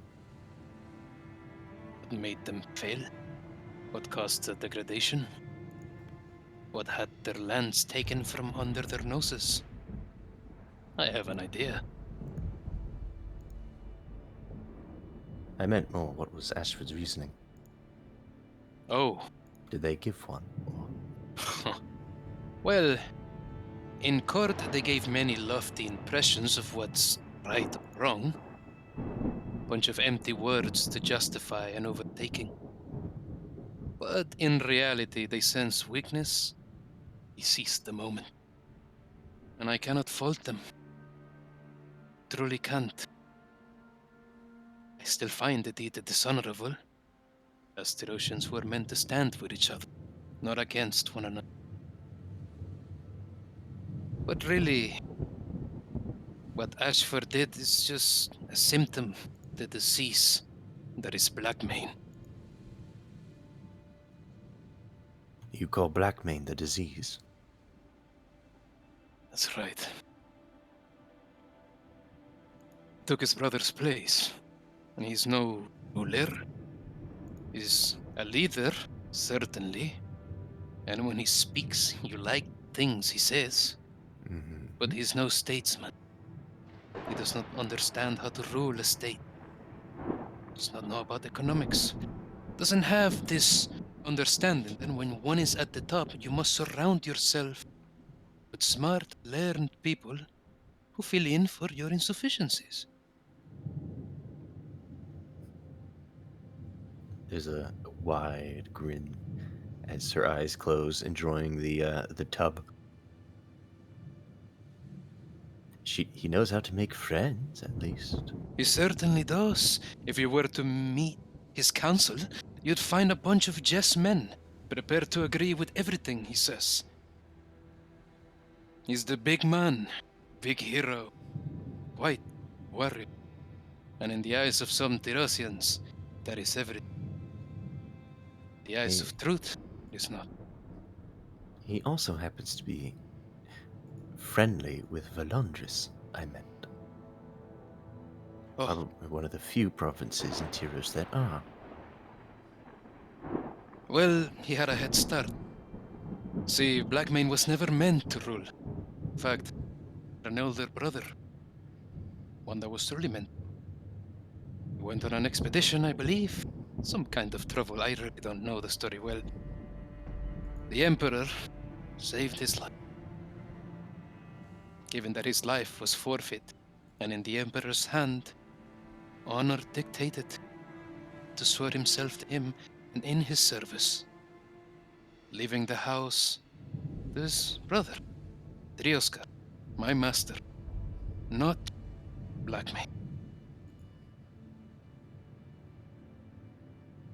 So, with this bridge made by his elder brother, it made sense they'd make allies out of the elves, or at least the Emperor's.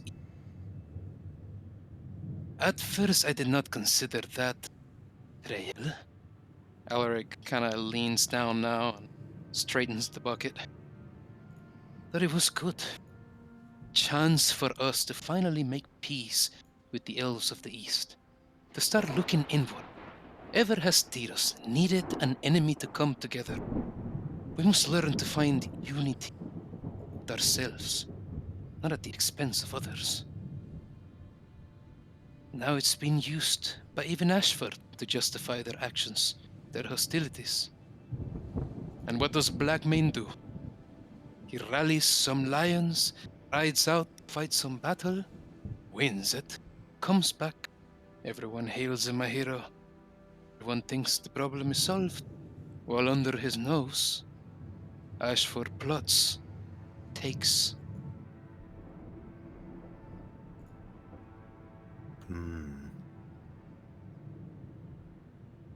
None of the northern provinces are getting involved. Well, Ashford has done the same with Amonhen. But Amonhen is lucky.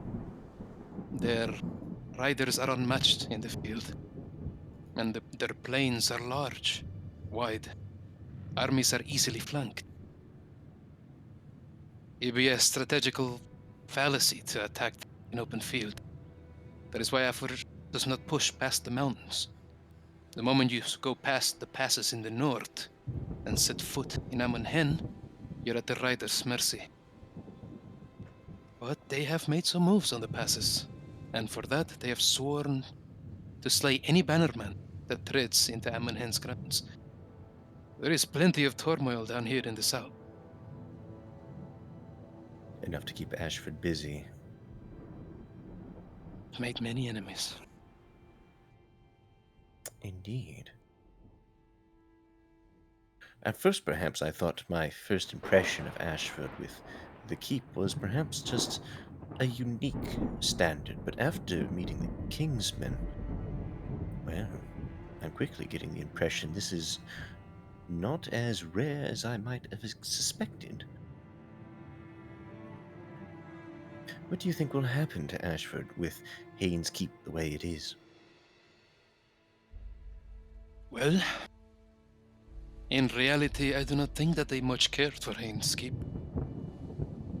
They may even twist it. They will say that the orcs attacked it, perhaps, and use it as an excuse to encroach deeper into Rofield. Cause for war. She nods. Mm-mm-mm.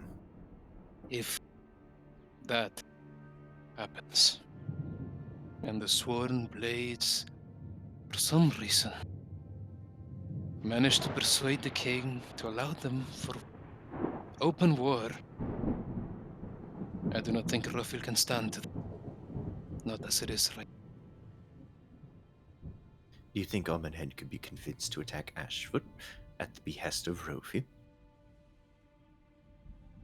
I am not certain if they would go out of their valley. I've never gone that far north. My master, he didn't like the mainland, which stayed in the coast.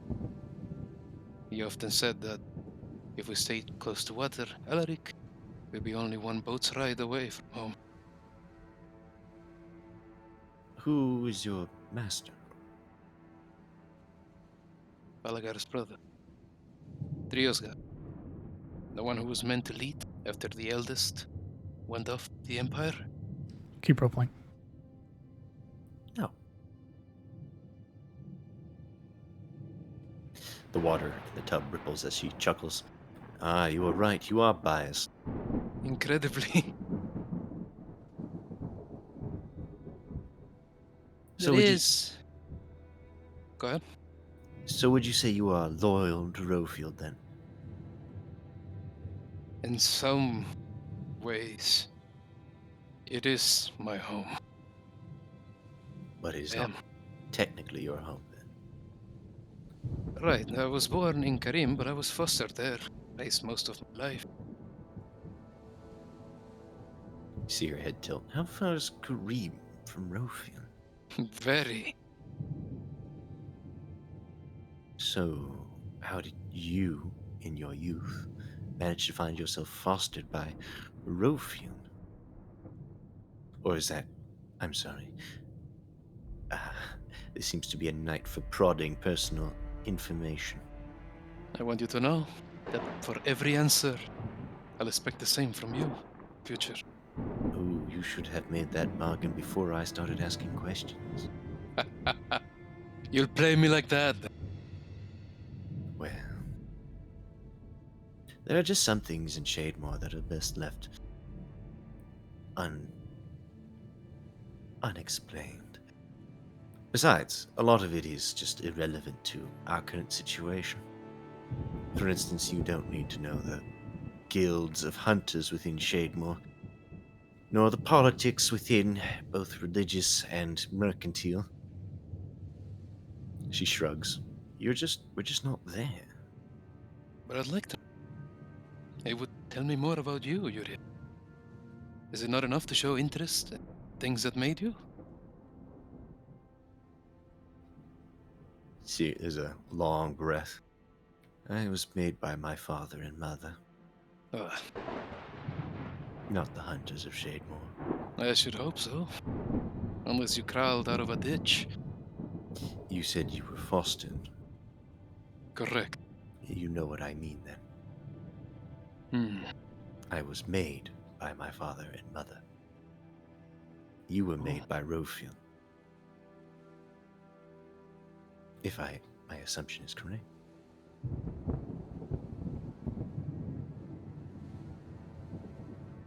In reality, when I was a simple page, those were my duties when I arrived. I looked up the Black Mane. He was the youngest, but also the bravest. And he had this prophecy following his mane's that those with black fur meant that from them prophesies is a hero will solve all those problems. I must admit, then as I carried his lance to his horse, as I cleaned his armor, as I polished his boots to a sheen, believed, believed every word. Now look 15 years later where we are. Profil shrinks with every minute passes. We're losing hope. The South is looser and looser every day goes by. My master is dead. The older brother working for the elves of the East. And every day hope feels a bleaker position.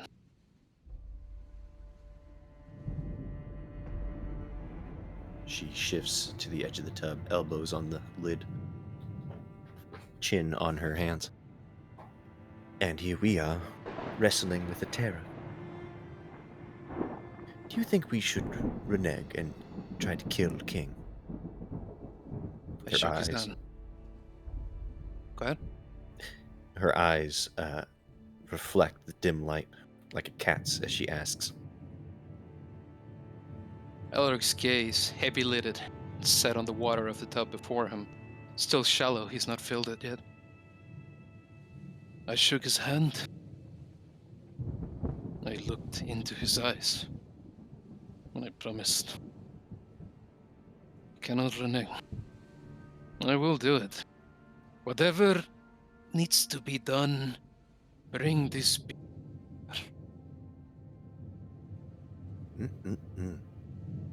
Here you are criticizing Rofield and then doing the exact same thing they are.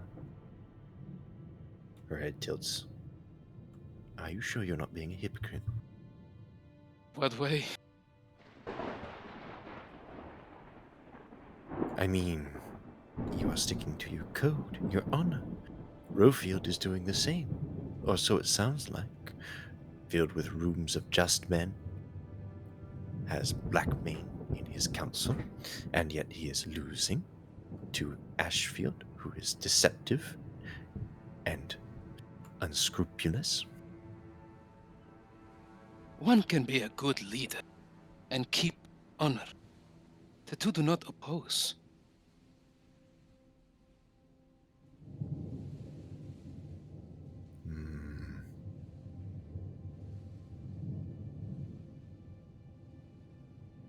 I will not lie.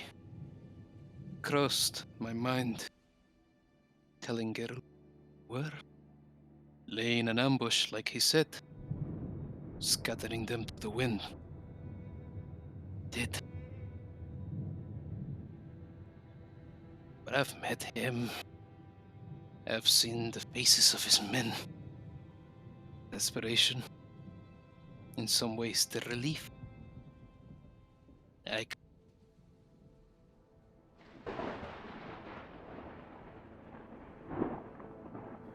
Yes, yes. They are struggling human beings like the rest of us. I don't disagree.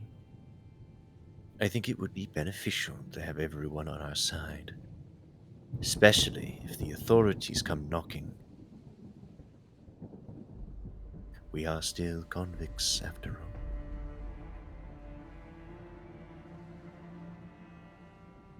And you and I have seen the real face behind the problems of Ashfield, or at least some of them. You truly think this Duke is the one manipulating things? It certainly seems like he's in a position to do so, and he certainly manipulated Hayne. Yeah, but Hayne, small fry. Didn't have much. Not enough to matter, at least. How long do you think he's been around? How long do you think it took him to turn Hayne into what he was? Well, as I said before, and I will not bore you with its repetition, I believed Hayne to be a hero. That's what I heard. And I believed it. So if anything got through to him, it must have taken quite some time. Then that thing has been behind the scenes of Ashfield for quite some time. So it stands to reason. Perhaps. I'd imagine that such a manipulation is the slow burning kind. Takes time to set. And it was clear Hayne was looking to influence others. You were ranting about Torstein back then. Seems like so long ago, honestly. Eh? What is your point? Well, if he's been at it a while, assuming his name hasn't been leaked to the courts of Ashfield, he certainly is not on the lips of every peasant in Elion's tier or the Kingsmen. Why should they care? I think the average man would love to cling to a boogeyman who is responsible for the corruption of their own government. A simple thing to pin the problems of their world on. An excuse. Yes. If he's not an excuse, it means he's been subtle, quiet. It means others probably have kept his secret. Maybe I'm wrong, though. I, of course, haven't been to the Ashfield courts. Maybe he is a problem in the nobility, and they speak of him plainly. Both of you roll me a No. perception check. Ooh.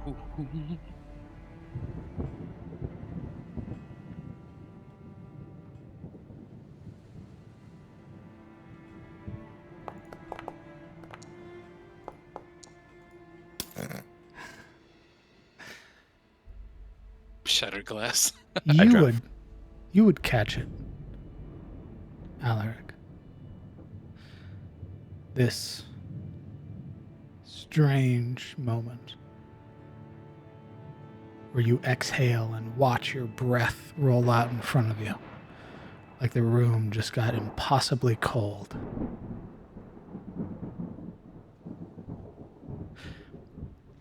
And as lightning strikes, illuminate the windows.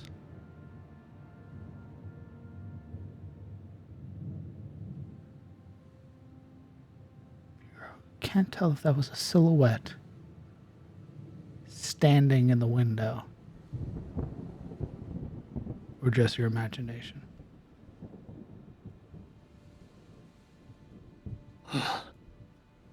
Yuria, do you see that? An eyebrow quirks in the dim light. Alaric, go ahead. Oh, I was just gonna say she would follow your gaze. His gaze and his arm, whose outstretched index finger shakes in pointed fear at the door, at the window. I saw something there.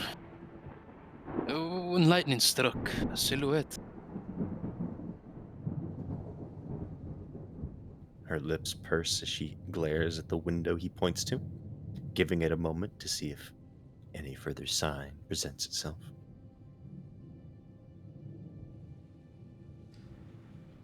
There's several long moments. This stillness that takes the air.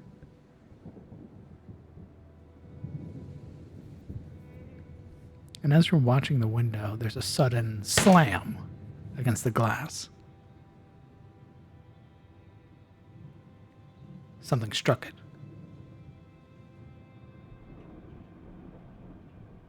Elric will sort of approach it and look through the pane, see if I can discern anything outside of it.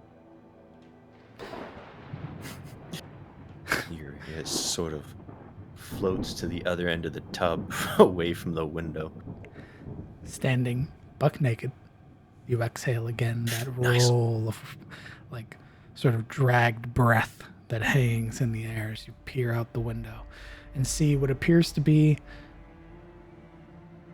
a twitching bird. Alaric is clothed, by the way. Oh, I thought you were in the bath. Sorry. Yeah, what the No, fuck? no, no. No, no. Damn it. It's under the assumption filled- you've been bathing this entire time. No. It almost worked. He filled Yuri's tub, and halfway through filling his own, she asked him about Roth. Gotcha. Oh. Oh. Looks like it was just the bird.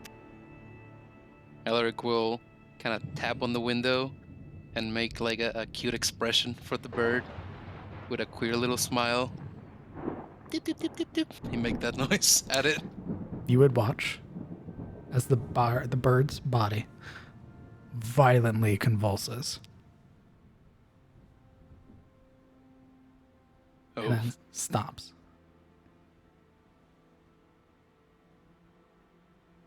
Without turning his eyes from the bird, he's got both hands facing Juria, kind of like waving it over. Come look at this! Come look at this bird! It's twitching! It's twitching! And as you're stood with your face against the window, another one. He startles back with a gasp, blinking, but his eyes are wide, wet, and staring. Yuria curses. Pulling herself out of the tub, she grabs her sword and unsheaths it before approaching the window, making sure that it's locked for one. It is. She glares down at the birds. Two black-feathered birds. Wings outstretched. Bodies idly twitching. Their necks in varying, unnatural angles. Her teeth grind.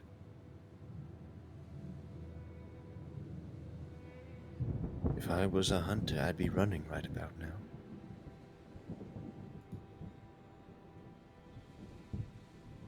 I'm not sure what that means. What just happened? Nothing good. Perhaps we should change the subject. Think we're being listened to? Her eyes, accustomed to dark light, peers out beyond the birds into the darkness. Is there anything out in the town? Roll me another Streets. perception check. At the end, Unless you want to keep the nat Dark one. I have dark vision, I might as well have. That doesn't help you. but I have devils. Is it magical? Perhaps it's a trick of the eye. Perhaps there was nothing there at all. Or perhaps there was, but you can't explain it. A figure, jet black in color. There are clothes unmoving in the wind. Attention lifted up towards the window. And as lightning strikes, that flash of brilliant light, there's nothing there.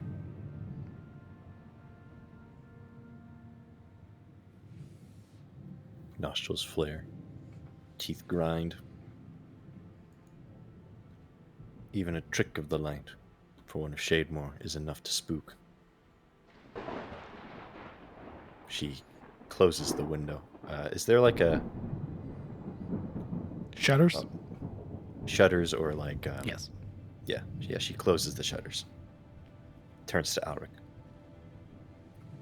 You once mentioned you saw things during our travels here to Elion, correct? Alaric, at this point, has been kind of hanging back in awe and shock, both in equal measure. And when she asks him the question, his eyes are set through the window pane, still looking in the general direction of lightning. He is just watching it and Yuria in the darkness, in silence, just kind of reconciling everything he just saw and the implications behind it. And it takes him a bit for him to like blink his eyes and look down to her. Right. Yes. Why? You can see her eyes peer towards the shutters.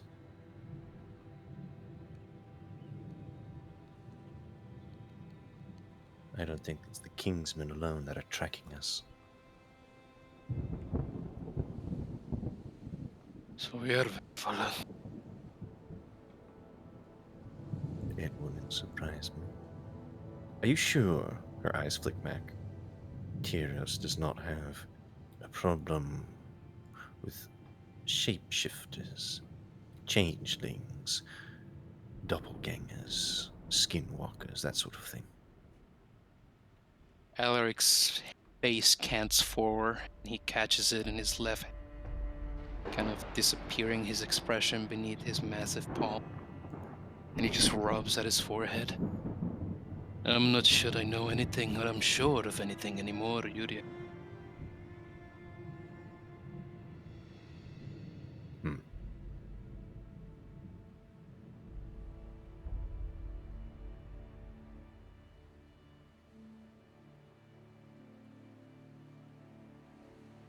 Guinevere mentioned.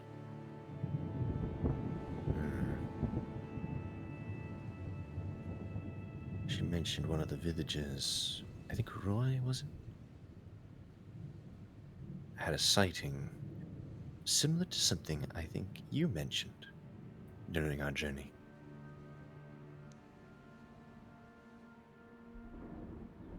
A black figure standing in the distance, suddenly gone. Does that seem familiar to you? There's a sigh. It is muffled in his hand. His fingers space out a tad, and an eye peeks through. Amber, striking, and soon widening when he realizes that she's completely naked still in front of him. Yeah, she seems to have forgotten at the moment. Yes, he goes upright, mechanically turns entirely around, a flat, full 180, facing the exit. Perhaps we should speak on this later, after you're done. Dressed, please. The determination, the thoughtfulness sort of drains out of her as a very slight blush in her cheeks takes hold. She goes rigid and stomps back to the bath, wet feet padding against the wood. This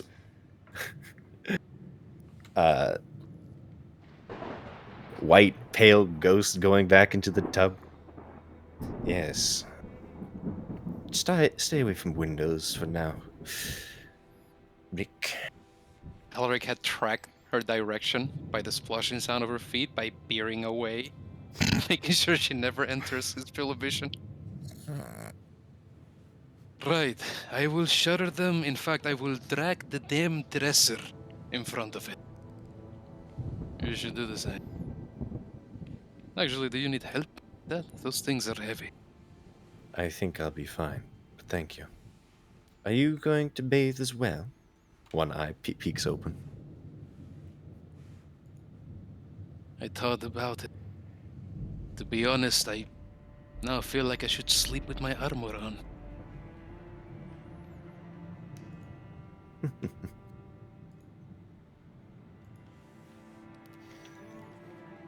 Well,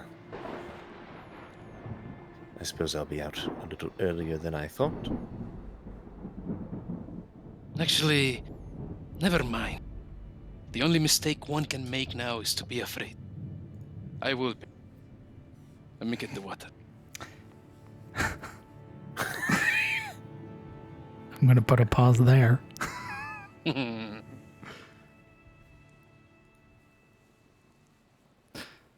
there anything else anybody would like to do tonight? Not tonight, I don't think. Speak No. now or forever hold your peace. No, Sabine would. Forever. You go first, Sabine. Sabine would just be quiet, and like when she goes to bed, she'd be trying to concentrate on her brother, hoping he's okay, praying, things like that. Yeah, Sabine, to perhaps your misfortune, Morana does not seem to go to sleep easily tonight. She's kind of tossing and turning. Doesn't seem to get comfortable, but her mind is just racing with the thoughts of a real hunt on the horizon. Your first actual hunt. Outside of Malgrove, no less. Pretty far from home. Pretty far from resources given to hunters. But still, exciting nonetheless. Indeed. The thrill of the hunt.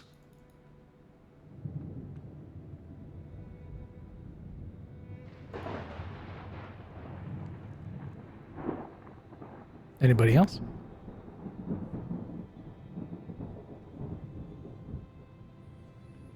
Nope. Very well. Give me a moment as we transition into the third of dawn. Ooh.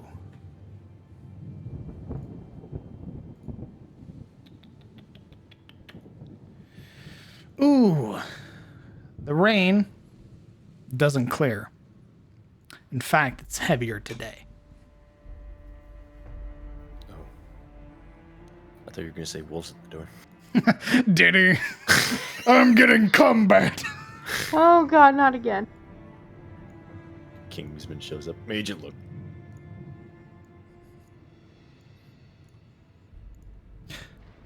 You all wake up. Dark and dreary outside, but early nonetheless. For the third day of dawn. Some of you waking up before others. Some of you having a strange feeling. Everybody roll me a D100. Oh, I love those. Do I get an advantage on having batten the window and block the door? Advantage on your D100. Yeah. No? Alright. What does that do? Means I get to roll again. Ooh, Yuria. Yuria is the only one who wakes up not feeling like you're being watched. Clueless. All of you, as you wake up, feels like no matter where you are, no matter where you're standing, there is this all-pervasive feeling that you're being watched. And you can't shake it.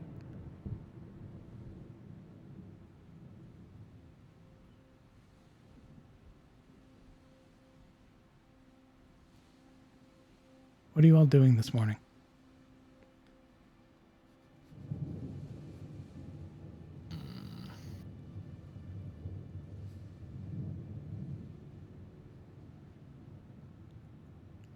I will be compartmentalizing that being watched feeling like I'm performing. It's not a Push good. it away. Push it. Push it. Push it. Push it right down. It's never a good feeling, by the way. I know. You can certainly try to trick yourself, but there's that uneasy feeling, that queasiness that comes with it. I'm not being watched. I'm being adored. I'm not being watched. I'm being adored.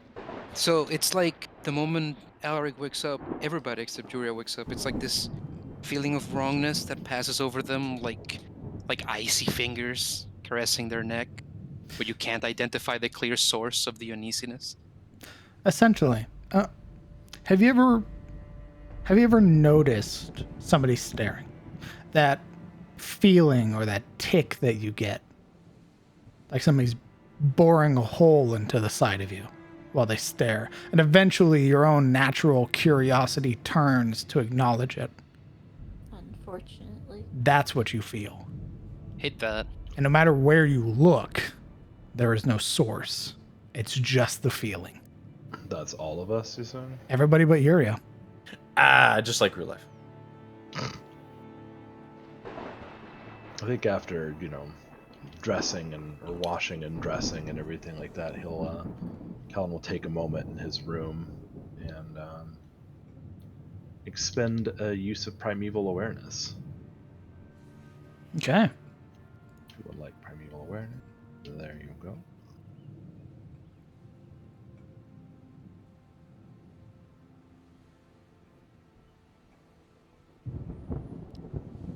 Oh. Within 1 mile, unless I don't really know if a town is considered favored terrain. Actually, I don't think favored terrain works on Revised Ranger, anyways. Uh-oh.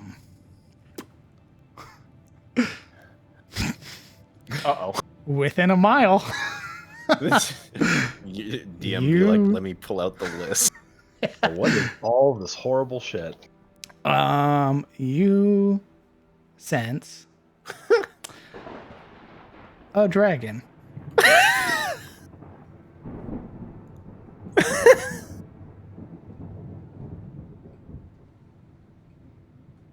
Dragon, I saw a dragon. Just a dragon? Just a dragon. But a dragon. Freaking Callan, just a dragon. Well, I was wondering if there's anything else that popped up from that list. No. A dragon, huh? A dragon. There's this moment where you've sort of expanded your awareness to the surrounding trees, to a mile out from the singing tear, sort of aware of the running stream of the river, of the shift in the air, the crack of thunder. Then there's something that catches your attention. Very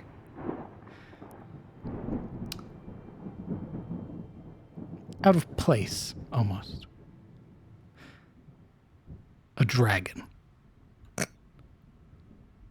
That draconic sensation. This rumbling that responds in kind to your open perception.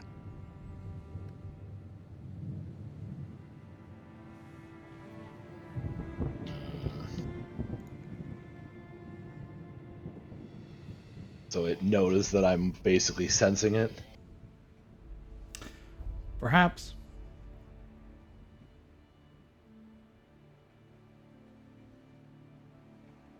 With his fingers kind of clenching the end of the bed where he was standing. He just kind of adopts a very pensive look and belts on his blades and his quiver at his belt and everything.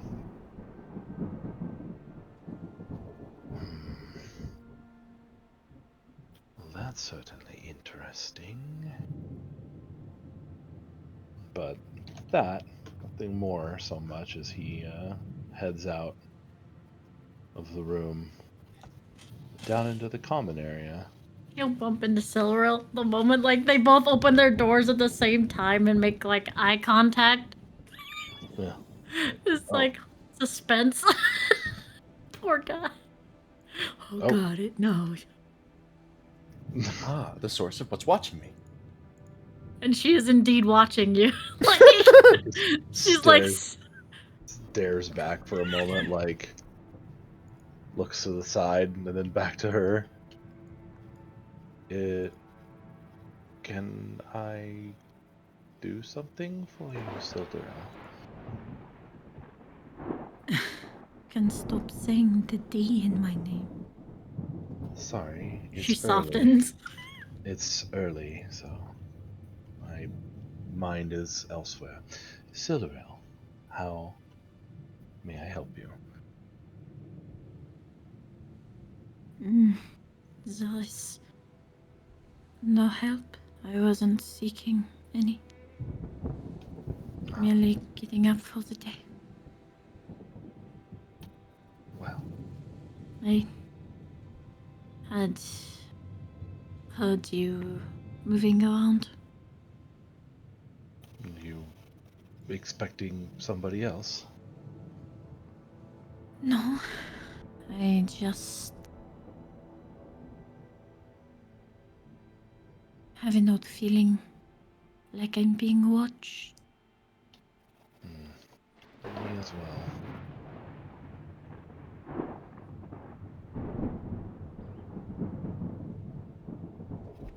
Well, with that, just going to continue on downstairs.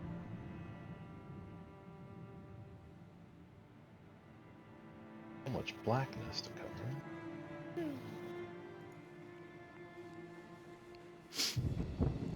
What is the plan for today? I just wanted to say that there's 2 Alarics on this scene. Shut up. God help us. There's 2 Alarics. Where? No. The goat is not Alaric. Where's my twin? Stop Where's my fibbing. Why do you lie so much? Knock it off. Where's my twin? They're dead. No. What I'll never find is the her. party's plan for today, the 3rd of dawn? We're going off to hunt that That was the caravan. 4th of dawn. Well, I think Yuria has a Okay. meeting with Dustbrand, and then we have to ask him some questions about the Durs. All right. Silverill's taking a bath, and then she will go downstairs. Indeed. I suspect that Sabine has a chapel to do morning duties at. I have that on hold because I also Get out of my still need to go see Dusk. So basically, she'll go to Duskburn and then go to the chapel. So we've got. I swear to God. I will enable walls, okay? Can you do that? Yes. Oh, that's so cool. My God. All these walls. So we have an interest into meeting Mr. Duskbrand again. I assume for Yuria's tutoring. She would go not for tutoring at this point, but for learning about the terror. Basically finding any books that she can on that. That's like the goal now. Information pertaining to the terror. Yeah. Sabine's information pertaining to Asimar. Correct. Also meeting Reynold at some point, probably after Duskbrand, I'm assuming. Silveril would have asked about the language book, by the way. Oh, yeah. He'll give her the information that Duskbrand had basically said he has a book, but he won't part with it. She can go there and read it if she wishes. So that's where she would be going as well. Okay. So it We're seems off like to see the wizard. Indeed, the general consensus is going to meet the Wizard of Elion's tier and then meeting Reynold. Duskbrand's gonna have to start inventing Tylenol. at this point. Oh, these fucking adventurers keep coming back. We're back! Jesus, Finn, lock the door. Get out of my shop, I'm so tired. Why would we lock it? They're nice. Finn, lock the door, please. We have a few questions. But they're my friends. No, Finn. He's opening the door. We have a few questions. You hear through the door. No. God, no! Please. zoom in shot of a fucking vein in his head bursting. And that, how much experience? How much experience do we get if we give the wizard an aneurysm? None. You lose your patron. Good job. What have you done? Finally, I snuffed the light. Behold, I Duskbrand. did it. I did it by being so annoying. So, getting generally prepared for today. Getting your equipment, I assume. Being relatively prepared. Is that supposed to be? You all head out. Unless you have anything else you wish to do early in the morning. You head out to Mr. Duskbrand's tower. Yeah. Well, are we all of us going? Sounded like it. Well, if everybody's going, then yes, but I thought we were going to speak to the former champion. That's We after. can do that too. Yeah. Okay. I mean, he's in one of the southern farms, so It just sounded like we split yesterday, so. Yeah. I think we were going to, but now we kind of changed our mind. Like, maybe not.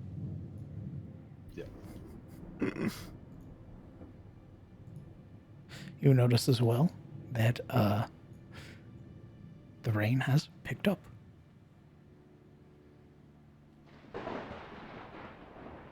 Good thing we all have cloaks now. Indeed. Oh So- my god. You all begin to make your way to Mr. Duskbrand's tower. Silverl is in casual clothes, by the way, and her hair is undone.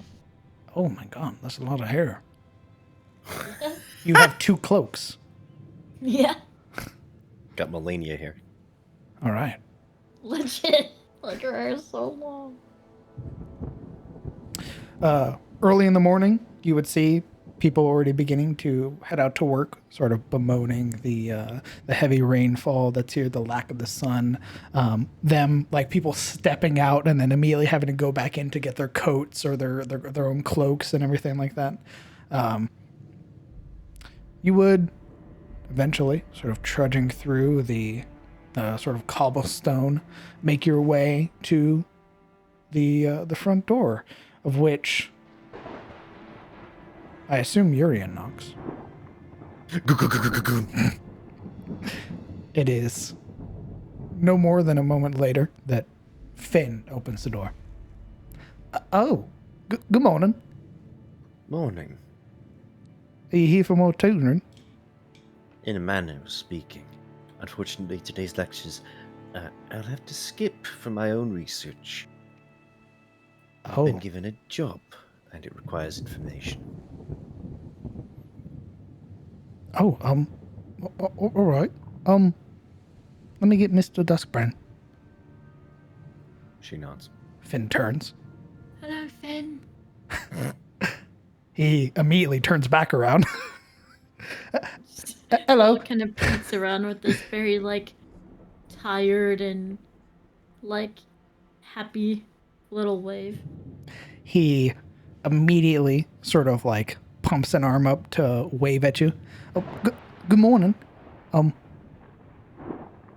It's good to see you again. How would I regain my pride if I did not find you again? She kind of slaps her bicep comically. He immediately sort of like pumps his arms forward.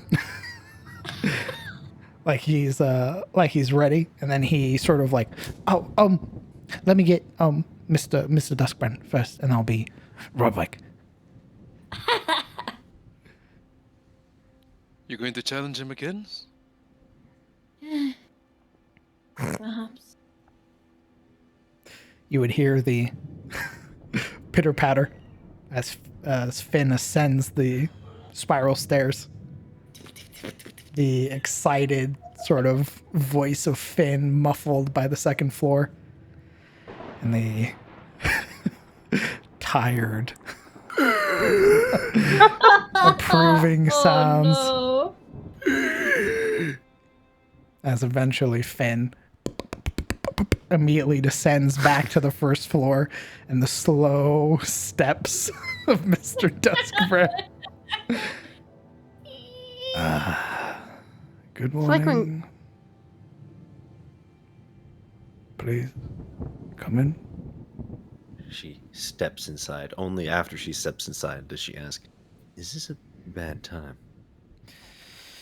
Oh, you're an hour early. Oh, well, I'm not here necessarily for lessons today.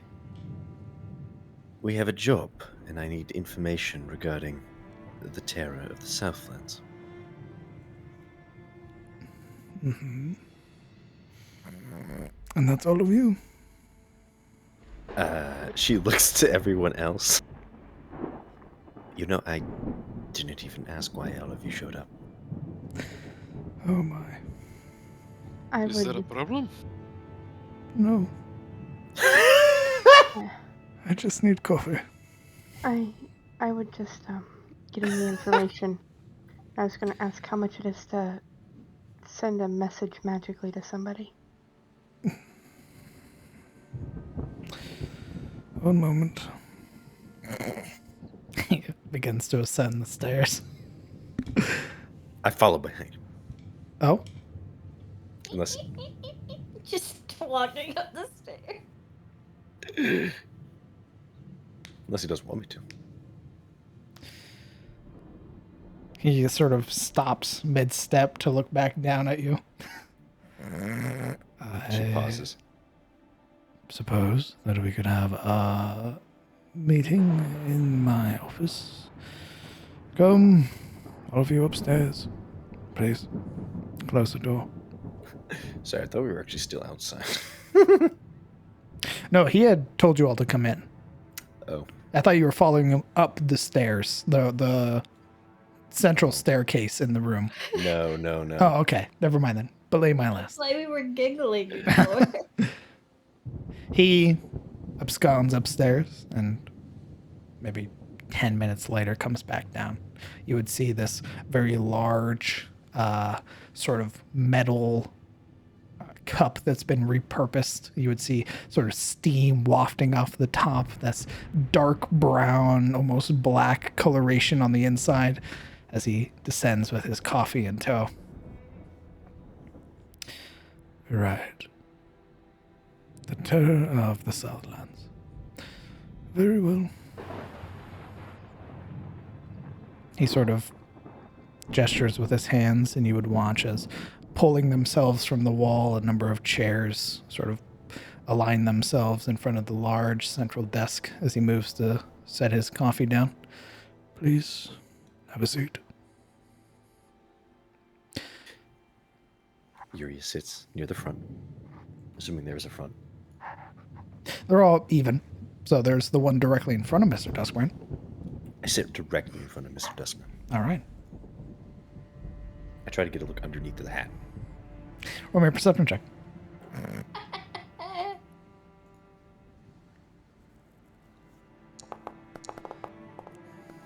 Oh my god, he's hideous!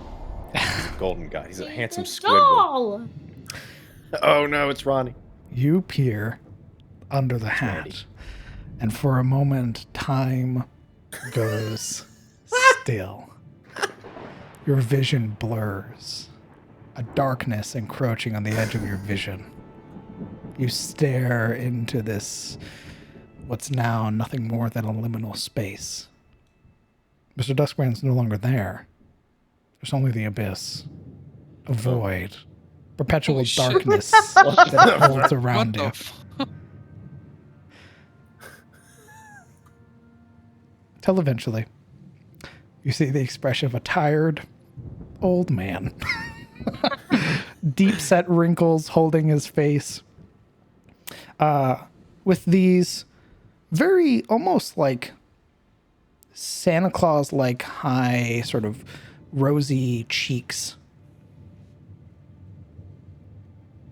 Say This- psych now. Despite the way that he talks, he has a very welcoming expression, or a very welcoming face.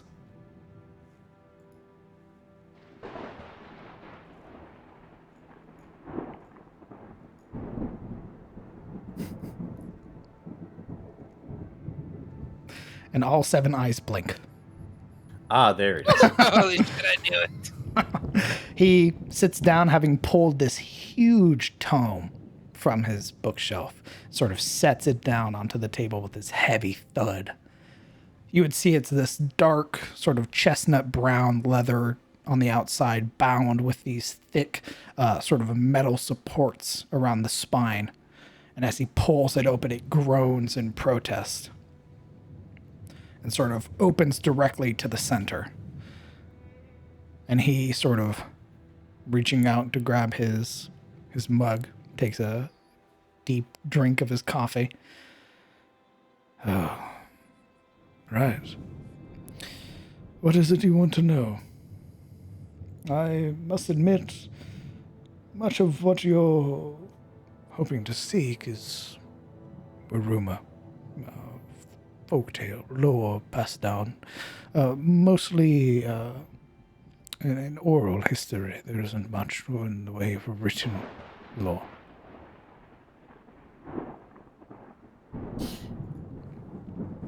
Just how to kill it, please. Oh, She says in a chipper tone, in this sort of... She seems contradictorily chipper in, like, the dreary land. She's like this high energy at the moment. how to kill it. She relaxes, letting loose the innocent humor. Barring that, information on what it does, how it moves, what a hunter would want to know. We've heard some rumors, but it seems that's all there is on this creature. So we're trying to collect as many as possible. Let me hear your rumors. What have you been told? She glances to Marana. The terror dates back well into the Third Age or the Fourth Age. A remnant of the Giant King's rule here in the Ettenmore. So what have you heard? Well, we heard the story of Sir Gareth. We heard that it was a shadow dragon that swoops between trees and uses the night to teleport. We also heard that it has fur. She shrugs. Ah, yes, the story of the boulder.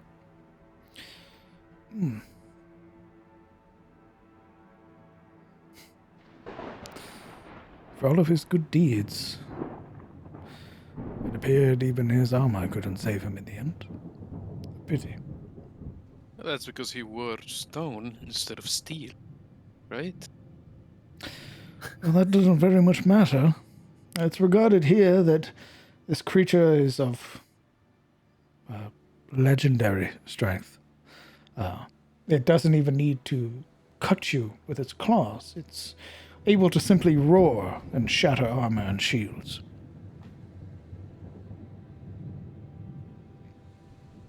What if we were to settle for a smaller terror? I'm afraid no You're such the thing smartest, exists. That's what I guessed.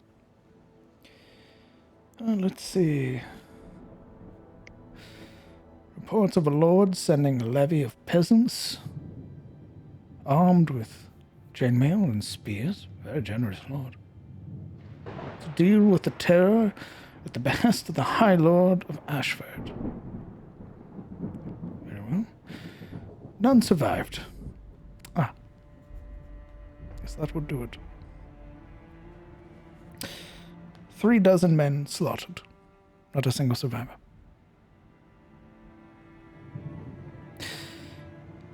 There's another report. Well, this is rather curious. He sort of folding or sort of turning the page, lifts the book up to sort of closer inspect it. Oh. Another contradictory report, I'm afraid.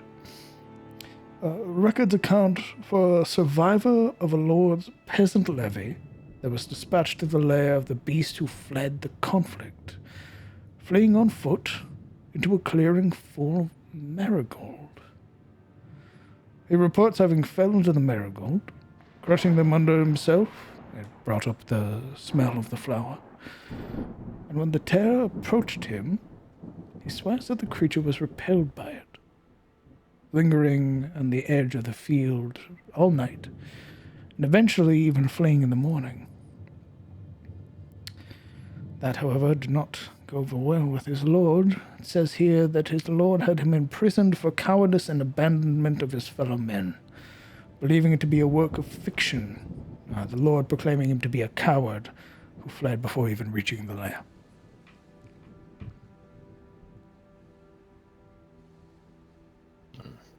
She, your helmet on her lap, strokes her chin. Are there other accounts of this marigold incident, or is this the only one? No, it doesn't appear so. It appears that the word of that lord was enough to stop any others. Or rather, no belief in it, if that makes sense. They believed him to be a coward, and as such, they didn't pursue it. I believe he died in that cell.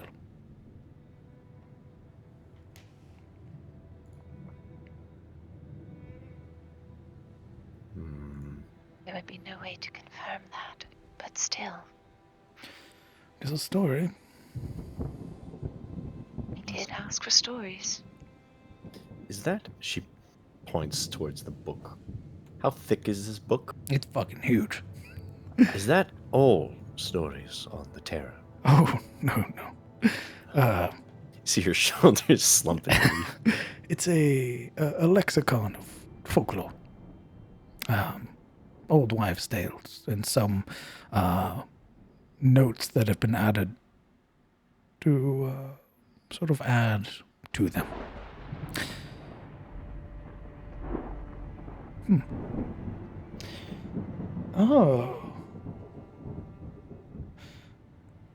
Oh, you would like this.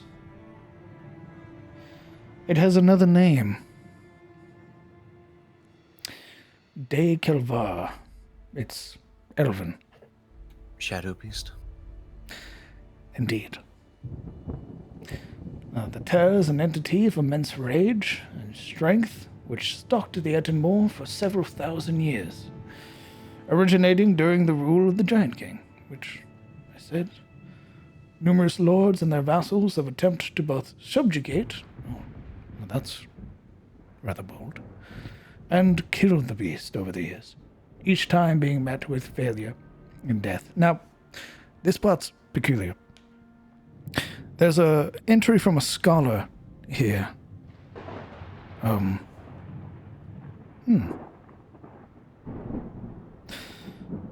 have to check where I got this book from. There's an entry from a scholar here that believes it to be a mutation of cave bear.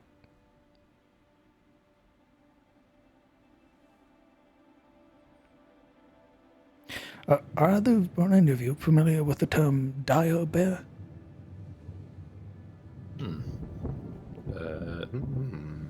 I'd like to roll. Sure. Is there a roll for myself? Nature. Nature? Yes, if you're going to roll, I would like a nature check. Okay. Flat roll for me? Correct. Because this is more so Alright. just about the beast, not a monster. That's fair. No. Can't roll for shit. Let me check my little notey notes real quick. Let's see. We got a 15, 15, 13, 8. Let's see. 15. Let's see. Bears generally live in forests and caves. Cave bears are ferocious predators that make their lairs deep underground and are accustomed to darkness. Dire bears are savage hunters that eat humanoids as readily as they eat game animals. Dire bears are far more open to killing humans. Is it possible for a dire bear to live since the War of the Giants? Are you asking in character? I'm asking OOC, and then I'll ask in character. You have no idea. All right. Is it possible for dire bears to live since the War of the Giants? Who? Given that that's several thousand years, highly unlikely. However, the Giant King was known for dabbling in darker arts. It was believed that he hosted a cabal of necromancers and other sort of foul shamanistic practices. It could very well be believed that perhaps he infused the bear with some modicum of magic, thus transforming it, stopping its aging.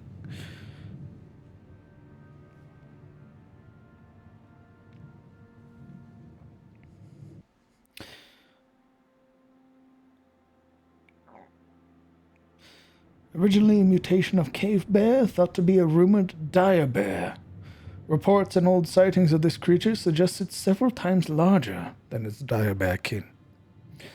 Possessing claws the length of longswords, which I believe you all stated already, and fur so black it absorbed torchlight, which made it impossible to see during nighttime raids. That's rather foreboding.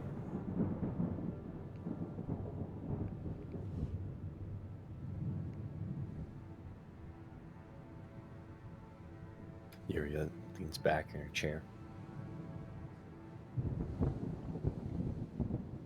Well, at least it's not a shadow dragon. No, that would be far worse.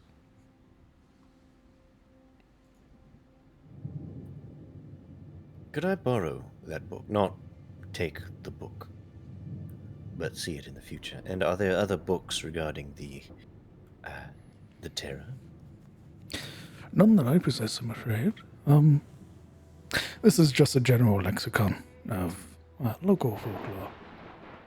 Legends, urban or otherwise. Should you wish to see it in the future, I can lend it to you under my purview.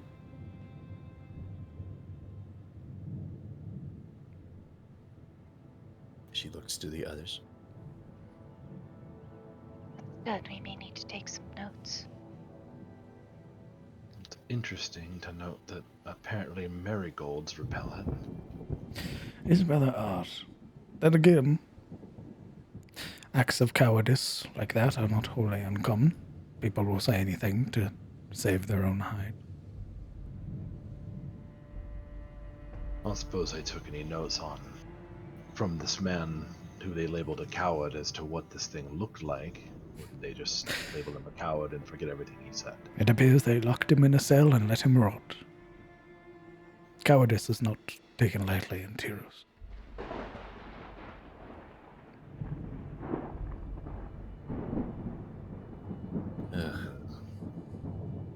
Neither is gathering substantial information, apparently. You have to remember, most people believed it to be folklore. Old tales passed down by mothers and grandmothers to scare children to ensure that they come home at night, and you know. Of course.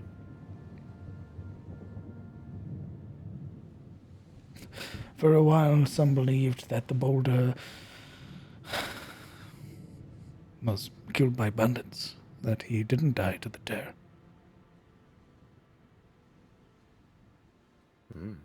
They had simply gotten the better of him.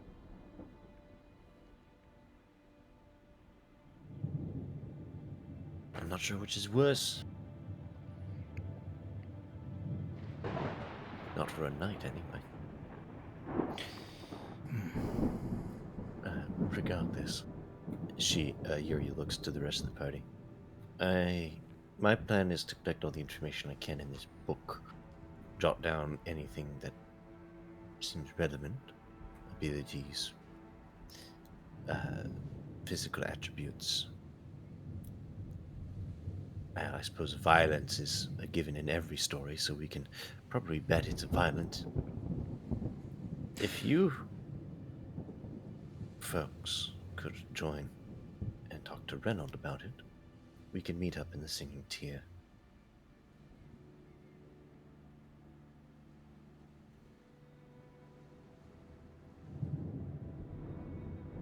Unless we all wish to go, of course. How, she turns to Duskbrand, is Reynold averse to large groups? He lives alone. I believe he will probably assume that you're selling something to him, given your assortment of diversity.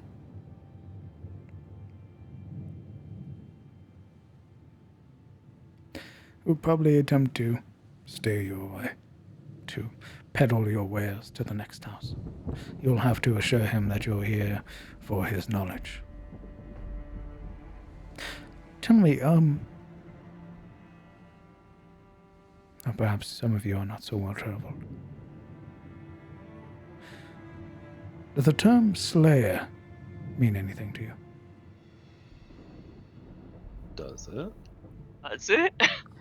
With me and my traveling in different circles, can I roll a history and figure out if I know it? If you would like. Or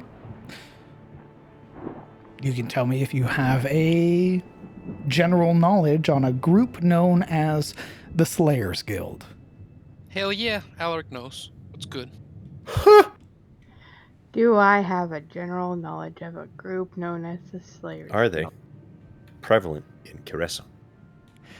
They have a branch in Caruso Where? that Charles? operates out of the Witchlight Coast.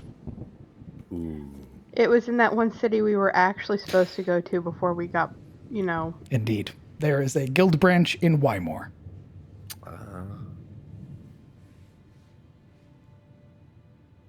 Is this a... Do I roll? Or you tell me. They are...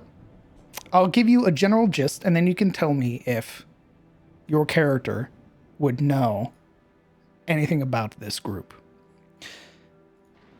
Let me get my note real quick.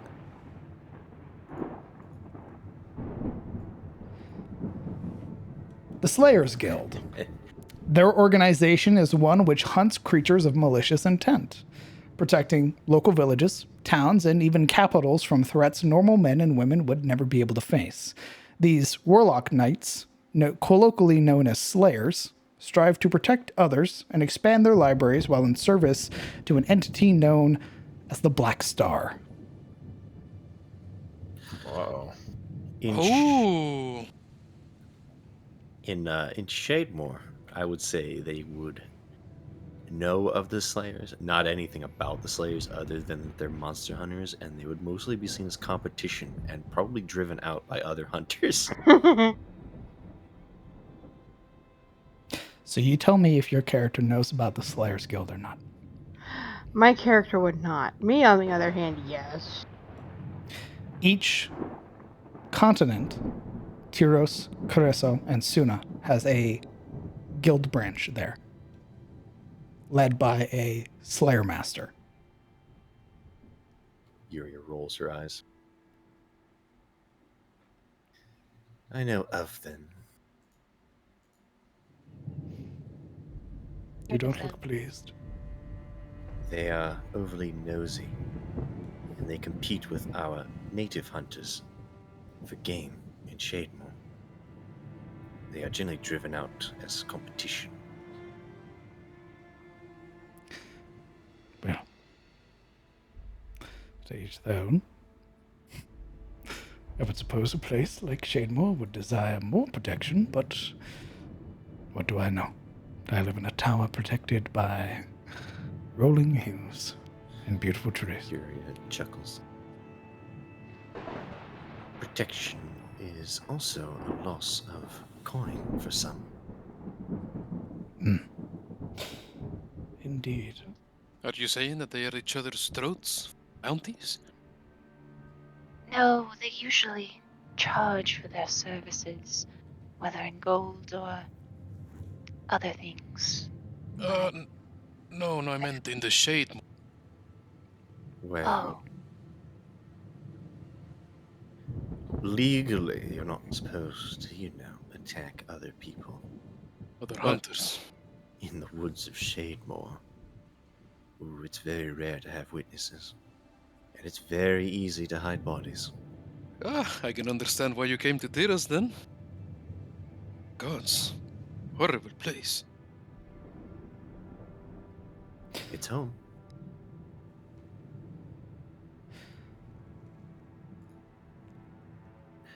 We get along nicely with each other. Everyone's a big, happy family. Grudges are settled quietly and quickly. Reynold Alvia was a practicing and skilled member of the Slayers Guild here in Tyros.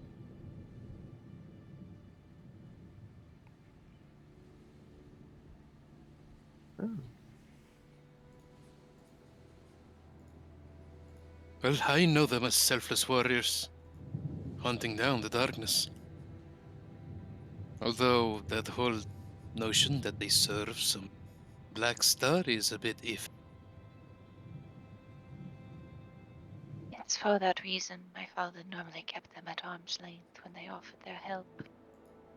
Uria's lips purse. They serve a what? They have... Go ahead, Morana. Alaric's obviously struggling with the notion. It's... I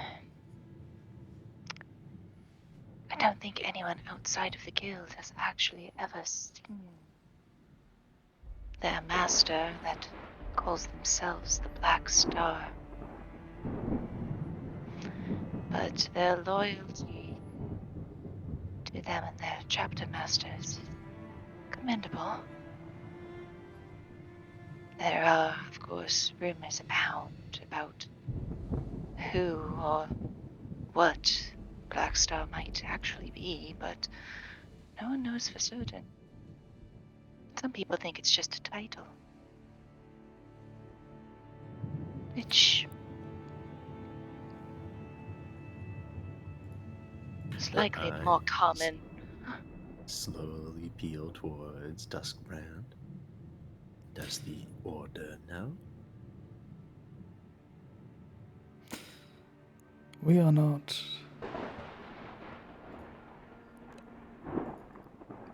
friends, you could say. We're not enemies. We share a common enemy. But I'm afraid my inner knowledge of the Slayers Guild is rather limited. There are rumors, as Miss Lamordia has said, others believing it to be a title, a mantle that is passed from an elder to another. There are more frightening rumors of it being a betrayer god.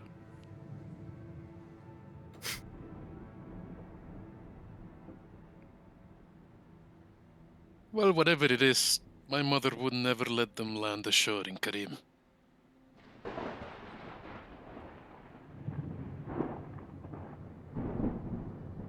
It's one thing to let bounty hunters who abide by coin, but when they are serving some greater deity, it changes things.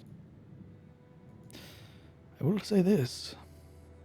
They are loyal to the crown, which is rather odd, given most mercenary groups. Although I suppose they're not really a mercenary group. It's hard to place them. I heard it said that every slayer is their own audit. Very likely. Now, he closes the book. That heavy thud. I believe you have a meeting with one.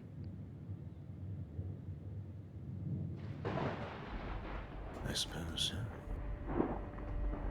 Would you all like to go ahead? A moment, I'd like to ask Mr. Duskbreath here a small thing. I'd like to collect my information and also ask him something. Oh, go ahead.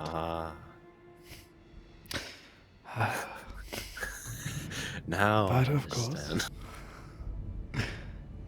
understand. Information regarding your lineage, yes? Correct. He pulls out a sort of folded sheet, sort of unfurls it. What information I was able to glean from my books I have written here, albeit you'll be better off finding more information from the larger religious orders here in the Ettenmore. I believe the Barony of Rosewood houses a cathedral, of which you might find better details there.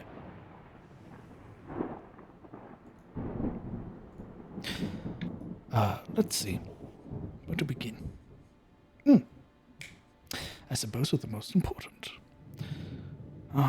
Generally, not all, but most, Isma are born through dealings made by the bloodline, dating far back, well into previous ages, it has been recorded. Some more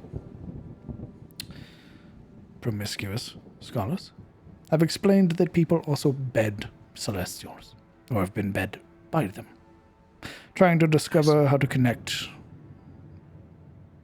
themselves to higher divine beings. Let's see. He sort of moves on. You hear his brows raise. Wow. ASMR bear similarities akin to other half races within the world. It is regarded as having the ability to skip generations entirely. There might be several generations of your family which have never seen the ASMR heritage take hold, only for it to appear in your case. Often leaving families, at least what's recorded here, as being completely unaware of previous dealings or blessings, seeing, much like how tieflings are regarded, seeing it somewhat as a curse or a blessing. Understood. That's not all. One final note. Puberty is often the most common time when the celestial lineage will reveal itself. However, some cases do regard children being born with the celestial blessings almost immediately. Glowing eyes, different pigment of their skin, or a sort of change in their hair color. While some, it appears that the oldest an individual has been before receiving their celestial blessing has been well into their 40th summer. It appears it is one thing, it is not consistent. He folds the parchment and hands it to you. I just wonder if my brother had it about the same time. Oh, well, I should ask, is your brother your twin? Yes. That is an entirely different situation, I'm afraid. Huh? Yes, twin birthings, depending on the time of year, proximity to solstice, the sort of general location and its connection to other material planes. There's a whole deal of other situations of which being born as a twin and of celestial blood might complicate things. Complicated things like how? Oh, well, it could be, for example, your twin may never receive the blessing. Could be that you both found it at the same time. It could be that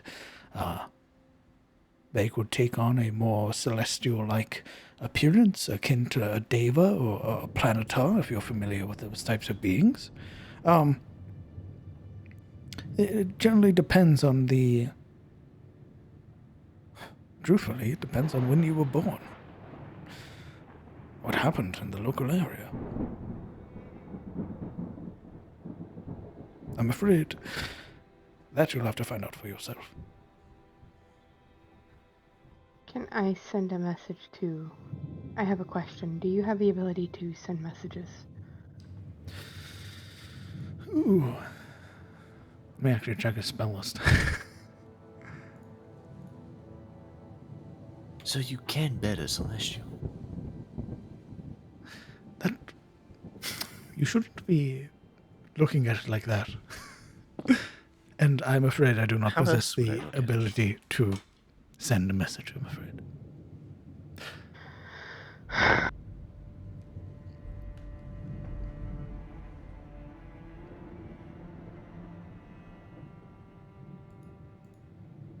Just, my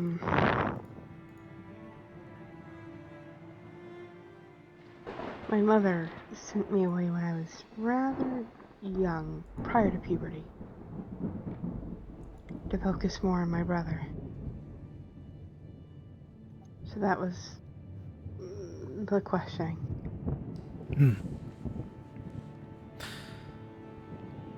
Apologies. Yeah. If you are searching for more information pertaining to ASMR or Celestials, you will have a better time with the larger churches. I believe there's a Alright. church in Irwood that might be of some benefit to you. Closer than Rosewood, at least.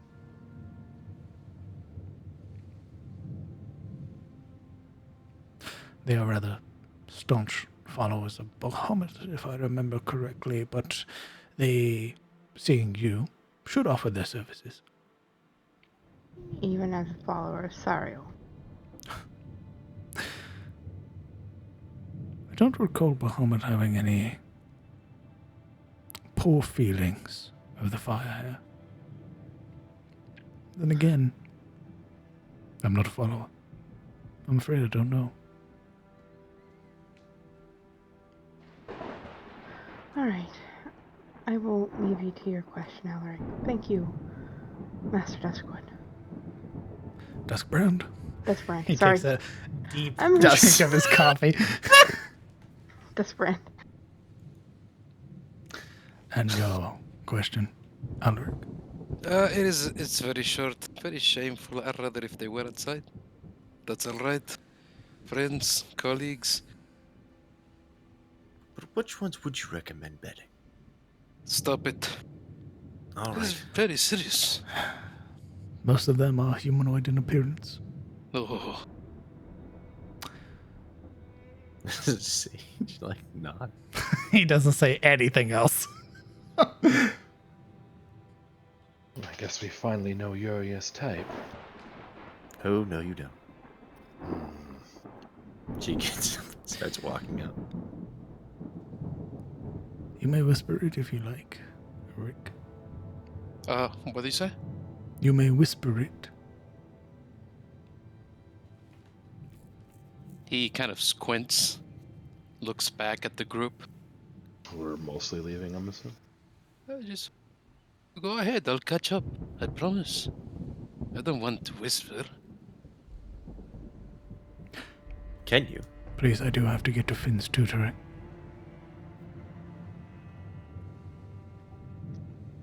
Walks out leisurely. Yeah, you're Kinda. walking up. Yeah, head back downstairs to that foyer.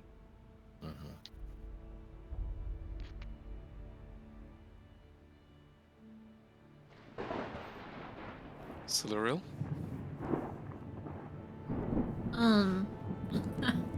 She's not leaving. She hasn't gotten to talk to him yet, and she's probably looking at books. Completely unaware of what you're doing. So she seems distracted? Yes. Yeah, that's more than good enough. Allow me to preface this. If you are here to ask for a tonic, No. It is... then I am listening. It is just this And he looks over to the door again for facing Dusk once more. His elbows go up on the table, leans in, this furtive behavior. And sure, Alaric lowers his voice, but it's not low at all. With its rumble, it tends to travel. I usually don't put much stock in things like this. I had this dream back when I was in Haynes Keep. I was out on some field, surrounded by corpses. And at the center was this beast, this god beast, had the form of a stag, wounded. Presented to me this flame, and it told me to shelter it. I remember talking to it, speaking to it. When I try to think of words, they escape me. I'm not sure if you understand its symbolism, or am I just being deranged? You would watch as he plucks the quill from the inkwell. Raises a brow at you for a moment. And then much like a psychiatrist, begins writing something down that you can't see. But he tries. He kind of straightens his torso and kind of like tries to get the inverse look of the words from that upside down angle.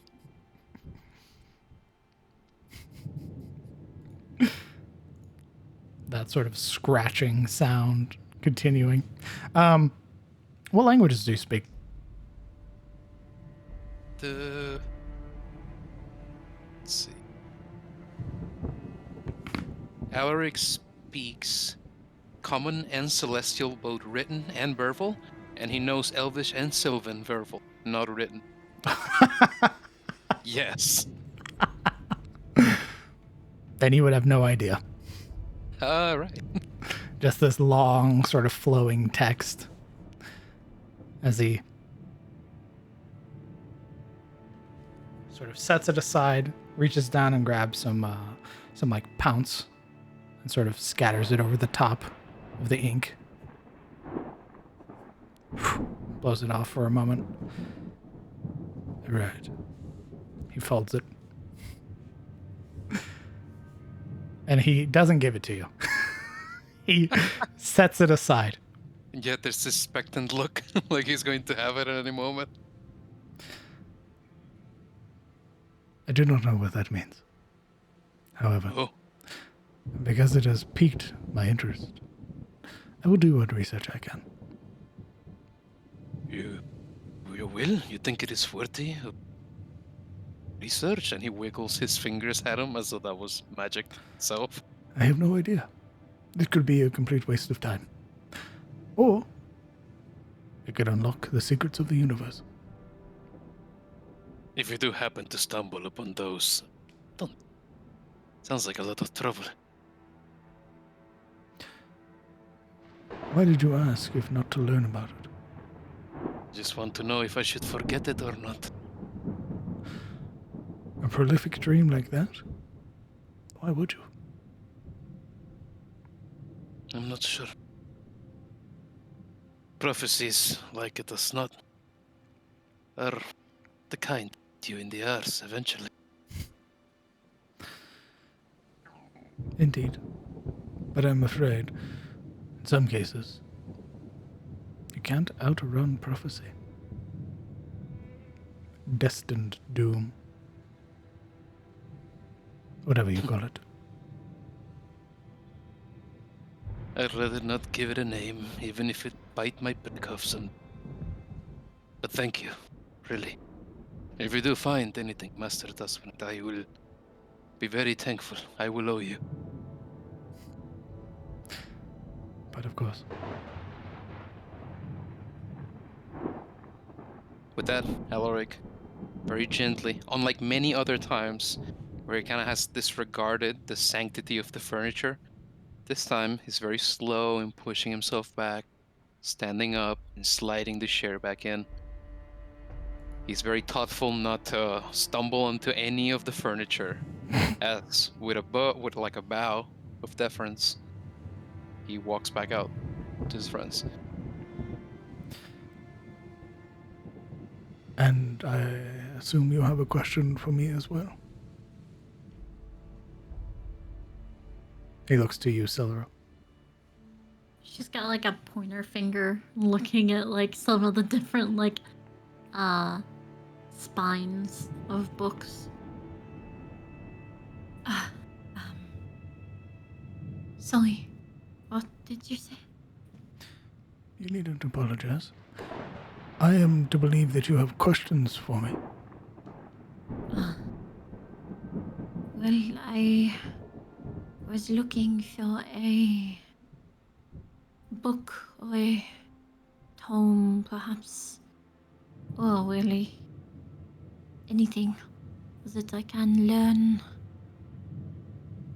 to speak of dragons. Young Kellen had mentioned your interest in the draconic tongue. However, I cannot part with one of my books. If, however, you wish to undertake tutoring, I can teach you the draconic language. It is not something done overnight. It will take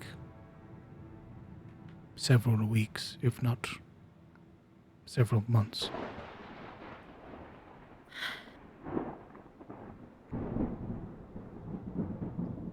It will depend on your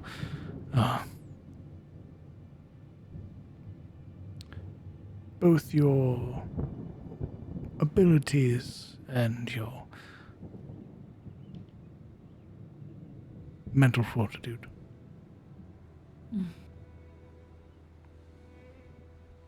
If that sounds ideal, I begin my teachings early in the morning, before dawn.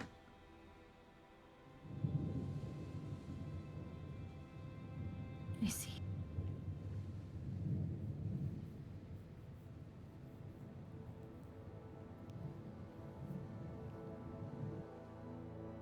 Well, I do very much want to learn it.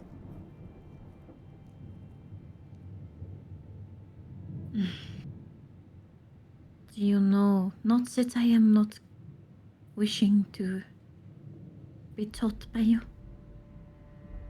but do you know if any other way you can learn? But of course, the same way that other skills and languages are shared, it is the oldest tradition that Tyros knows. Oral teaching. The idea of sharing knowledge through words. If one of your compatriots is possessed of the knowledge of the draconic tongue, they might be able to teach it to you. However, it will require the same modicum of time, I'm afraid. There is no easy way around learning a language, especially one as complex as the tongue of dragons. Oh, you mistake me. I did not wish for easy, just... The ability.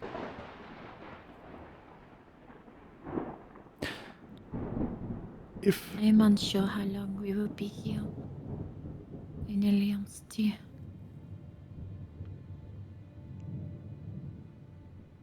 And I would not be able to pay you.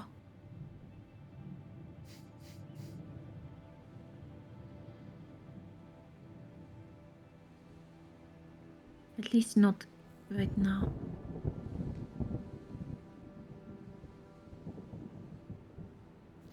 Thankfully, the cost is not wholly expensive, but there will be a cost.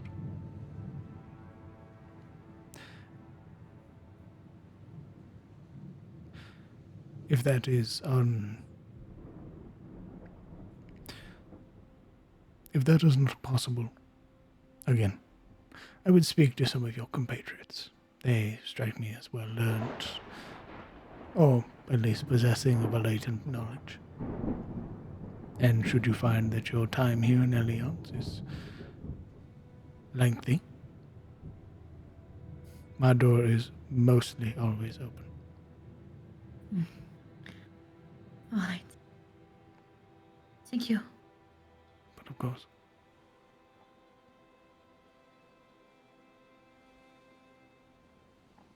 She will turn with a heavy sigh and make for the stairs to go down. Okay. You all regrouping the bottom floor. Eventually are treated to a farewell by Finn and Mr. Duskbrand. One very, very important question. Does Finn bring us any snacks on our way out? High or low? Hi, sure. Most important role of the month. Coming back to all of you, Finn has the small, like it seems like the entire time you guys have been upstairs learning about the terror, he's been in the kitchen preparing these little go bags for you guys that have like wafer cookies inside them. Those like stacked wafer cookies with like a cream filling in the center. Oh my god, I love them. There's like 6 per little bundle, and it's like 2 of each flavor, so like vanilla, chocolate, and strawberry. I hope it's all right that I made these for you. If that's all right, if not, I can give them to my friends. I think that is absolutely wonderful, Finn. Yes, we missed breakfast. This is perfect. Thank you. The sort of jar portion of the body nodding vigorously. Is it one for each? Yeah, everybody gets one. Alaric, working a finger into one of his own, kind of pulls it open. Strawberry, Finn? Where did you get your hands on these?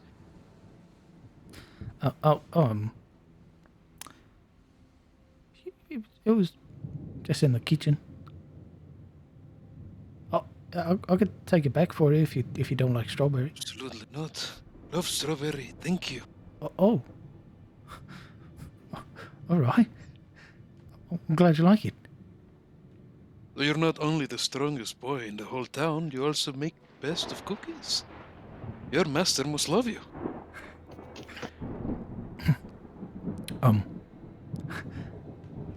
Hey.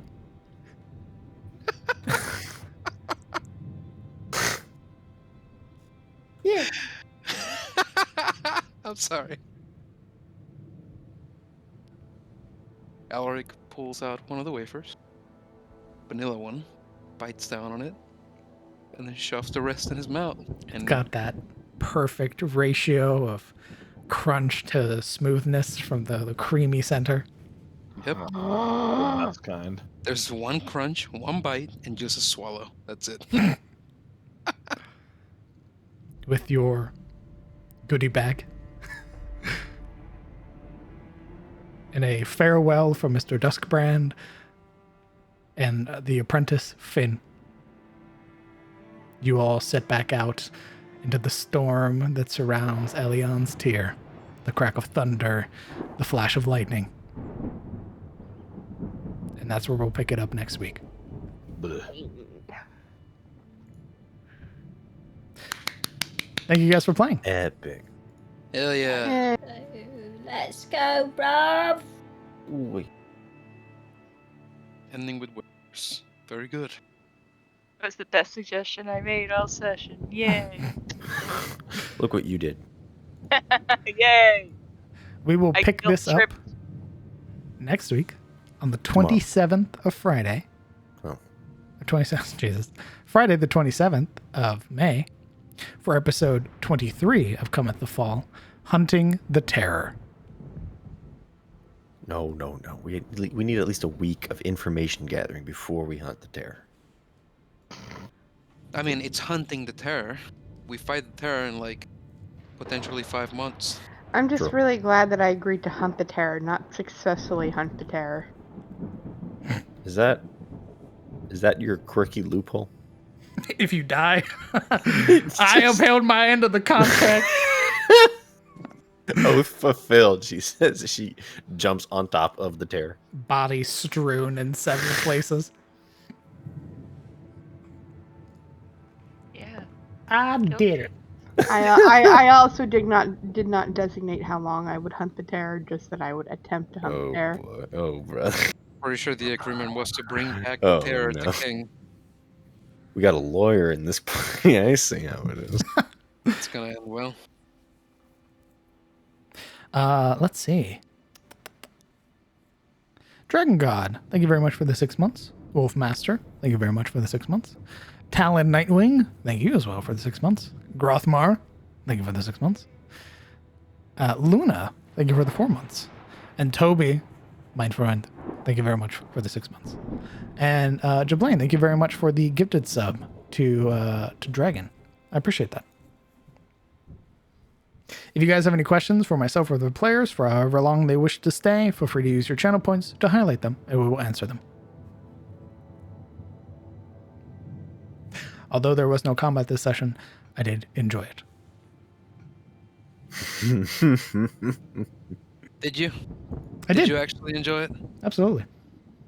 Yeah. I think you guys did some great dialogue to the point where I didn't even need you to roll persuasion rolls. You guys were just saying all the right things. Thought about that. You never once asked me to roll persuasion, so I thought, Indeed, you weren't talking out of your ass. You were making actual points. I would have talked at it. If Kellen wasn't there to basically spill the beans, to lay it out the hard way, I would have been lying out of my asshole. I would be making up a narrative, my own campaign within this scenario. At least people wouldn't begrudge you that. Let me tell you this. Every time my character spoke, everybody expected a nuke to just fall on the party. True. I was just expecting Alaric's mouth to open, and then suddenly King is just doing the people's elbow on the party. Hi, Like, I'm ready. can you smell? Just Every like, time, Chad would be like, oh, here we go. Oh, here we go. Here we go. Like, fuck. Thank you, Tatsuya, for coming out and watching the stream. I appreciate that.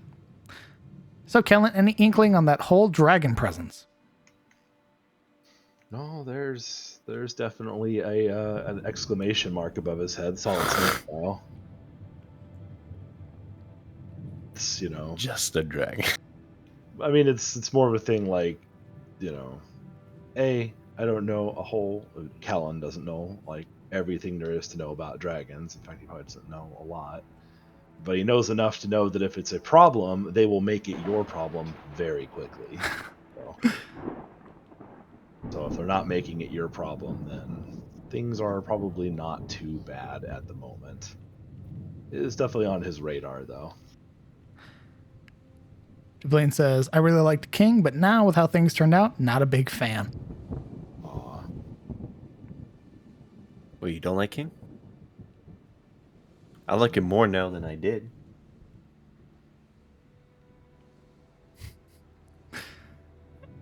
You're making more lies than Todd Howard. Brother, I was about to come in and be like, I was about to hire him to kill the terror.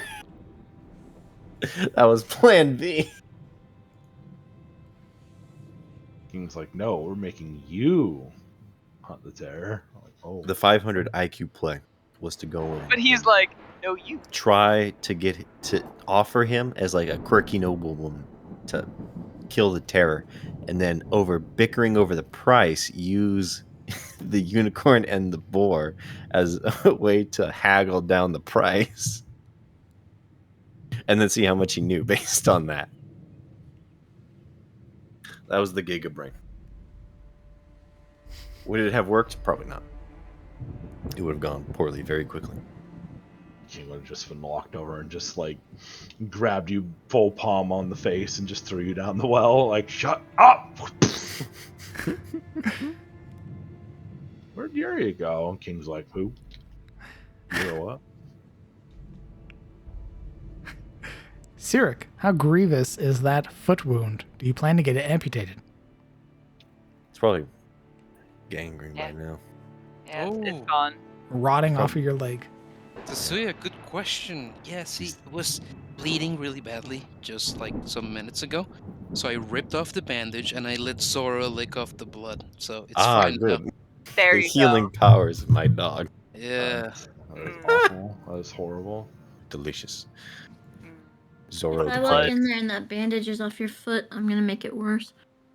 Look, He's- he may not be planning on getting amputated at sea, but we're all ready for it to be His foot- amputated because we want to see him walk around on like a little wooden peg. No, Flesh see, it. I have it on good word that dog saliva actually closes wounds faster. That doesn't matter. So I He saw it on thought, Facebook. yeah, so me I knowing my thought cat Facebook licks did knowledge. that. All right, I well, read it it on- hurts. I read it on Reddit once, and it's obviously true. Pretty sure that if Dante licked my wound, he'd just rip it Eh. apart. He'd turn it. You have Oh, a you don't whole new wound. Flesh, You don't want cat saliva in any of your wounds. That'll fucking kill flesh you. is slothing off the foot. He's this close to calling everyone else around him a smooth skin. Cat mouths are fucked, dude. That's dirty as hell. You don't want that. Mama just opened my door to let the dog out. Get out of there! But no, my foot's Remove fine. temptation. Like, in all seriousness. If it gets bad, I, like my good friends here, I'm a big fan of transhumanism, and I will want to get a bionic leg. Well, we're gonna treat this like RimWorld in the low tech play. Instead of that, you're getting. I'm just saying. A peg leg? Get the fuck out of here. You're getting a little peg below your shin. Yeah, you're gonna walk into my room with a big log between your hands, and you're just Just gonna like, turn here it you make it go, myself. brother. Surgery Meat- failed. meat Surgery cleaver. failed. Meat cleaver in one hand and a piece of wood in the other. Like, we're gonna fucking Mel, do it, bite brother. down on this. Oh, do I get any painkiller? Punch him in the head. There you go, bud. Sedated. Sedate. KO'd, bitch. I'm just saying, Machine Ascension is the most powerful Ascension perk in Stellaris, so it's Machine Ascension is great. factually the best idea. And Have you there are gotten no downsides. the mods that give you more, like, memes? I haven't gotten Maz, I got memes, but I did get the Overlord DLC, which I haven't touched. I 'Cause haven't I'm either. smart. But there is a shitload of mods to that stuff. And if you get Ooh, a there is lot pack, of mods. yes, there's one that is Ascension as well, essentially. But it's into becoming like a Cthulhu monster, right? Oh, goody. Yes, it's amazing. I was excited for this session as well because I knew I was going to be able to introduce more of the factions of the world. So more of that whole political side of it. And obviously, I'm a sucker for nostalgia.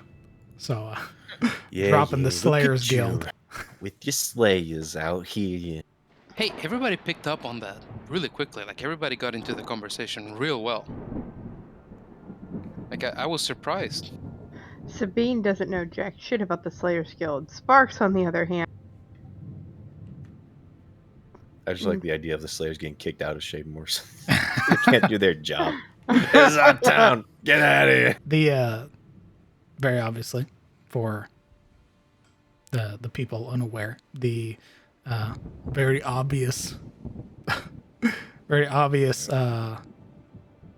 inspiration for the Slayers Guild is the Witchers. Oh, here I was thinking Warhammer Slayers. Oh no. Dwarven That's Slayers. they're Hell one of their guild, one of their Slayer Masters is like that though. The Get Slayer yourself Master for Carousel is very much a like Warhammer Slayer.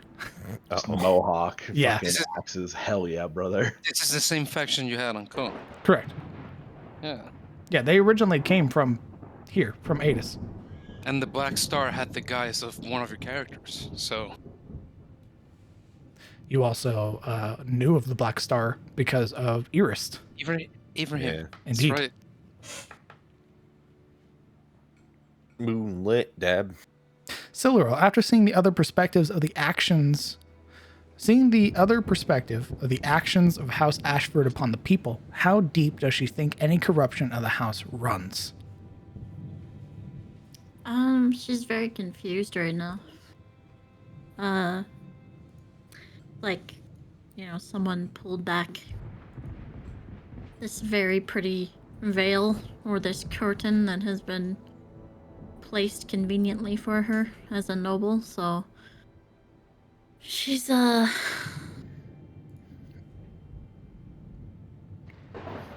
definitely wants to understand even more now why she went to prison.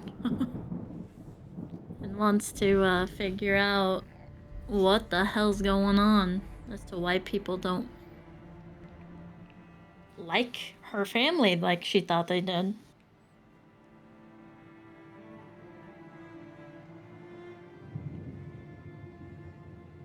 There were a lot of really good moments in this session.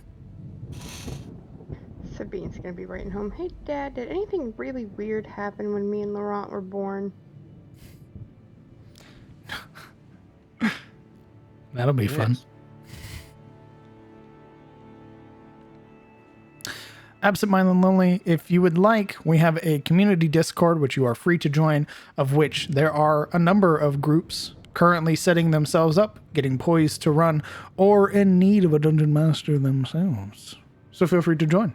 We always need more people. Yo, we help the people in Rofield. What do you mean? Why don't they like us? Yo, we liberated those people. Yeah, we're removing the burden from Blake of ruler. Dude, Doing fun trivia. Right when you asked us, in that scene when they were in the tub, like, Alaric and Juliet, right when you asked us to roll a perception check, Alaric was just about to bring up Blake. You caught me off right at that moment. It was amazing. Perfect. Yes. The noble adjudicator. Eldest son to Valagar Blackmane. And all around himbo. Indeed. Yeah, The imagine realm's him ruling. himbo. You think Blackmane's bad? And Blake ruling. Holy shit. Rofield is doomed. It's fucking over. You ready to assume the mantle? Assume the mantle of leadership, Blake, and he's like, well, justice is blind, so I don't take my own eyes. Someone's like, bro, what the fuck? The reigns of Rofield. Valagar is kind of himbo, but he has a big brain wife. Oh. Blake is himbo prime. Ooh. Yeah, but Evolution of the himbo. could Arabella rule in Blake's stead? Like, Oh my just god. make him just give him all of the decisions. She's like, an inanimate fucking object, alright? She's Yeah, a but- halberd. Yeah, well, I would take that over Blake ruling Rofield. Oh my put god. Just put the halberd on the throne. Well, actually, This is aren't King we going Stick. to seal those fuckers away come Sunday? The talk was sealing away the saints to That was- reinstate the wards. That was the last conversation. Like, I'm pretty Indeed. sure That's rough. what's going to happen. Wow. You reunited a mother and daughter on Mother's Day. Aw. And Mother found a new bottom on Mother's Day. Indeed. Hey, stop. Stop with that. I don't know about You're that. getting sealed with them. Celestine's like, you're coming with me. He grabs him by the scruff of his neck. I will agree. But if this one's under... No. None of that. It's awfully lonely in that. Picks you up by the scruff, lifts you off the floor. Kill this fan fiction from the root. Stop. You're going to come out. Nope, I already have it on AO3. Can't stop me. about You to have make another character, right? You're about to make a whole new line of cursed sentient weapons with Celestine there. Holy shit, Arabello. About to start popping out Arabelle. flails, guns. You just see from time to time like a new weapon fall out of the crypt. Fucking sentient Kopesh popping out. Legendary sword. Epic blunderbuss. Neat. Honey, I'm pregnant. You just see this like lance in her gut, Jeez. just sticking out sideways. The fuck? I hate this. Worst timeline. I hate that. You're welcome. So moving on, we will potentially seal them away next Sunday. This Sunday. Yeah. Oh shit. Yeah, I have to in a couple hours go die in Curse of Strahd. Nice. Delightful. But in Couple what hours? Noon, 1 o'clock. Oh, okay. That's Not that bad. several hours. Yeah. You said a couple, and I was like, Oh bitch, boy, are you 3 about to a.m. go play? You better go play Curse of Strahd at 4 o'clock in the morning? Oh, come on. That's We some played- Secrets of commitment right there. Era I mean, Secrets of Era started at 3 a.m. I know what you're talking about. I don't throw stones in my glass house, okay? Yo, and we went at that time for like how many months? A lot. I think Many. half a year. Yeah. I think we were like at a year. That's not fucking commitment, you motherfucker. I don't know what what is. better time really is there to play Strahd? boy, except it's when the 3 sun's a.m.. down, you're barely Yeah. awake. 3 a.m. D&D goes Strahd until like feels like a 9:30 in the hallucination. morning. Everybody pulls up, sounding like a corpse each Yeah, time. no one's really sure what happened last session or the session before or how they got there. I was the only one It's not. actually, it's literally Strahd. Like, it's so immersive. Literally because I would get off work and then immediately go into D&D while my friends had to fuck up their sleep schedules to play with me. I Yeah, mean, fuck you. In yeah, Oregon. yeah. Fuck you in That- Oregon. I mean, I was working nights sometimes, so I got off at midnight as well. So, but yeah, that was the two of us, and everyone else was just like PST malt. I'm What malding do in you mean PST. no one was paying attention? I have notes from 2020. Let's say, fucking Marana still has notes from my first campaign. Oh yeah, no, I still pulled up. There's some more on my old computer. I gotta Yeah, from the look it fucking up. Secrets of the South River. I have notes from our first I have- Blackstone campaign. I have that whole conversation between Carter and Valeth. I have Post Turbo Hell. Oh, Jesus. Yeah. Ooh. Nice. I was about to ask why, but I also have notes from campaigns that are no longer relevant, so I understand. You just hold on to them like ancient lore. I just think they're neat. So you know how Return of the Storm, Cometh the Fall is meant to be its successor? Yeah, when am I bringing Sebastian back? Yeah, when's Nasir Maybe not. showing up? Do you want to bring Sebastian back? I want to do a duo of Nasir and Sebastian in Zahesh, like Pinky and the Brain style. Maybe a one shot. Where they just, every session is them waking up in a different prison or captured in some different way.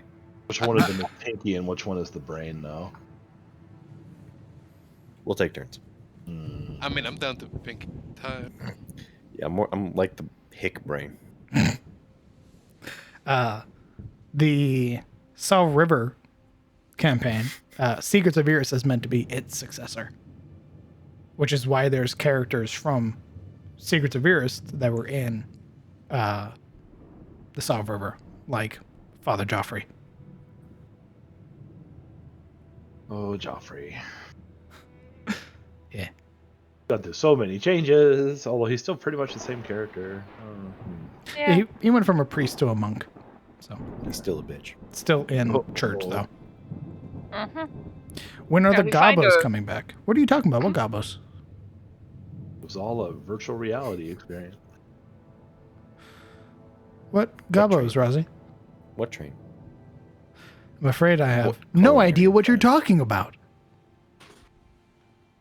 Roll See, initiative. You can't fuck with me because I've got all the art assets. I know they were real. You're mistaken. Welcome Why- back, my goblin friends. Roll initiative. Oh, he's talking about the ice cream. Yeah.